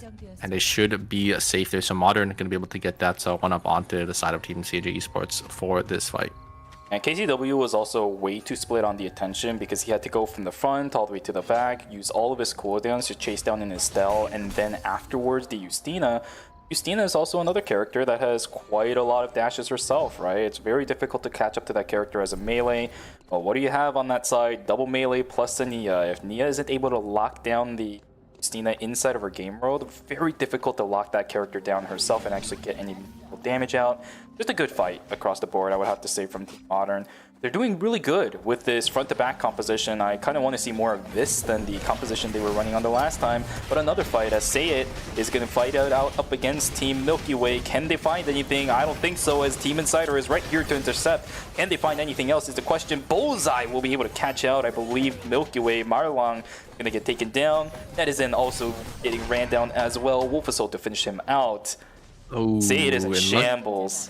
Look at the credits for Team Say It. They're not going to be able to get any of their members up. They can get one member up, but they're not going to have enough credits to get two anytime soon here. Yeah, you can see the credits now that after they get their demo up, they need about 150 credits to get their teammates back into this game here. Oh, IREM getting caught by the side of Team if they will be able to get that kill, and it will be a minus 200 for the side of Team Milky Way. Just res the Abigail as well. Minus 400 for that team across the board, not going to be good. 200 credits still left on the RM. They can call in a Tree of Life or a Mithril very soon, but that's really about it. KCW. Oh, Vice angle! They find the Rio, but unfortunately she electric shifts away into the wall. Oh, she's dead! She is still dead, never mind. Okay, Estelle puts herself into the game world. This is a tank, but the true damage just rips her to pieces. Yeah, Nia's got true damage. If the pieces start moving through you, that does true damage. Very, very good fight for Team CNJ Esports. They are going to be able to find 1+1. Buy one, get one free, I guess. My goodness.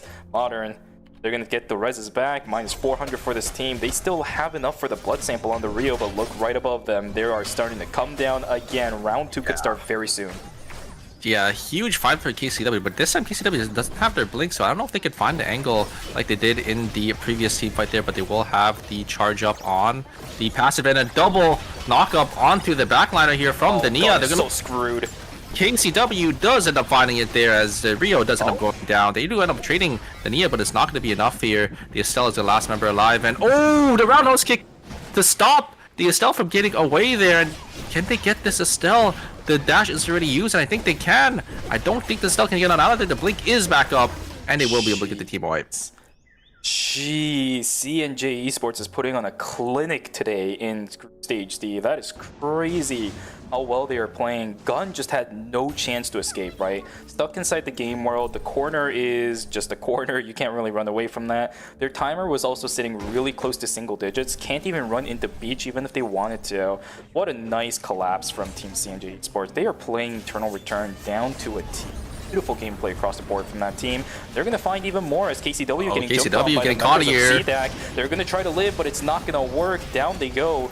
And this is all red, by the way. It's going to turn red in about 15 seconds. Archery range is also red, too. These two teams have got to get out of here. But a fight up on the northern side. Can Rachan somehow turn this around? BTB good knock up as well. Can they get the kill over onto Oh, they don't get it. They cannot. IRM goes down, and that is it. The fight is over. 2 for 1. But in the end, it's still going to go in favor of Busan Vespa as they're going to get the res back onto Min. Minus 400 to Team Milky Way. They are so screwed. I mean, a great combo there, but just wasn't enough damage from that Yan to finish them off. A little unfortunate. Queen is going to be used from Seiko, but the blink is going to be invested from that Arda to dodge out on it here. The wake line is being pulled, but it's going to be pulled back in. It's going to go straight to the hands of Team Insider here. Pulled again into Guardians. They're going to look for an angle in. Who gets it is going to be G-Work that does end up securing it there, but the blood sample is going to go to the side of Team Insider. Although everyone out of that G-Work. What? What from him? Yeah, I think it's just like the Quake or one of their spins. I think they did not getting it there. I mean, yeah, I guess the secure wasn't there for that Adela, but I mean, Insider's still picking up the items for themselves, so they'll definitely be happy about that. They're okay with it though. Look at the Felix's credit count. They can call themselves in a blood sample. It would obviously be nice to have 2. You have one coming up soon. Their transition. Ooh, are they gonna check this? Nice. They do. They should know that there is a team here in Milky Way. Look at their items. They're not like strong. So they're just gonna opt to take the safety orb down into red here and probably teleport from Temple or use a VLS system here. Timers are ticking down though. And you can see the timers of Milky Way. It's not looking good. They probably have to start looking for some of these kills to get their timer back. Okay. Real quick, just a little bit of an update. Oh my, what is going on? Oh no! Oh no! I think Milky the Way VLS probably sent to the VLS galaxy. right. Yeah, I think they probably VLS right on top of CJ Esports and That's a no, pound the Neo's town Game really World. Yeah, is right there. They have the yawn as well. The Game World. It's just not looking good. But CJ Esports, look at their points right now. They're sitting on 16 for themselves already. They are looking so strong, and they're having such a good performance in this game. Round it out, though. They've come such a long way. They need to round it out, though. Hey, listen, they might have taken a week away in KEL, but it's been eons since they were able to take away an Eternal Return Masters game. Would love to see it in this one. They're very well prepped for it. The Queen of Hearts, by the way, onto the Nia as well. She doesn't necessarily need it as much as some other mages do, just simply because Nia's Game World will reduce cooldowns quite a fair bit. But, oh, what the, what? You are by yourself there in ZMP. Your teammate's gonna help you. I think tried to go for a stop on the VLS, but Busan Vespa just dared to respond, just instantly turned on him, and he just died. So DS Guardian is going to be playing down a member. That is a little unfortunate. I think got a little baited. Probably thought maybe I could get one knock here before all them VLS, but Busan Vespa, all of them just got off and just responded perfectly. Yeah, he fished himself with with a spear, I guess. What the heck was that? All right, well, that's a little bit unfortunate. Now DS Guardian is down pretty look bad. at GWorks item as well. Like they were set up to win this game here. You could see Zhang Yi sitting on the 1 blood as well. GWorks sitting on 2 bloods, but yeah, they don't have enough credits to get their buy-ins just yet here. Lumi is gonna come down. It's still missing about, I think that is about, how much credits? It's like about 20 credits. Oh, they're gonna sell. Oh wait, they made a glacial shoes and they're gonna sell it. Okay. Or they have a glacial shoes in their inventory. Jangy was the one who decided to sack it. GWork gonna sell it and then bring it back up. They have the Nimrod gate as well, here. but GWork's timer, there's a safety orb. This should carry them to about the bush, but that's about it. Nimrod's gate to finish the rest. Not that bad, but this is where the real test begins. Is fully stacked here, but the Wick buff is still on Guardians, and they're actually maybe gonna send it here. Oh, that's gonna be exchanged. KCW maybe gonna try finding an angle in. Still fully stacked. Just trying to look for an angle here. I don't know if there's anything, and GWork's actually gonna jump on forward with the Nimrod's gate. They're gonna look for an angle onto NC. It's not that Felix is able to do so much damage onto these frontliners here. GWork finds an angle onto the back, and that is going to be it for C&J. They're gonna lose 2 members. KCW, the last member, gonna have to book it here with that jump pad, and their credit counts aren't looking too good. They're not gonna be able to get the res here, even if they do end up finding Lumi. Great turn around for Guardians here in this game. They are still looking really strong and looking poised to closing out this game here. Yeah, really good call, by the way, from NCMB to not take the Nimrod's gate. It was just GWork that ended up taking it. Oh, I see. It was Zhang Yi took off his shoes to sell so they get the res. So that's why you could see they do have the Delta Red back up. It looks like I think they end up crafting it, or maybe they end up picking it off someone's body there. But that Arda did not have their shoes, I think, for that team fight. I think they're trying to look to maybe get their Colin back in to maybe get it back up here. They should have enough to get that tree up very shortly. There's going to be a lot of teams here in Fire Station. 3 teams, 4 of these teams to really play around. KCW as well can maybe wreak havoc on this yawn. So these teams have to be a little careful playing around in this zone here. Looks like Guardians is going to be the one to secure it first. The fact that there were teams right up on top was actually a saving grace for Team C&J Esports. Oh, I like this. They're actually going to leave because they know there's another 2 teams here. So they want to play for a straight 3v3. They want to leave fate into their hands here. So Insider going to come down and fight Team Busan Vespa on the bottom side here. They are playing at this double backline team. So if Young can find the angle, they could definitely get a lot of value. They could one-shot any of these backliners here, but that Purge uppercut needs to hit on a priority target. And oh no, the Isaac is locked out on the top side there. That's gonna be a -2. That's gonna be a -1. What was going on over there? Triple explosion drone sent How over is towards Team he- Insider. Let's see, Rosner pretty low. Seiko looking for an angle. Oh, Seiko just goes dead, down. But wait a Min- second, Oh, he did it actually leave? gets taken down too. Now Yona, he Oh, gets no, taken it's down not by enough. Gungwa. It was a star crash down that, you know, you can't really dodge when Yeah. it comes down to it. So nice. Was best secures that attempts. I think Seiko just took too much damage before looking for that combo there, so just a little unfortunate for the side of Team Insider. And I like this from Byung. Just gonna use the safety orbs to stall out for some more placement here, and they will be able to secure themselves a third place spot. A couple extra points, but they will end up going down to Team Busan best spot. But yeah, I don't know what happened to CDAC there, because I think they're all just chilling in that bush, and I think maybe the Isaac just stepped out or was on the edge of the bush, so they just got locked out. Would be my. I think at -1, right? I actually wasn't paying attention. I'm pretty sure, yeah. But the Isaac, because they were a full team, if I'm not mistaken, they were just chilling in that bottom side bush, right? If I remember correctly. So I think maybe they were just outside of the bush and just that is a big mistake though for a team to make, because they basically just weren't able to take 3v3 anymore.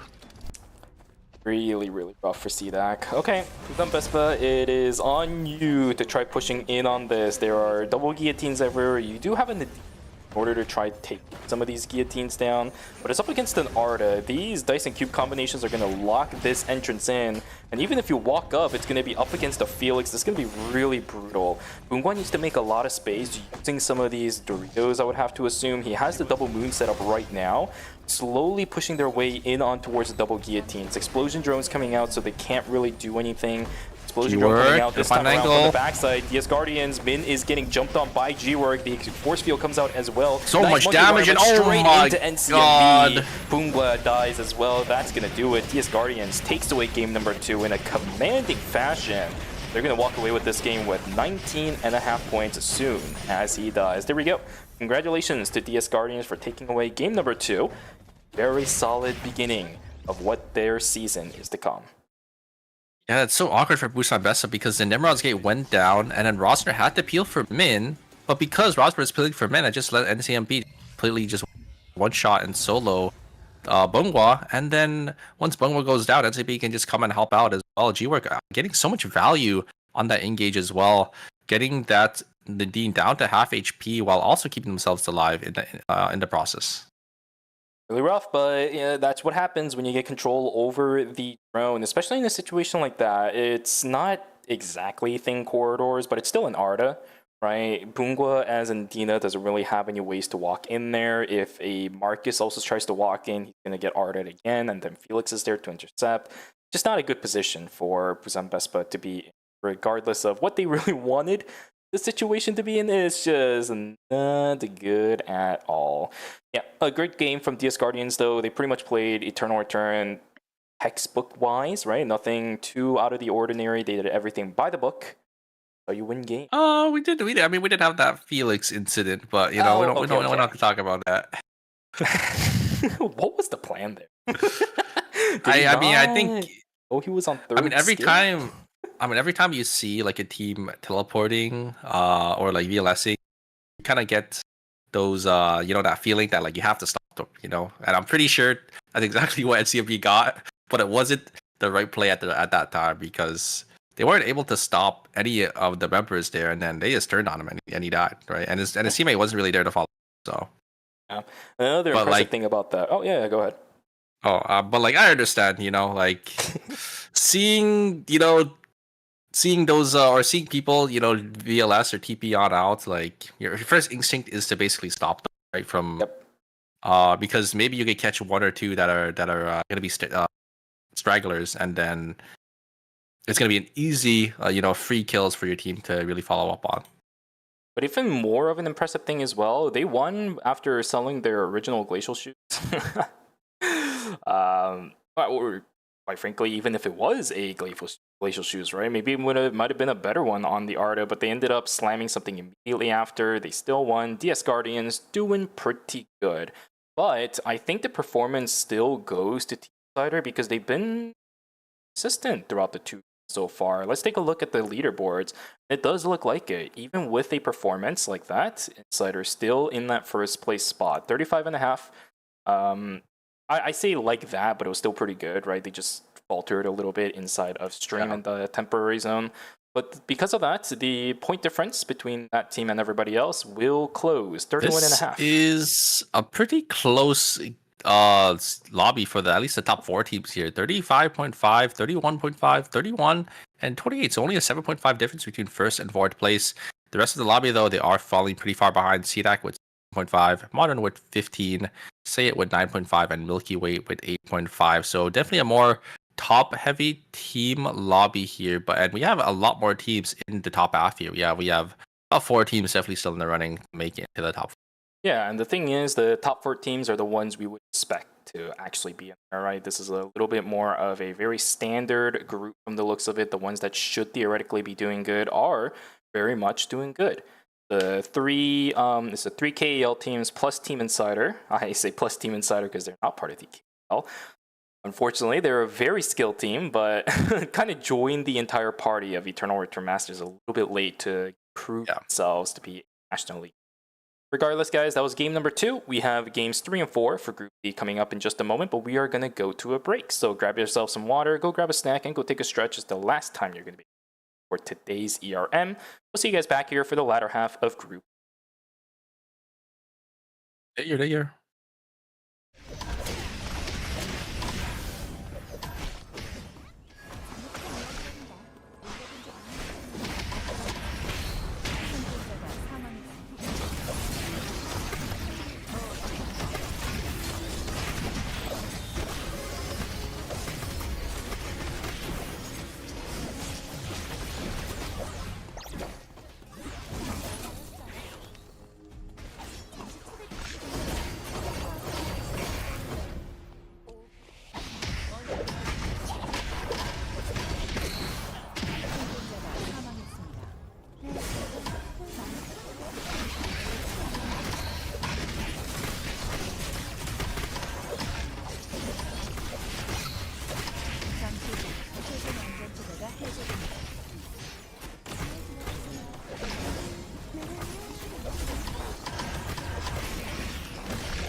You're ready to get in the game now. The last thing you want is to wait. WD Black, performance storage, purpose-built for gaming. SSD speed that obliterates load times. Performance to transform your game. Expanded capacity to store more. Customizable RGB. WD Black. Because the game never waits. WD Black. Drive your game.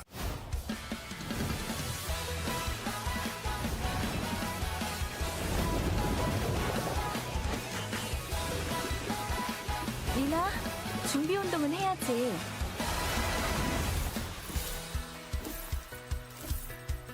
하나, 둘.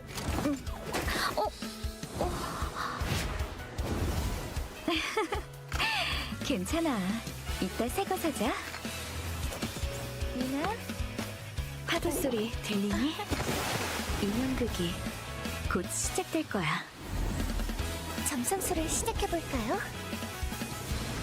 물고기 자리를 떠나 물병 자리로. 아, 모래가 옷 속으로 들어오네요. 하체 운동부터 시작해볼까? 찬물이면 잠시 들어갔다 나올까 싶은데 휴식도 훈련의 일부다. 아무리 거센 파도라도 베어가를 수 있어. 바다를 건너는 한 마리 제비처럼.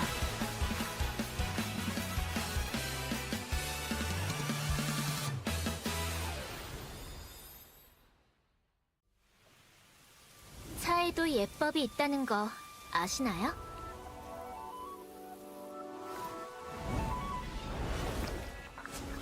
재행무상. 만물은 시시각각 변하는 법이죠. 차는 아직 따뜻한데 이 고요가 오래 갈 거란 생각은 안 들어요. 조용한 순간일수록 가장 먼저 깨어나야 하니까요.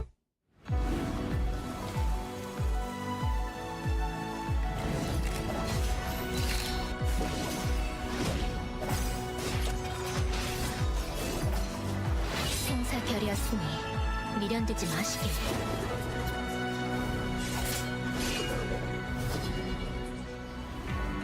내 문은 칼끝에 깃든 뜻, 협은 내 걸음이 향하는 방향.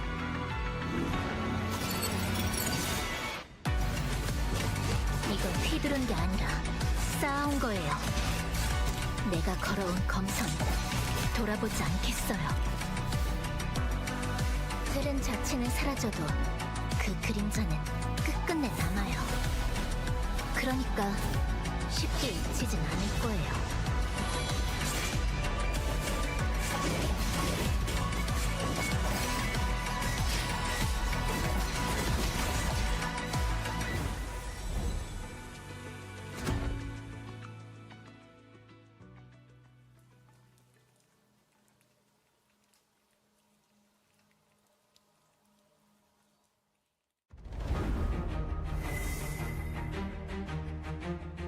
제 차례인가요?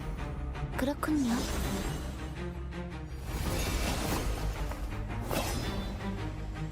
부드럽고 날카롭게.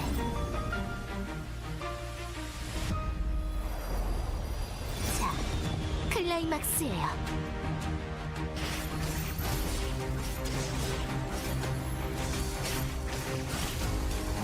여왕의 스텝을 보여드리죠.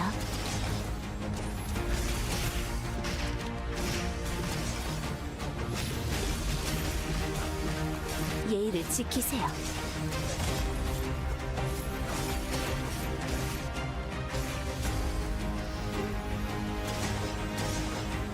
수고하셨어요. 거기까지였지만요.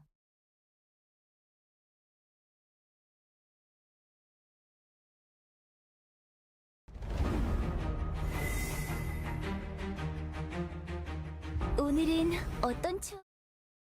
Hello, everybody, and welcome back from the break. Hope you guys had a good one. I need to come up with a different saying that because I feel like it's starting to get old a little bit now. But we are now back for the remainder of Group Stage D. The last two games we're going to be watching for today. A very, very fun set of games we had so far, but it's finally time for us to round it out. Games 3 and 4 for Group Stage D is now locked and loaded. We're about to get started with 3 in just a sec. Super, how are the games going so far for you? Anything you want to add or maybe anything you want to mention before we get into game number 3? I mean, it's a very, very competitive lobby. It's so close between our teams here, and we do have the Suwa and the Priya coming back on the table for these teams. We're gonna have to see if these teams will end up utilizing those picks. So once again, the two Suwas are gonna be locked in from Insider and Busan Best, but I think Milky Way is probably gonna round that out as well. The Priyas are coming back as well, so the Priya will be back off the table. Coming into game number 4 as well here, we will have some swaps. We do see Seiya. It is going to be that Tsubame that we did end up seeing in week 1, gonna be picked up, or sorry, in group stage A, gonna be picked back up here in group D here. very interested to see, you know, how they do end up utilizing that pick. And I think, relatively speaking, all the other team comps are pretty similar. Modern is going to be swapping over to that. It's going to be bomb on that Felix here, or gun. Sorry. Yeah, I'm okay with this. It's going to be a little bit chaotic, I think, for the Priya to get the assist everywhere, but luckily Tazia and Felix are going to be played together. Protocol violation, also placed ahead, is going to make it much easier for Soe and the damage in. For everybody else, CNJ Esports basically running the same thing for DS Guardians, Insider back to their bread and butter composition, Busan Vespa, same thing as well. Although, were they running the Theo? I think they were during the, yeah, they were there. I remember this. I remember the final fight inside of Factory. They're back to their bread and butter. Yeah, I mean, this is a pretty standard lobby that we already saw before, with the same bands going into our final game for tonight. Priya and the Sua. Here we go, ladies and gentlemen. First game out of the two that we have remaining for the night. Tsubame locked in and all the fun that comes with it. I like this pick as well. It adds so much more chaos into the fight, especially when you have an Estelle and the Dema in the front already attracting attention from some of the fighting. I do like Modern swap as well. It's actually kind of funny because Modern was and did end up playing the, I think, 2 backliners with this Priya. They were playing the Yusina and the Rio, and now they're just swapping into a full dive double melee. It's going to be that Felix and that Tazi, and I think these 3 characters probably work really well with each other. The Tazi are going to be able to dive in. Felix maybe going to be as well, and the Priya are going to be able to provide shields for both of them and have that ultimate as well, just in case they end up getting dived up as well. Gives me a very strange inkling of the Arda double frontline composition, but this one's a little bit more based on the survivability and extended fighting capability support from the Priya, more so than Arda with his all of a sudden Nimrod gate jump-ins and all the dice and cube combinations that allows his team to actually get the lockdowns. This is a bit more, hey, let's just ransack the enemy team with the Tazia and the Felix. I'll buff you guys up, you guys just keep doing what you want to. But I love the team composition from Team Modern as well. Okay, Crescent sweeps everywhere, but he does have access to the Thunder Strike. He might have overreached though. Down goes NCMB. A little bit rough. The Priya doing quite a bit of damage this early on as well. That's an extra kill going into the hands of Modern. A great way to start game number 3. Yeah, overreaching a little bit from Guardians. I mean, they did end up getting 2 kills early on there, but this time there was their team to intercept there. Looks like the Nimrod's Gate was placed down by the side of Team CDC there, and they will be able to get themselves on out. Looks like the Jackie is going to try getting some damage, is going to be enough, and they will be able to get Bongo down. Min is going to be on the retreat here as the Yan is going to be here to try to intercept, and they will be able to use the ultimate. The Tetragon does come out, but oh no! Knockup is going to completely whiff from KCW, and it is going to send them a little far away, as Min is going to be able to blink over the wall, but the follow-up there from KCW, able to jump with them. Is it going to be enough? Yes, it is going to be enough, as they do end up getting a kill onto that Theodore. Our Yans today have been really good at using the quick spin, by the way. That's really nice to see. Triple quick spin, triple. What is wrong with me today? Coming in from the Debbie and Marlene, but unfortunately not enough as they revive themselves. Still early in the game where those paint color swaps aren't really too meaningful. A little bit unfortunate for Team Say It, but it is. Night 1 has begun. Milky Way trying to pressure CDAC into pushing them away from the bears inside of Warehouse. They have successfully done so. They're going to be able to reap the rewards there. Raven's just going to be left alone as it's a little bit too far to the left. People still getting kills as a trade. I love that between the 2 players up on the northern side of stream. Or that's yeah, the laser coming out from the delayed laser coming out from that power screen from that Theodore is going to connect onto that Arda. So both members will go end up going down. Sua is going to jump on forward, but is going to get pulled back by the Isaac as the Sua is going to get focused down here. The power screen is placed a little too far forward, so Theodore is going to have any value. So Jack is just going to walk up. Should be able to get the Theodore here very shortly as the Theodore is walking away. The bleed is just going to finish them there as it is going to be Milky Way going to be able to get a nice clean kill for themselves, and they're actually going to go on forward as well. Going to try getting the Isaac, but the Sua is going to be able to use that spell shield to keep themselves alive, and it's going to be a wipe, a clean break coming out for the side of Milky Way onto CDAC. This is still going. The fight up on the northern side, it will continue. Busan Vespa losing Rosner, an extra kill going into the hands of Team DS Guardians. This is one of the fastest and most accelerated games that we've actually seen throughout the entire course of the weekend. Every single one of these teams knows exactly what the situation is right now inside of this lobby. The ones that want the points are going crazy. They are bloodthirsty at the moment. 4 kills on Team CNJ Esports, 4 for Modern, 2 on Sayed, 4 Milky Way, 5 DS Guardians. Like, it goes crazy, and they're still looking for more. Down goes Min, he is dead. Busan Vespa in a little bit of trouble. Day 2 starts, they need to live. Kungwa in trouble. The Priya, he needs to stay alive up against Seiko, but where is Seiko looking? He just doesn't care at all. He is looking for more as the meteorite. You don't really have to sewer with them here. Yona is not with Insiders, so they are looking for an angle in. Are they going to be able to get it though? Knock up, either Queen doesn't connect, but the checkmate is going to, it's not going to be enough damage though, as 1 or 2 listen is not going to be enough to kill that Arda, so it looks like they will end up going down. I think Ona is somewhere around the map just trying to get some more farm. KCW trying to play for these wolves here as the Estelle is doing so much damage, but KCW just going to be able to jump over the wall. Alright guys, let's calm it down a little bit. Never mind, we're still going for kills. DS Guardians still looking for more. Thunderstrike is going to miss onto Soe, but this is a Tazia up against quite a lot of chasing potential. G will die in, there we go, just a moment, from the Papyrus Scroll. There we go. Another pig as Min's going to get taken down as well. What is going on in this game, Super? Everybody is just split apart and the picks are actually happening.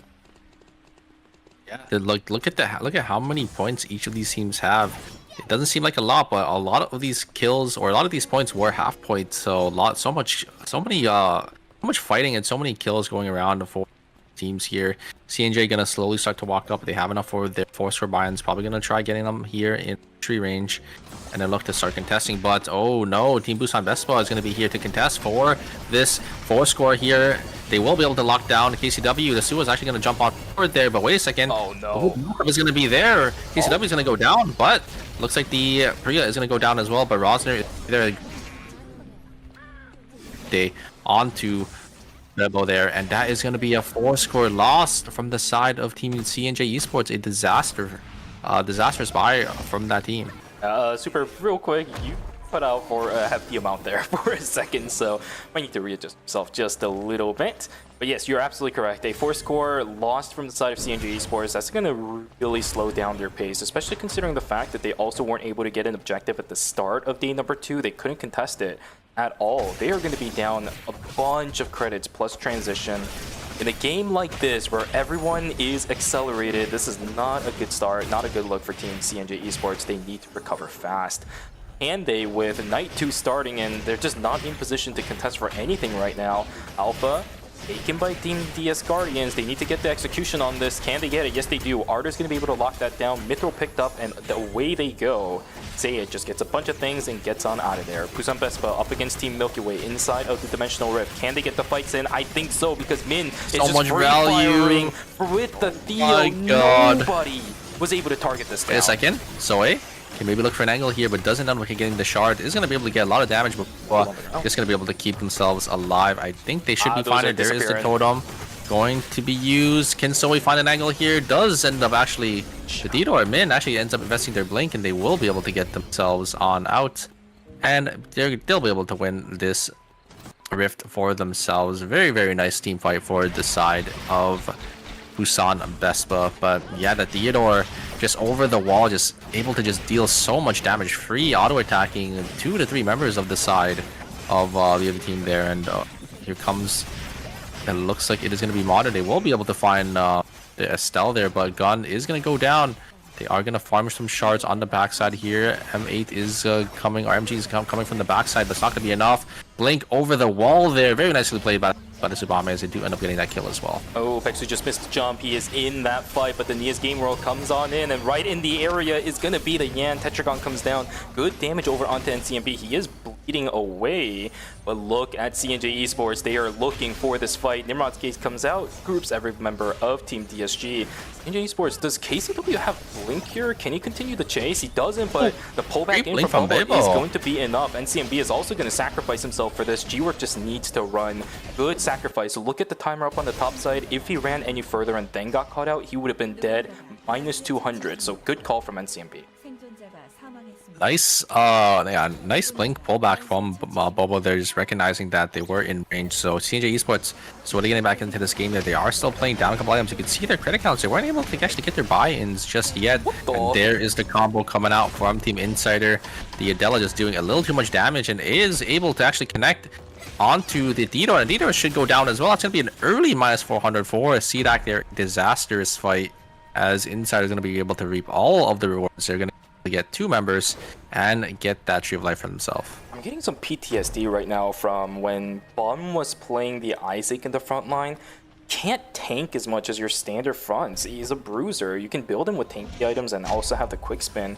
But he's not meant to really be that. If you're the one playing on the back foot, you're going to have a lot of trouble dealing with it. That's exactly what we saw for Team CDAC. They are -400 credits down.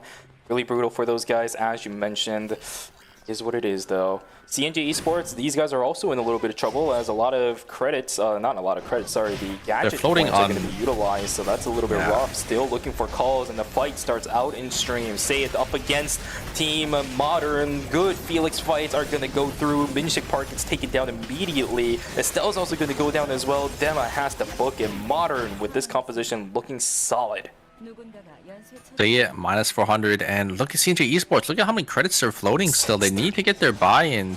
They got 600 on Jackie. They got 200 on the Nia. They got 350 on the Yan. They need to just start buying here. No, that isn't gonna go down. Another -200. They just bought their player back into the game. And oh, wait a second, the CNJ Esports see them. Oh no. They don't. I don't think they saw him. I think they're just slightly out of range there. And oh, it looks like they teleported in to school here. They're just trying to find any avenue to get their call-ins here, but everywhere they go, they're just another team, and it looks like it's going to be KCW going to get caught out. There is the pure jump cut, is going to connect, and there's a follow-up coming out from the side of Team Insider. You see it time and time again. A great combo from the Adela Nikki. How do you calculate the math now? You have to make the Jackie call. His 600 credits is gone. That could have been double 4 score in a few moments, but now that's out of contest. This sucks. Okay, there we go. Another kill as Modern gonna lose out on MG. Down goes the Priya. Really good combination from Puzan Bespa to lock down that Flower Girl. Good stuff.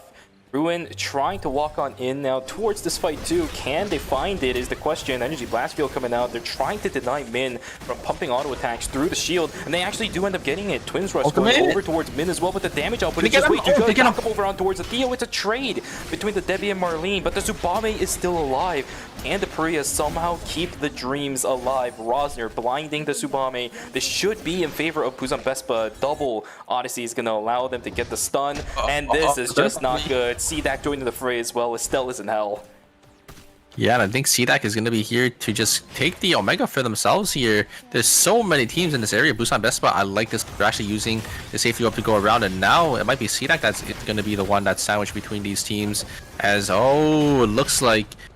Oh, wait a second. Oh, it looks like they will be able to use the... Nice. Oh, click on forward. Will be able to connect as Gun should be able to get this Arda. The Arda actually is going to be able to use Nimrod's Gate to get them to safety, and I think they might have enough timer to get to the VLS system here, but I don't think they're going to be able to take it to get to their team because they're not going to have enough timer. They don't. They're stuck in the middle of no man's land. I think the rest of their use team it. Yeah, they're going to use it. Yeah, they're going to use it to fly over to Arda, but Arda is actually flying themselves over here. I don't think the rest of the team can meet them up. And oh no, Insider. They're going to get caught there. Insider, there's the parry jump cut. Yeah. I don't know why he ended up using the VLS, because maybe he just forgot that he couldn't go into res and he just pressed it and it was too late. But yeah, he should have just let his teammates come to him. Oh, mistakes are being made. -200 for CDAC that they really didn't have to use. Still calling in a couple of items. It's not that bad, but their item transitions are looking really dire. It's not that fun for a lot of these players. Blood sample coming in for Team Insider. Their timings are on point. Full transitions now for Yana. Why is the Estelle still they're so walking dead. up? You They're saw so dead. them. Vinshik has to just completely book it, but it's up against an Arda. Nimrod's Gate's going Wait to a come second, in very, Rosner very going soon. in? Not just to follow through on the Wait, Tsubame, Arda? but to keep them alive. Arda, why is he just not clicking the Nimrod's Gate? He just had to walk down. Oh no, CDAC losing the Arda again. That is a disaster. Another -200. I think the Nimrod was just being guarded by Busan Vespa. So if he walked in, I think he just would have instantly loaded. But I definitely had to take the risk there. I don't think taking the jump pad was correct because, I mean, just ended up going down. One member of Busan Vespa can just jump on with you. So that's a little unfortunate. But, ooh, the Estelle is going to be able to actually get on out of here. We'll be able to get the res off.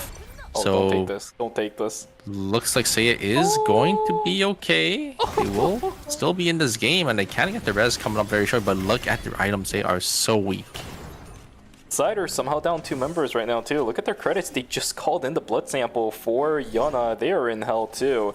Isn't night number 2 right now? No, this is daytime, right? But still, how doesn't Nikki make up the credits? Yeah, it's gonna be a little rough. moment. Fight begins. Here we go. Felix on the backside, but look at that. The Suwa gets ripped to pieces. Min on the backside trying to kite away. It is straight lines across, but the Priya is dead too. So we're not going to be able to find the invisible Sapphire protocol up EO, but they know he's hanging around here somewhere. Modern with this composition is finding a lot of success. I mean, Felix, one of those characters that can just rip Suwa to shreds, and having the Priya as well to sort of sustain them back up. And Min is getting actually caught by Soe here, but actually is sort of winning the 1v1 here. And Tazia, but the Tazia is going to jump back forward, is going to get the sustain from the damage, and is just going to solo them. The Tazia coming out on top for the side of Modern. That is going to be Busan Vespa, 7th place. Such an early wipe there, a little unfortunate. It is going to be Guardians, so on the other side, going to be able to get the Wick buff in Forest here. Insider is actually going to be able to catch the Suwa that came in the Rift solo. Maybe tried to look for a solo Rift, but it's going to be a -200 for the side of Team Milky Way. Solo Rift on night 4? I mean, we've seen a lot of teams do it this time and just didn't really pay off for the side for Milky Way. Isn't it usually the ones on day 2? No, I think somewhere. Risky, but here we go. Some are going late, but oh my god. Oh, the Felix just going down a little too early. The burst damage was just way too much. KCW was just there to lock him down with that Jackie. Kazuya gonna jump on forward, but the sustained healing from the Jackie is just too much. Oh, but the third party is here. The Odysseys are gonna connect, and it's gonna be the Jackie is gonna be the one to go down. KCW now caught in the. Has to get away here. Insider, all 3 members are back up. The Purge Uppercut is going to be invested, but the Don Quixote CC immunity is going to be able to get that Sewer on out of there. Modern gets the reses too. They jumped across into a warehouse. Everybody's alive on that team. How the heck did Soe get away from that? That is absolutely wild. He got away with murder. Now KCW is the one in trouble. They can get the res off. There's the blink on in. Publish should be able to secure this. Nicely done, but they're still in a lot of trouble. Look at the minimap. I just saw Nimrod's game right over onto the Jackie. Can she get out? Energy Blast Field coming out as well. KCW is still half HP. They are trying to run, but straight into another team is where they're going to go. Stuck inside the chapel building. They just need to leave, but KCW can't leave. Jackie just jumped away. He's dead. And KCW is caught in between 3 teams here. KCW is going to go down very shortly. Wait a second. Good roundhouse kick to get them back in here. I think Priya is going to walk back up, but oh my god, there are so many teams, so many players here. It is going to be Modern, going to be jumping for the third party now onto the side of Team CDAC, and CDAC is going to be with the one on the back foot. But wait a second. No, it's not going to be enough. The Felix is just going to be there to secure that. Isaac and CDAC going to be losing 2 members. The Chase look off forward, and there's another third party this time. It's going to be Milky Way going to be jumping on, and the Jackie going to try to find an angle onto the back line, but the Priya is going to be able to get a lot of damage back in. The Suwa is going to go down, and see our it's going to be Modern going to be the one to come out on top, despite them being the one that is getting third party. Team Milky Way, we're just not able to find anything there. Modern is getting everything going for them in favor for these guys at the moment. 15.5 points for them.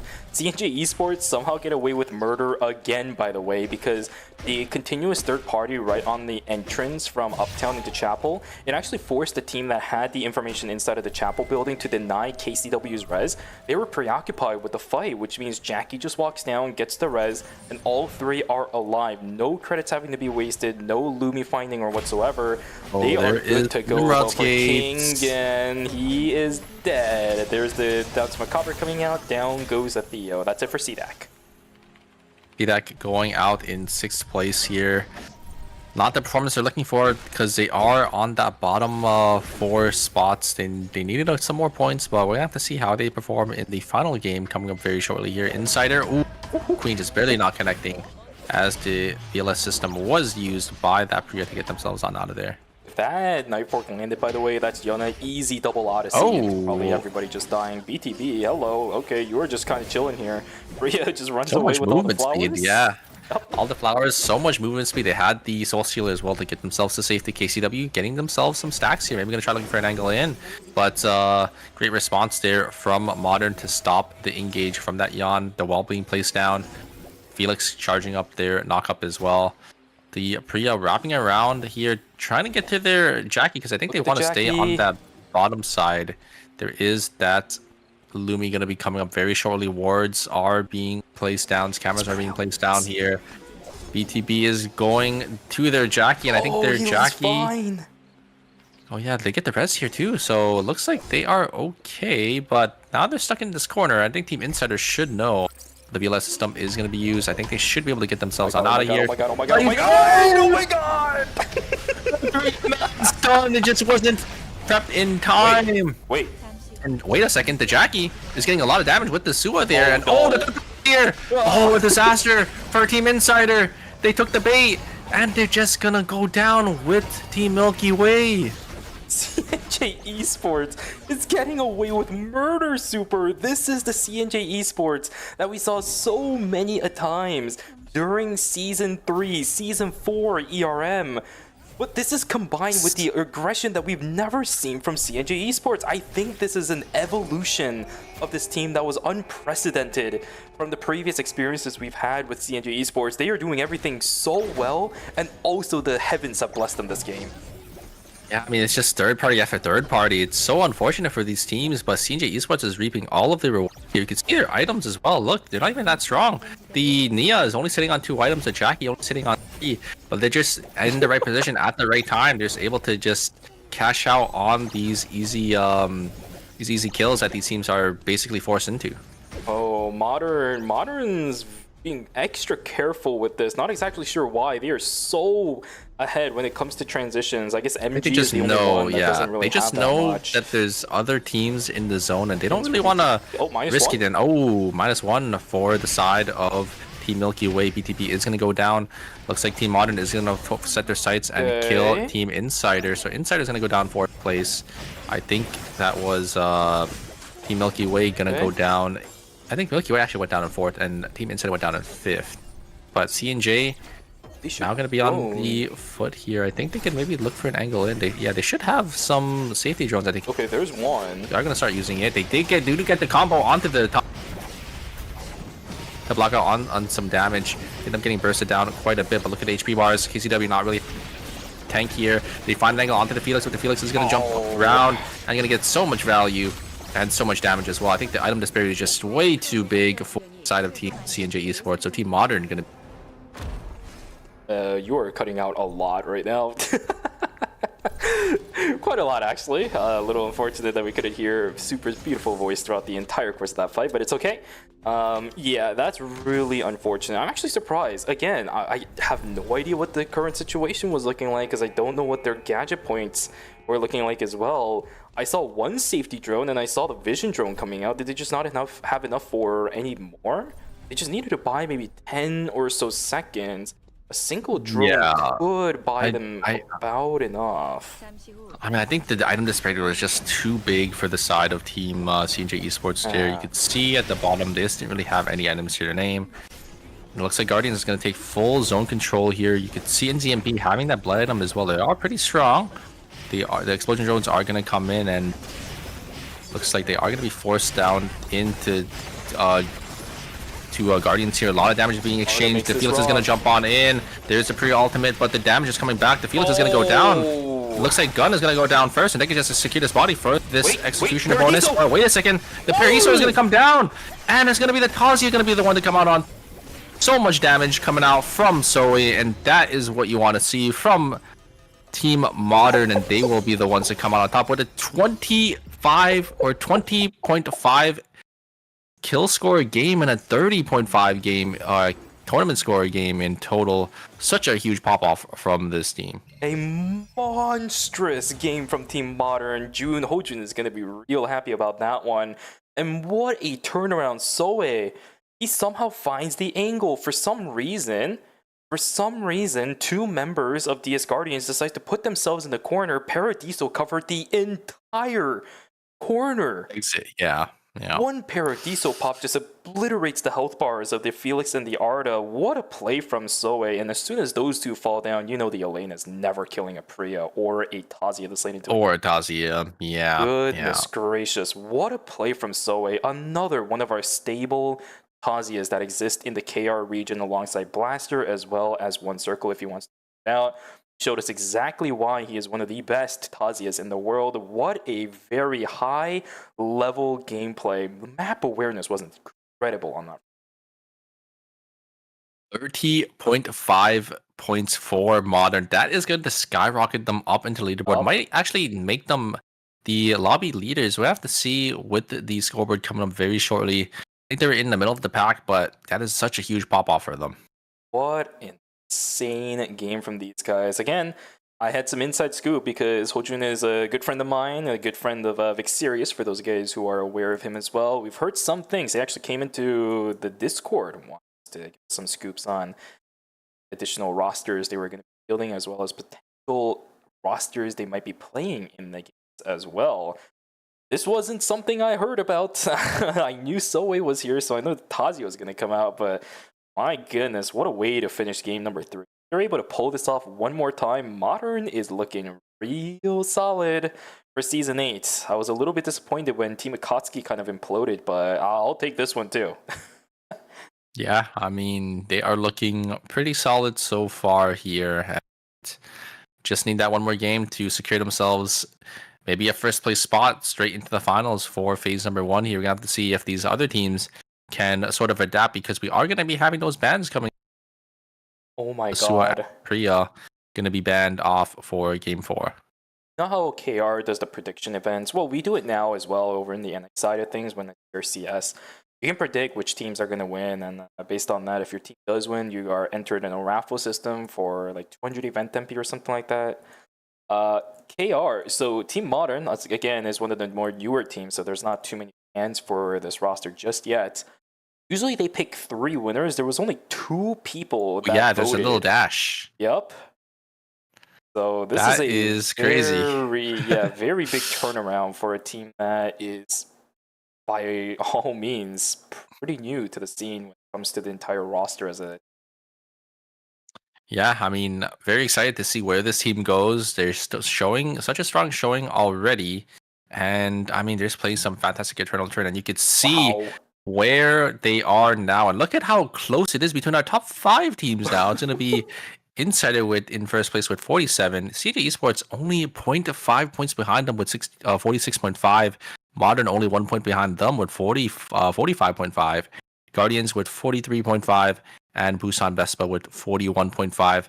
CDAC, Milky Way, and Sayed, they are a little too far away, but I think they could still definitely make up some of these points if they have that pop-off game like Team Modern did in that last game. If they have that 30-point game, they could definitely still make it into that top 5 spot. It's an outlier for a reason, though, Super. 26.5 point difference between 5th and 6th. It might honestly, at this point, be a contender between the bottom 3 to get into knockout stage 2.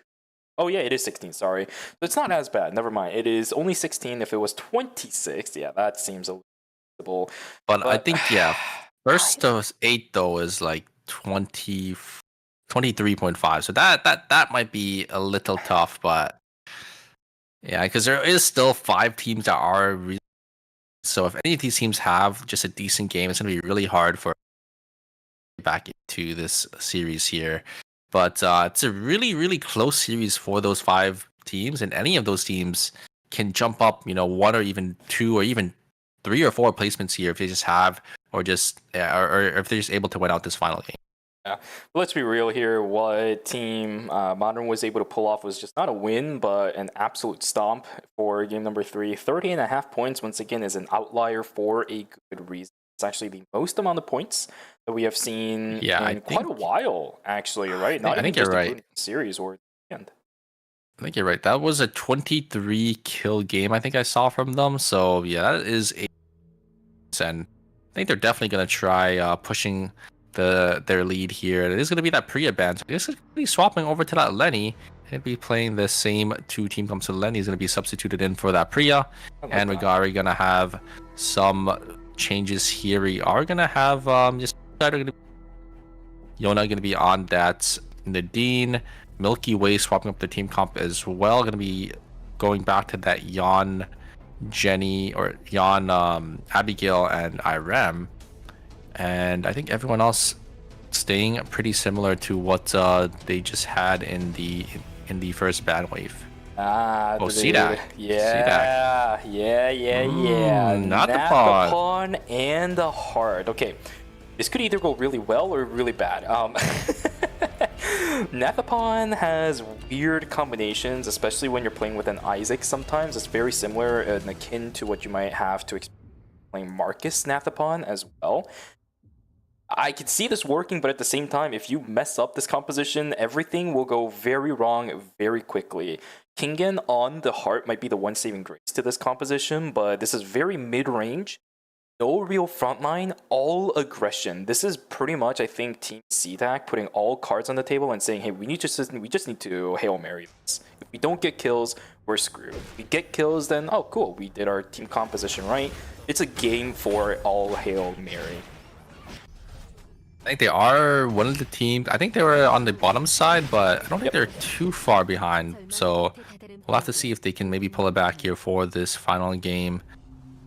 Yeah, I mean they just need points. They need to crawl their way back up to that top 5 spot. They do want a chance to not have to play too many games going into the knockout stages.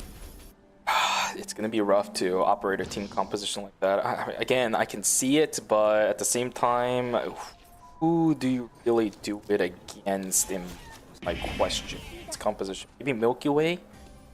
Maybe, but that's really about it. Everybody else has so much mobility, and if you start using your F-stop right on top of your Isaac, I think he just kind of dies, right?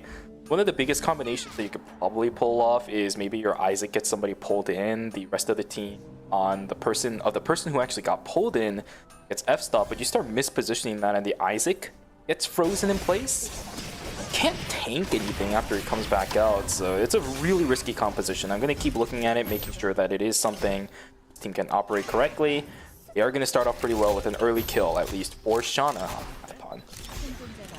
Yeah, they will be able to get a nice start here with getting that Nathapon. I mean, Nathapon, such a menace in the early game, especially because base numbers are so high, so it's able to get a nice early game trade here. We do have Team Modern actually gonna just find the Irem on the top side here, but DS Guardians is gonna be here to intercept, and they will be able to get a couple of kills. They're already sitting on 4 kills for themselves, 2 kill score for themselves so far.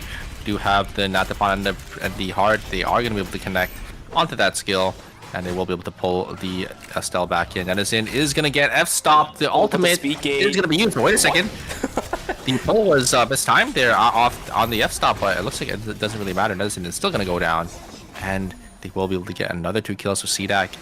Nice early game start here, sitting on 3 kills already. But this looks about right. They are actually operating the composition pretty well. It's supposed to be a pick roster. Here we go. G-Work in a little bit of trouble inside of Strain. BTB is going to be able to get the catch in. Do they have the damage? No, they do not. G-Work still living by a thread. They can't finish him off because Rajan gets frozen. The Yan can't follow through. Down goes the Irem, and the Yan's the last one alive. G-Work just baiting him. He is just toying with his food. NCMB will finish Rajan off as well. That's an extended death timer. No death to the Elena. Park gonna get taken down by Shiko as well. Good amount of damage in exchange from the Nia, but she is just hanging around the wall saying, can I have some of those? No. Yeah, Insider gonna be able to get a nice kill for themselves. They're already sitting on 3 as well, so we have a lot of points already for some of these teams. Guardian sitting on 3.5 points already this early into the game, and that means they have 7 kills for themselves here. Gun trying to get the 1v1 onto the Yon here, but blink away, but it's not gonna be denied by an auto attack from them. Nice try there coming out from the Felix, but it's not going to be enough as they will just get secured down there. Harem going to get engaged on by the Jackie. Can't really escape from that Jackie with the jumps there. And then we'll end up going down. It looks like the Estelle is actually just going to jump on forward and going to get baited as the Taze was there to intercept. But Minsuk is going to be here as well. And looks like this fight is going to devolve 3 here. We do have the engage coming up with Taze, but the enhanced... he was not going to connect. There's all members there, and Netizen will be able to secure that kill. Tazia is going to fall very shortly as well, and the Lenny is going to be forced to back on out of there. They walked into it. I mean, you saw the angle. I'm pretty sure Netizen was just waiting for it. Knockups everywhere. That's not good. Min gets obliterated. Rosner about to fall down as well, but the trade is there. BTB gets taken down. Not looking good for Milky Way. Rachan is still in there, but I think the Abigail doesn't want to fight anymore. Not going to be a part of it any longer. 10 seconds to go until day number 2.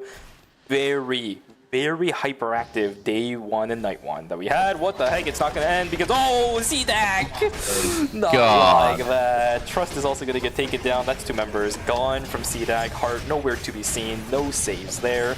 Modern trying to kill KCW. If they get this, it's not that bad. It's day 2 start. They do get it. The first full point going into the hands of Team Modern. I was going to say, they need to be proactive because everyone in the top 5 was proactive, but Team Modern, that 1 point will actually help a lot. Yeah, great start for them here. Looks like it is going to be the... Explosion Shot is not going to hit on the demo here, and looks like the TPs are coming in from all these teams. Rosner is just going to get the stun actually onto the Subami. Subami is actually going to try jumping.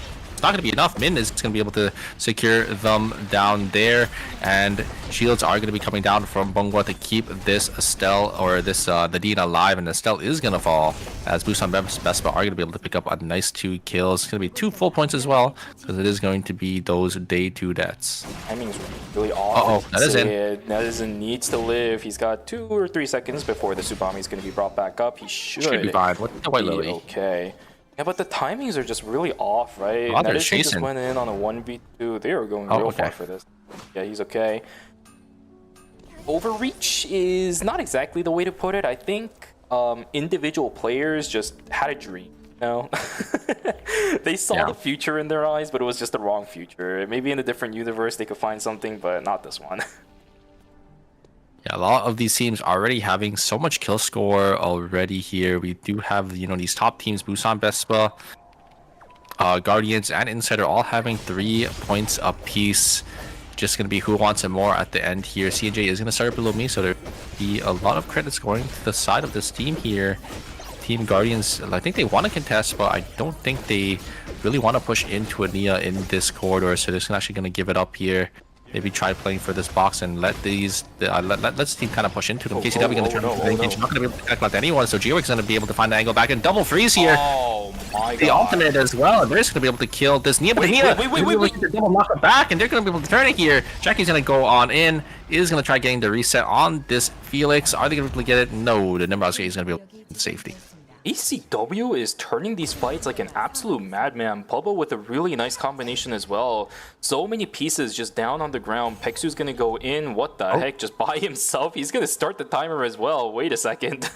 What is going on here? He actually gets it for free. I think he got it for free because you can see on the left side there. I don't think there's anyone else in that. Nope, he's dead. Oh, there was another team in there. Okay, so he proc. Okay, I was gonna say because that was a really fast proc. DNJ is trying to still duke it out. NCMB gonna get taken down thanks to the work of this Nia's Game World. I think this is another character that teams just don't have experience with. We saw this yesterday about the Daniel. Nia is not a character that a lot of people have experience with. They're fighting in the Game World. I've noticed that quite a lot today. Yeah, I mean, the Game World is so massive, so it's kind of hard for you to really walk out, but I mean, you kind of have to because the damage coming out from Nia is just gonna be way too much in that arena because of how Nia's like alt works is the more I guess procs of damage you have in the arena. I think it's every 3 procs you do have that extra damage coming.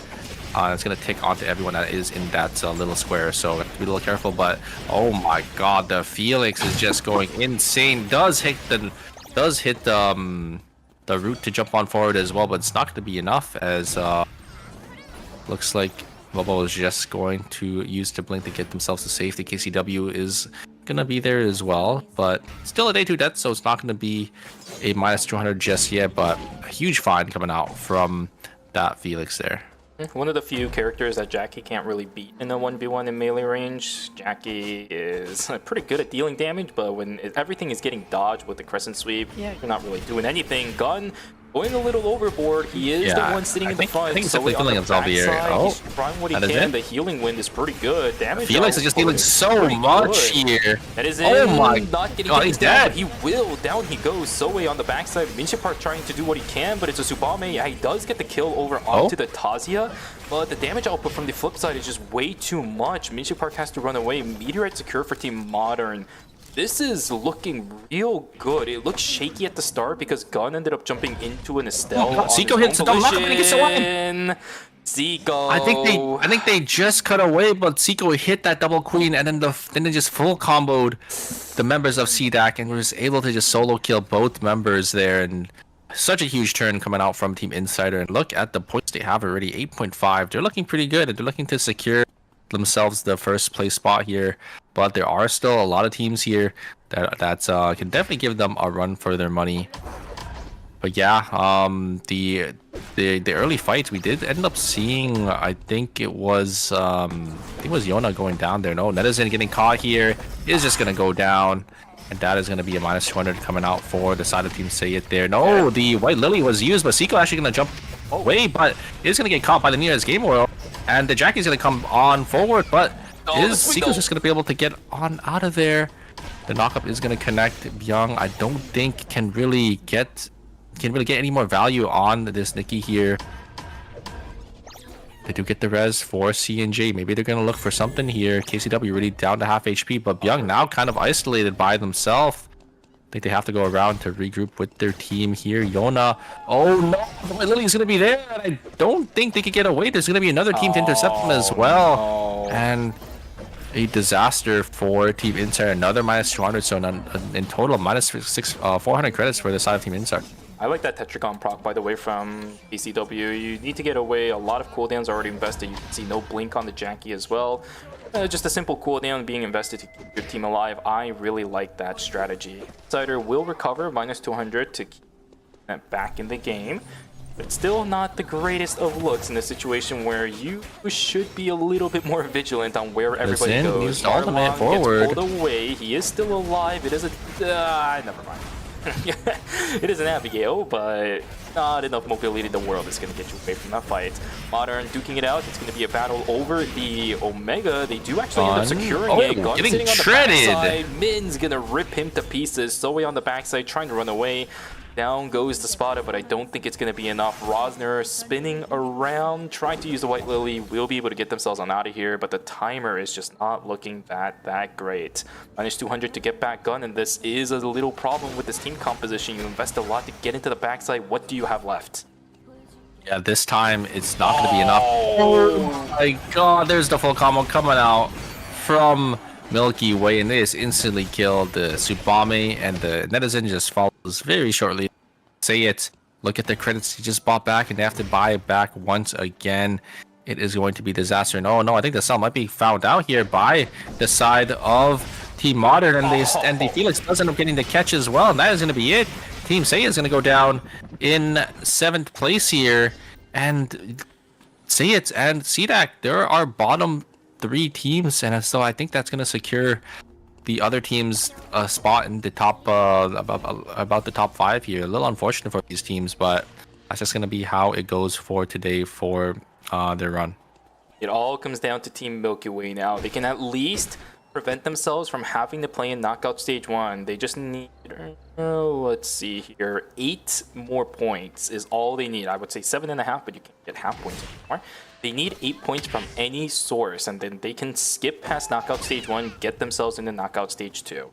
I don't think it's feasible for them to start pushing past that, just because all of the top 5 teams are being way too proactive right now. They all have at least 6 TS or above at this point. It's just not looking but they can at least prevent themselves from having to play Uh-oh, an they extra get series. They're split caught, apart. though. Where are Wait a the second. rest of the members? Casey, okay, Yan not goes Casey in. but Yan with a really Wait nice a second. spin. They're trying Oh, to turn good things blink. around. NCMB on the backside, taken down very low. They do get the kill, so it's a 1-for-0 pretty clean. Arda is out of there. wow. G-Work is in trouble. Nice fight from Team Milky Way. They're still keeping their team alive. It looked pretty bad because they ended up TPing onto that team, but the Abigail, I think, TPing down into the zone to not TP on top of them, and was just able to follow up there at the very end because of the Yan. The Yan was able to get so much damage and value on that Felix. Felix getting chunked down. You know, Felix, one of those characters that beats melees, but can't really block ability damage, so the Yan just able to just full combo them, just able to deal so much damage. A lot of timer being vested. I did see one safety drone, but they're going to try holding on to the rest. The Yan for Rachan sitting on the standard build, as I mentioned earlier. Again, DS Guardians all back alive. Be a bit careful when fighting into this. We saw the wild card style of gameplay Milky Way was able to show us. They are looking very confident in this fight just because of the way that the previous one went. There's another Yan mirror matchup. Not gonna go on through as both of the MMA fighters are just gonna back away from it. Are they? Is he an MMA? I forget. I always forget part of. I'm not too sure about the lore myself, but yeah, I mean, Chat might not. looks like Guardians did end up opting to go into red. I like this play just because they don't want to be in that sandwich situation, but their timers are going to start ticking here. They have to make sure they get into the zone. They do have the Nimrod's Gate on the Ardor, though, so to be able to time with that. There is going to be some teams going to be crawling up at the top side. Wickline is going to be spawning up here in school, and there are some recon orbs going to be used. They boost on best, but definitely want to pull it above them. But Guardians is going to be here to contest for this Wick. There is another team though, and Wickline is into the side of Team Guardians here. They're going to try bursting it down, but looks like they're getting sandwiched here. Yeah, every team is going to be. The Nia's Game World is going to be used onto this Wick. He's going to get it. And it's on Vespa that actually ends up getting it with that Adina. I don't know who actually got the items there. I think it might have been Guardians. As well, they were the ones standing right on top of the objective. Oh, Let's no, see who ends up getting it. It is yeah, Guardians. Yeah, they did get it. They did get it. Blood Wick Eat buff goes in favor of Team Busan Vespa on the flip side. But that's the Nosferatu built up for G-Work. He is an actual threat now for the backline. You let this thing back through, it is a problem. Bubba needs to be real careful here. Crossgate there as an option. KCW just guarding it to make sure nobody can take that for free. Their transitions are looking a little bit finicky, I'm going to be real with the team CNJ Esports. They're missing the Alpha for the Yan, headpiece for the Jackie, which is actually kind of important, especially when composition like this, and the boots for the Nia. Not as much, but yeah, that helmet for Jackie kind of hurts this late into the game. Yeah, it is going to be a little rough. You could see as well on Guardians, the Art only has 2 items, but I guess the Art doesn't really matter. And it was usually coming out from either G-Work or NZMB there. And Busan Vespa does end up finding Modern, and Modern actually completely split up here. I think they're probably going to try regrouping back up, but look at where they're going. This is a full red timer. They are going to use the VLS system to probably try to regroup with their Felix here. No, G-Work does end up getting an engage onto the side of Team Milky Way here. Milky Way needs to find an angle, but the yacht is going to be there, going to be able to lock up NCMP down to half HP already. Damage is going to be there, but yeah, looks like Guardians is just going to get on out. They do have the Nimrods to get into safety. I'm surprised that they're losing some of these fights. Milky Way is holding themselves really well right now. Remember that G-Work has Nosferatu? I think the problem is all of Milky Way's damage, despite them all being melees, is all spell damage. So yeah, Felix can't really... Yeah, because Felix is just getting targeted and getting chain CC'd with the Yawn and the IRM, and the damage is just going to stick onto Felix, and Felix isn't that tanky of a character. A lot of times the real tankiness for Felix comes with the Crescent Sweep, dodging out on those auto attacks when you don't have to deal with any of them. Man, you might not be as tanky as a lot of people think Felix is. It's like, it's fake tankiness, right? Effective HP is maybe a better way to put it. But the fight inside of a hotel goes to pieces as Modern is going to call it a night today. 6 TS is all they're gonna have, as we saw a Game World obliterating that team. CNG Esports sitting on 11, looking to contest up against Team Insider. They just need a few more points to try coming up against it, but now getting jumped on by Busan Vespa. This is the Wick team. Peksu taken down to about a fifth of their HP already. They split. Bubba and Peksu just caught out in a corner. Can they even get away from this is the question. Rosner just on going the chase. in. Bubba, I think, Just is auto-attacking just him down. dead. You cannot get away my. from that. Down goes Bubba. That's one member down in this team. I said they were trying to look for Insider, but it's just not going to happen. I mean, 11 points is still pretty good for CNJ. Could secure them some more placement here. But look at the points on the rest of the lobby. We have Insider already 11.5. Busan Vespa with 10. And oh no, the Jackie caught here. They can't get both reses here, and maybe they can teleport themselves out to safety. They are going to use the VLS system. Actually, going to opt the VLS instead. I wonder where they're going to be able to get here. I think probably just down to the bottom side of school and maybe try contesting the other zone. I don't know if they still want to fight Busan Vespa, because Busan Vespa is wick that wick line, and they are playing that clean front to back with that Marcus there to peel them.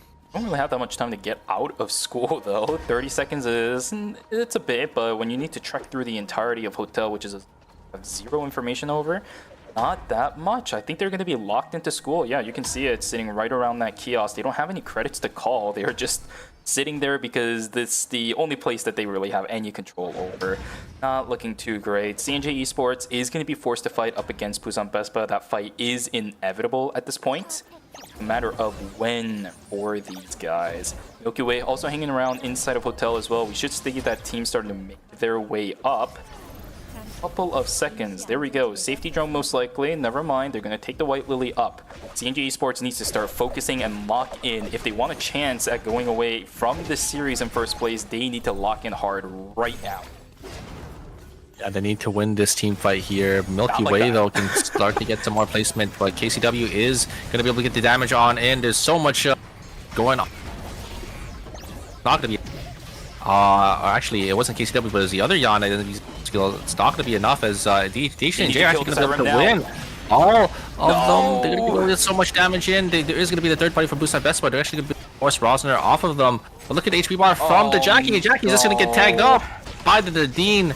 The Wolf Assault is going to be there, and that is going to be it. Busan Vespa going to be the one to come out on top of this team fight. Easy third party for the side of Team Busan Vespa. And CNJ is going to be forced to try to hold zone, try to get as much timer as possible, try to maybe play for some more placement. I do like KCW sitting in that drone, or sitting in the zone to get some timer, and then using the drone to get on out of there and maybe try to win this 1v1 into that red. Does hit the roundhouse kick into the ultimate and does blink away from the knockup. Very nicely played, and does secure that kill for their team. So CNJ should get some more points here, but is it going to be enough? That's the question. Team Insider is right behind them, right ahead of them right now too. Look at this. Byung and Seiko are about to get taken down. Down goes one. Seiko is gone too. KCW, if he can stay alive just for a little bit longer, which should happen. Timer disparity is a little bit too much. Down goes Seiko. KCW there they go. will now maintain that third place spot. Do they have enough points is the question. CNJ Esports, they do have enough to at least overtake Team Insider, but what's the rest of the lobby looking like? Busan Vespa on 19, DS Guardians on 14 and a half. First place is not an option for CNJ Esports or Team Insider. Guardians, if they get, I think it's either, it's either whoever wins this final 3v3 will be our first place spot here. Busan Vespa and Guardians have a little too many points, I think, for CNJ to secure themselves that first place spot. I think Busan Vespa is still like slightly below CNJ Esports. If they lose this game, CNJ Esports will at least, I think, maintain that second place spot. Insider definitely pushed down to third. If DS maybe even Guardians win this, then it becomes a little bit more finicky. Let's see how this fight goes. Both teams very well prepped for this final zone. Yeah, I think if Guardians win here, I think Insider is even going to get placed down to fourth place here. Here comes the engage, though. They are going to look for... Well, it's a little too far away, but this damage and the peel coming out from Rosner and the backline is just much. Hewick already getting chunked down to half HP. The electric shift was used, but oh no, NCMP tried to look for an angle in. The guillotine was there to stop Min from finishing, but NCMP is now completely isolated from the rest of the team. Is going to use the crescent sweeps to get themselves over. And now they're going to be forced to push back into Guardians here. Oh, they're gonna try fighting CMB, and Roz are actually denying him from getting the Nimrod's gate, and now they have complete zone control here. They're gonna be forced to push in. Okay. Jirik, they are for. Oh, there is The Gambit. the Nimrod's gate. They find Bonghwa, It's a and they should be able to hit him, but they trade 1-for-1. Bonghwa actually doesn't go down.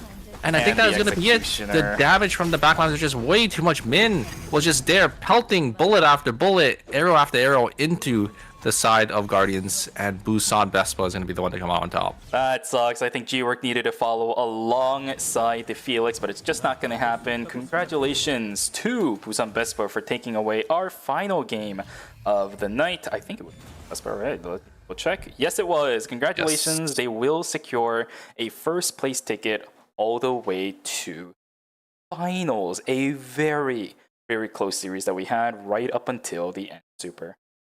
I think Busan. I think that means Busan Vespa in first place.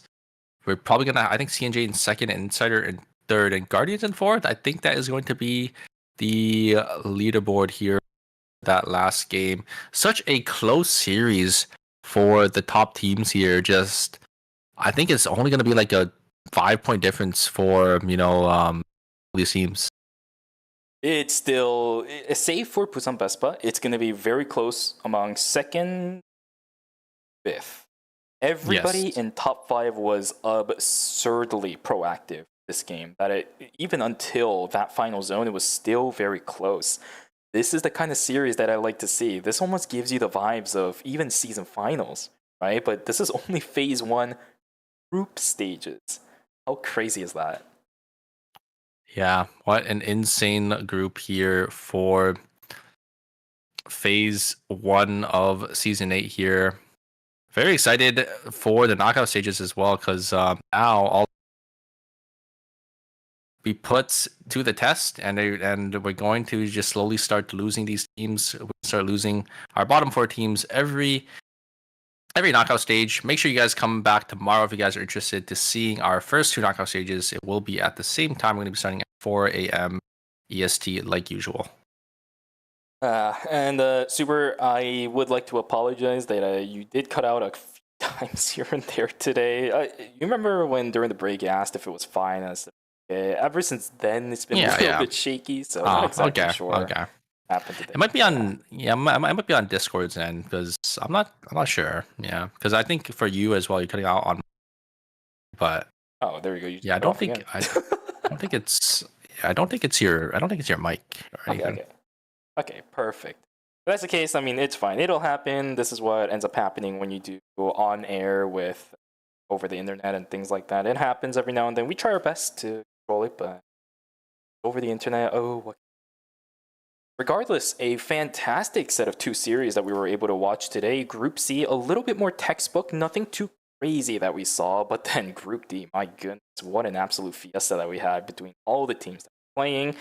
Still, we know what the results are going to look like. I'm kind of debating whether or not I stay or leave the stream on for the entire KR interview, because they are going to interview Busan Vespa, because there is a possibility we get to see what the brackets look like for the remaining knockout stages. We'll take a look at that. But here's the results, everybody, for Group D. Busan Vespa, we'll see them in the finals next Sunday. CNJ Esports and Insider, we'll see them next Saturday. DS Guardians and Modern on Friday. CDAC and Milky Way plus Say It, we'll see them tomorrow. CDAC luckily holding on to that place in 6th place. They didn't change that spot at all. Means we'll at least see them be able to dodge away on the first 4 games of knockout stages they would have had to play if they were 7th or 8th. Yeah, and you can see how close it was between our top 5 here. Only a 15-point difference. Our 5th place team having 51.5 points, but unfortunately, it's only going to get them at 5th place. In any other lobby, if you're probably in that top maybe 3 spot there, but just such just very, very well played games from all of these teams, I would say. A little unfortunate for our bottom 3, but we will be seeing them back here tomorrow. And who knows, maybe we'll see them have that we've seen these other teams have in the previous seasons. Also, I realized why it felt like changing scenes today, or I should say yesterday and today, felt a little bit weird. They don't have the like the transition animation that happens between scenes from the one that shows up on the logo. Oh yeah. They don't have those today. It's just a fadeaway. I was wondering why it was so difficult for me to keep track of that stuff. That's what it was throughout the course of the weekend. Could be that it's the group stages. Super and I were also talking about this for the past couple of days. We haven't had an intro yet for season 8. It's actually one of the things that he and I both look very forward to. I always look forward to the intros. A little sad they didn't have season, but maybe it's just delayed. Maybe something happened with the animation, and maybe we'll have it for phase 2. But yeah, so far we haven't had it for the first 2 days. So, or even maybe it's just because it's knockout stage, or not knockouts, but group stages as well. Again, something that you and I talked about while we were on break especially, is that it feels like the pacing for the group stages has definitely sped up a little bit here, most likely because of the interviews, right? So I would have to assume that the player side is just saying, hey, we gotta get these games going, so let's just get a move on. I'm all for these games being faster, you know. I'm down to get quick. I do like, you know, just going through these games as fast as possible. These games are fantastic, and I just love watching as much as tournament as possible. We probably shouldn't have these problems of things taking quite a long time during knockout stages. We only do the interviews during groups just because we know the designated first place team for every one of them. The knockout stages are a little bit different because even if you get first in your knockout stage, you still have to play the next series and still continue. You're just kind of feeding into the other one after that. We won't have these longer delays in between each set. So I'm hoping that maybe the intro as well as there's a certain word for those animation and transitions. I'm just forgetting the word. It's like a really edgy word. What are those called? I'm not sure actually. Hold on, give me a second. Are called Fade? I don't. There's a certain word for it. They used to use this a lot. Transition animation? Yeah, it's like when we go from one scene to another, you know how at least in ERM they show the ERM logo, it kind of zooms in, pans out, and it switches. There's a certain word for those animations. I'm completely forgetting it. I'm not getting it here, I don't think. usually I'm able to help you out on. Yeah, some terminologies. I know Vic Serious would know it because he was the one that was handling a lot of the production stuff when Ron actually used to give those to us. They over on my end, whenever I do it on OBS, I just do a fade, right? Just because it's easier for me to control. But a while ago, when they didn't have that animation specifically implemented into the streams themselves, they actually gave the file to us. We're able to implement it. We have someone helping us out here. Stinger! Yes, that's what it is. The stingers. Perfect. I actually don't know that term. I actually don't know that term. So stinger is a transition. Oh, okay. Yeah. That's good to know. That's good to know. Yeah. They used to straight up give us those files, so you could actually implement them into OBS as one of those quick transitions that you can have on the thing. That's cool. They don't give it to us. A little bit sad, but I digress. Today, overall, again, a very good set of games. We were able to get a pretty good distribution of standard textbook games and then a little bit of just kind of do whatever you want kind of style. It did actually get mixed in for both of the series on that specific front, but I think Group C was much more classic on what kind of came through, and then Group Jackie and Nia. Your own thing. A lot of variety. Yeah. But I mean, we did have the bands, right? We had the Sue and the Priya band for D. Yep. And Group A, we had, I think, a couple bands as well. So I think most of these bands, though, were just more of everybody character. Being the same. Yeah, everyone being in the same group, exactly. More of than a meta call band like we saw in Group A. I think Group A is going to be. I think Group A was definitely the most competitive, and we'll probably see most of those teams maybe make it into the later stages of the knockout stages, and we'll probably see those bands taking into fruition in the later stages as well once the meta slowly starts to take place. Absolutely. All right, the KR side has finished with their interview. Super. I know I said I was going to let you go a little bit early, but I am a little excited to see whether or not they're going to be showing us. I want to see, I want to see where all these teams lie as each knockout stage, and which teams we'll be seeing tomorrow for knockout stage 1 and 2. Yeah, it'll be a good review for us to kind of get a grasp in. All I know is off the top of my head is that we're seeing Daydream tomorrow. That's going to be a little bit of an offside kind of thing, but it should provide a little bit of a practice ground, I think, for Team Daydream. Something is definitely wrong with the roster. I don't know if it's with the communication that they had or if it was the execution of their team compositions with the win or even the video today, but something is wrong. And in order to fix that, yes, you can talk about it, but at the same time, just having games to play, especially up against teams that might not be up to your standards when it comes to the ones that you played with in the past a lot. Daydream should try their best, at least in the first couple of series they're going to play, if they get out of these knockout stages, locking in what type of gameplay they're going to do and how to actually do it. I think that's what Team Daydream needs to practice. Yeah, they definitely need to go back to the drawing board here, change something up for their team. I mean, they're a really solid team, so they just have to work on maybe some things that maybe it's the new mechanics in the season aren't out yet as well, the new gadgets and everything. I think we will see them definitely have a strong showing in the first knockout stages. Hopefully we will. We saw them last season. They did end up giving the top teams a run for their money, but just right now, it's not looking too good for them. But I'm sure they could definitely bounce it back around. Yeah, Daydream was one of the season final teams. And Yeah. we're there. No, they're a really good roster. Actually kept the same lineup as well when it comes to the main Altail, the Johan player as well as the Nikki. I can't remember it, sorry, off the top of my head. But yeah, they're a very solid team. They should have a very solid chance at moving on. Which means, theoretically, already from Phase 1 again in Season 8, we might have our chances at seeing a golden run from a team starting out in knockout stage. That's going to be the more fun things that we are going to be track of. Okay, so the Korean side is done with the interview. We're just waiting to see if they're going to be showing us any graphics. At the very least, I think they'll have one that tells us which 8 teams are playing in the knockout stages tomorrow, and then which 4 teams they're going to be joined by in knockout stage 2, just waiting for that to show up on the screen. And after that, Yeah, we're out of here. If not, you guys will see it tomorrow because I'm sure they're going to show everything for tomorrow. So make sure you guys come back for that to see where all these teams lie. Yeah, I'm very excited to see where these teams are going to go. Let's see if we're going to have that golden run.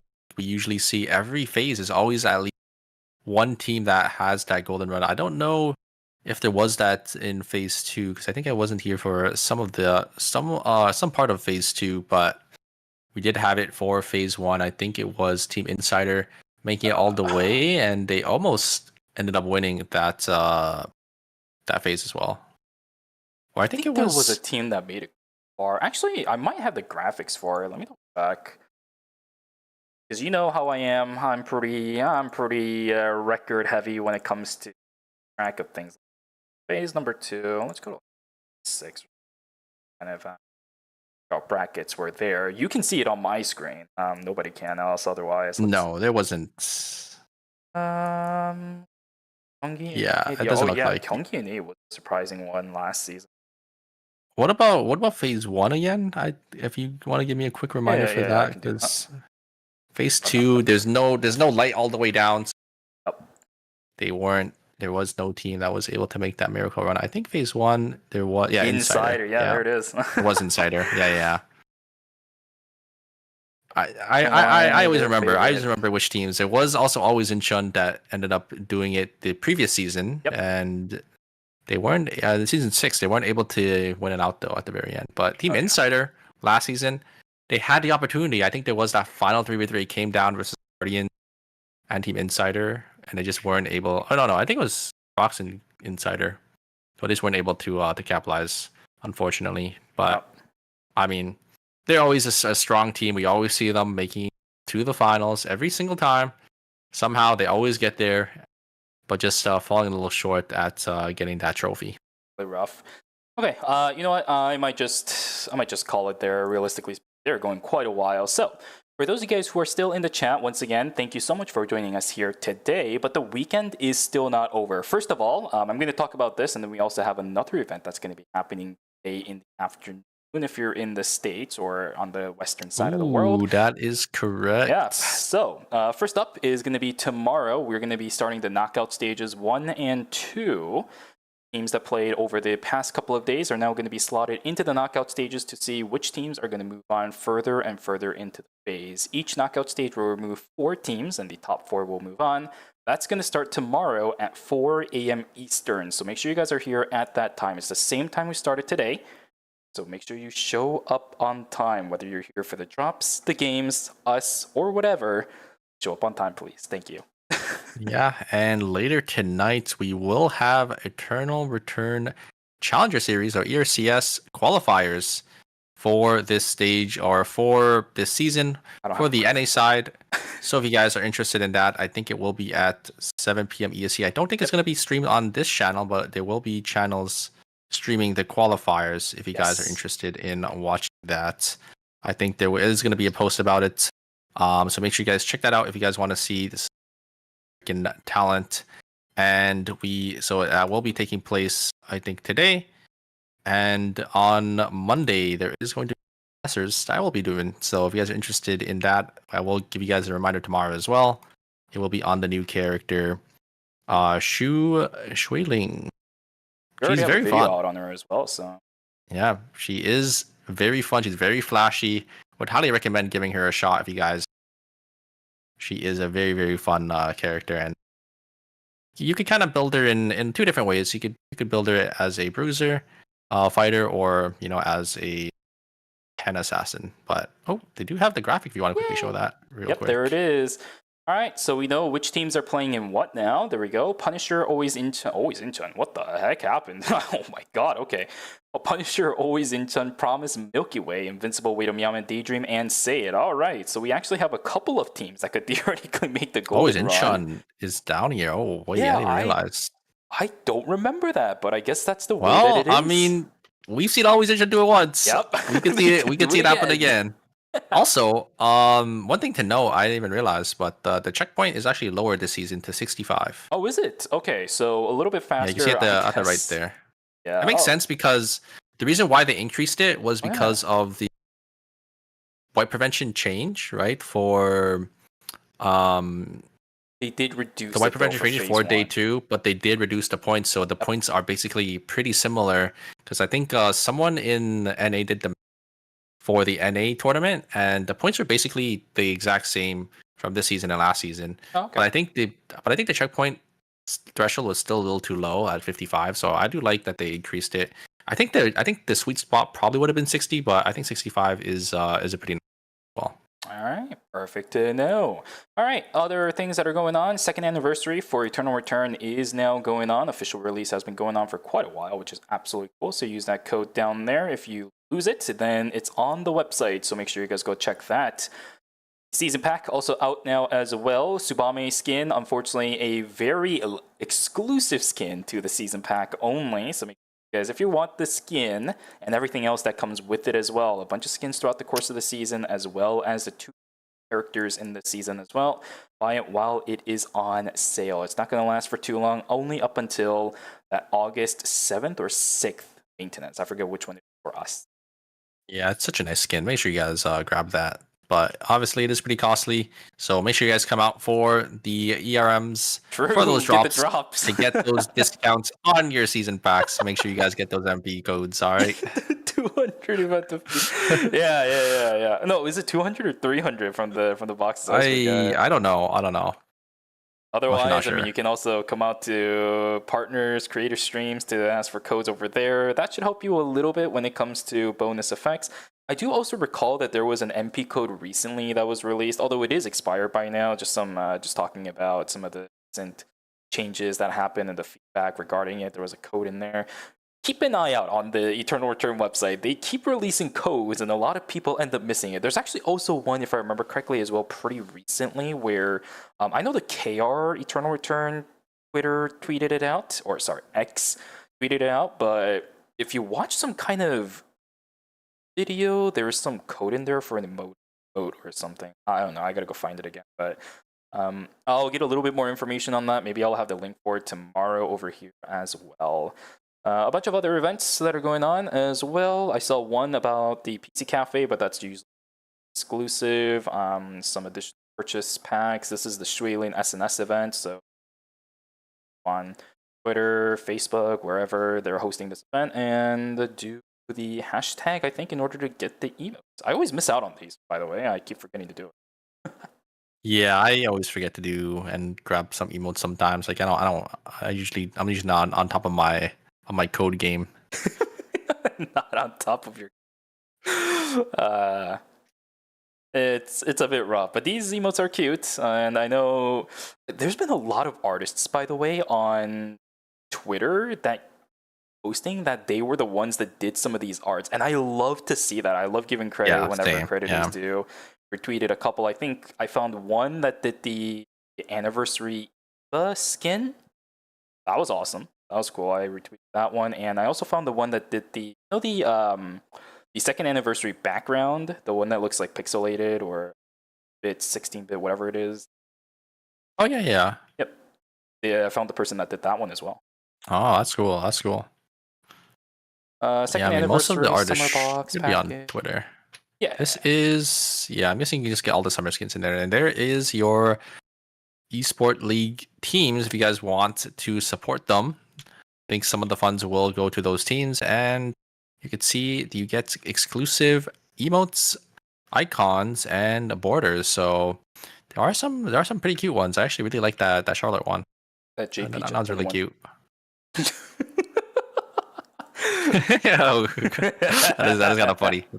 That's kind of funny. All right, ladies and gentlemen, but yes, the stream is ending. Unfortunately, it has been, 5 hours. So I guess we are on pace with the regular schedule that we had, Super. We were talking about how today's also going a little bit fast, but with the slight delays towards the end for all the graphics, have filled our 5-hour quota today. Thank you so much for joining us, everybody. We really do appreciate it. There is apparently another code as well. So if you guys want to use that, 0726KPNZQ.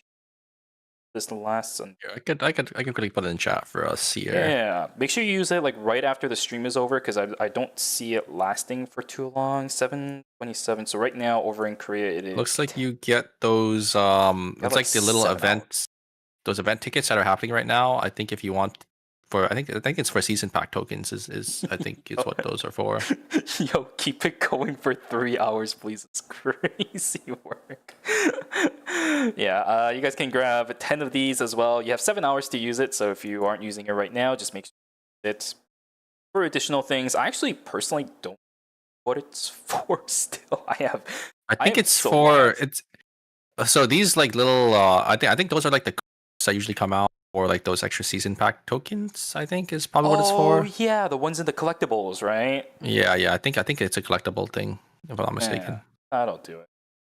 All right, so codes in the chat, everybody. Once again, thank you so much for coming out to the stream. I'll keep the stream alive as long as I can, but once the replays are done and the ads start playing, well, you guys are cooked. So if you don't have all the box drops, well, show up earlier tomorrow. Once again, 4 a.m. Eastern, right here on the Eternal Return channel, right here on the Eternal Return game channel. I apologize, there's one extra word in there. And make sure you guys keep an eye out for which channels are streaming ERCS tonight if you want more games for Eternal Return competitive on the North American side this time.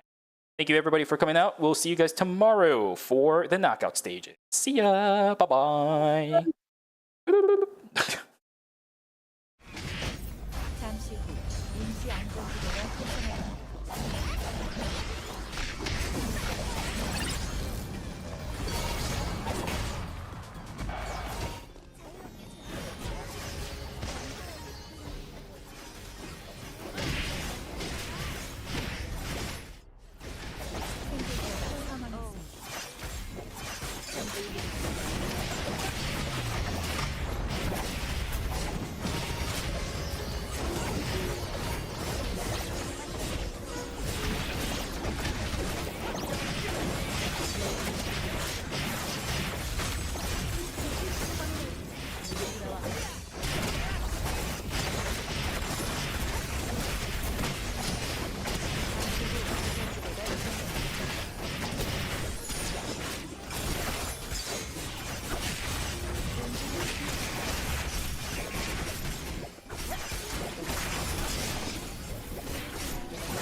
그리고 최종 안전지대가 해제됩니다.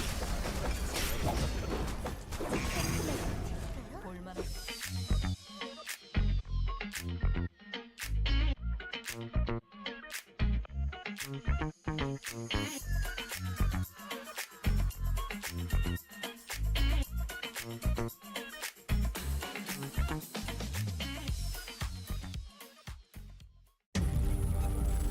You're ready to get in the game now. The last thing you want is to wait. WD Black, performance storage, purpose-built for gaming. SSD speed that obliterates load times. Performance to transform your game. Expanded capacity to store more. Customizable RGB. WD Black. Because the game never waits. WD Black.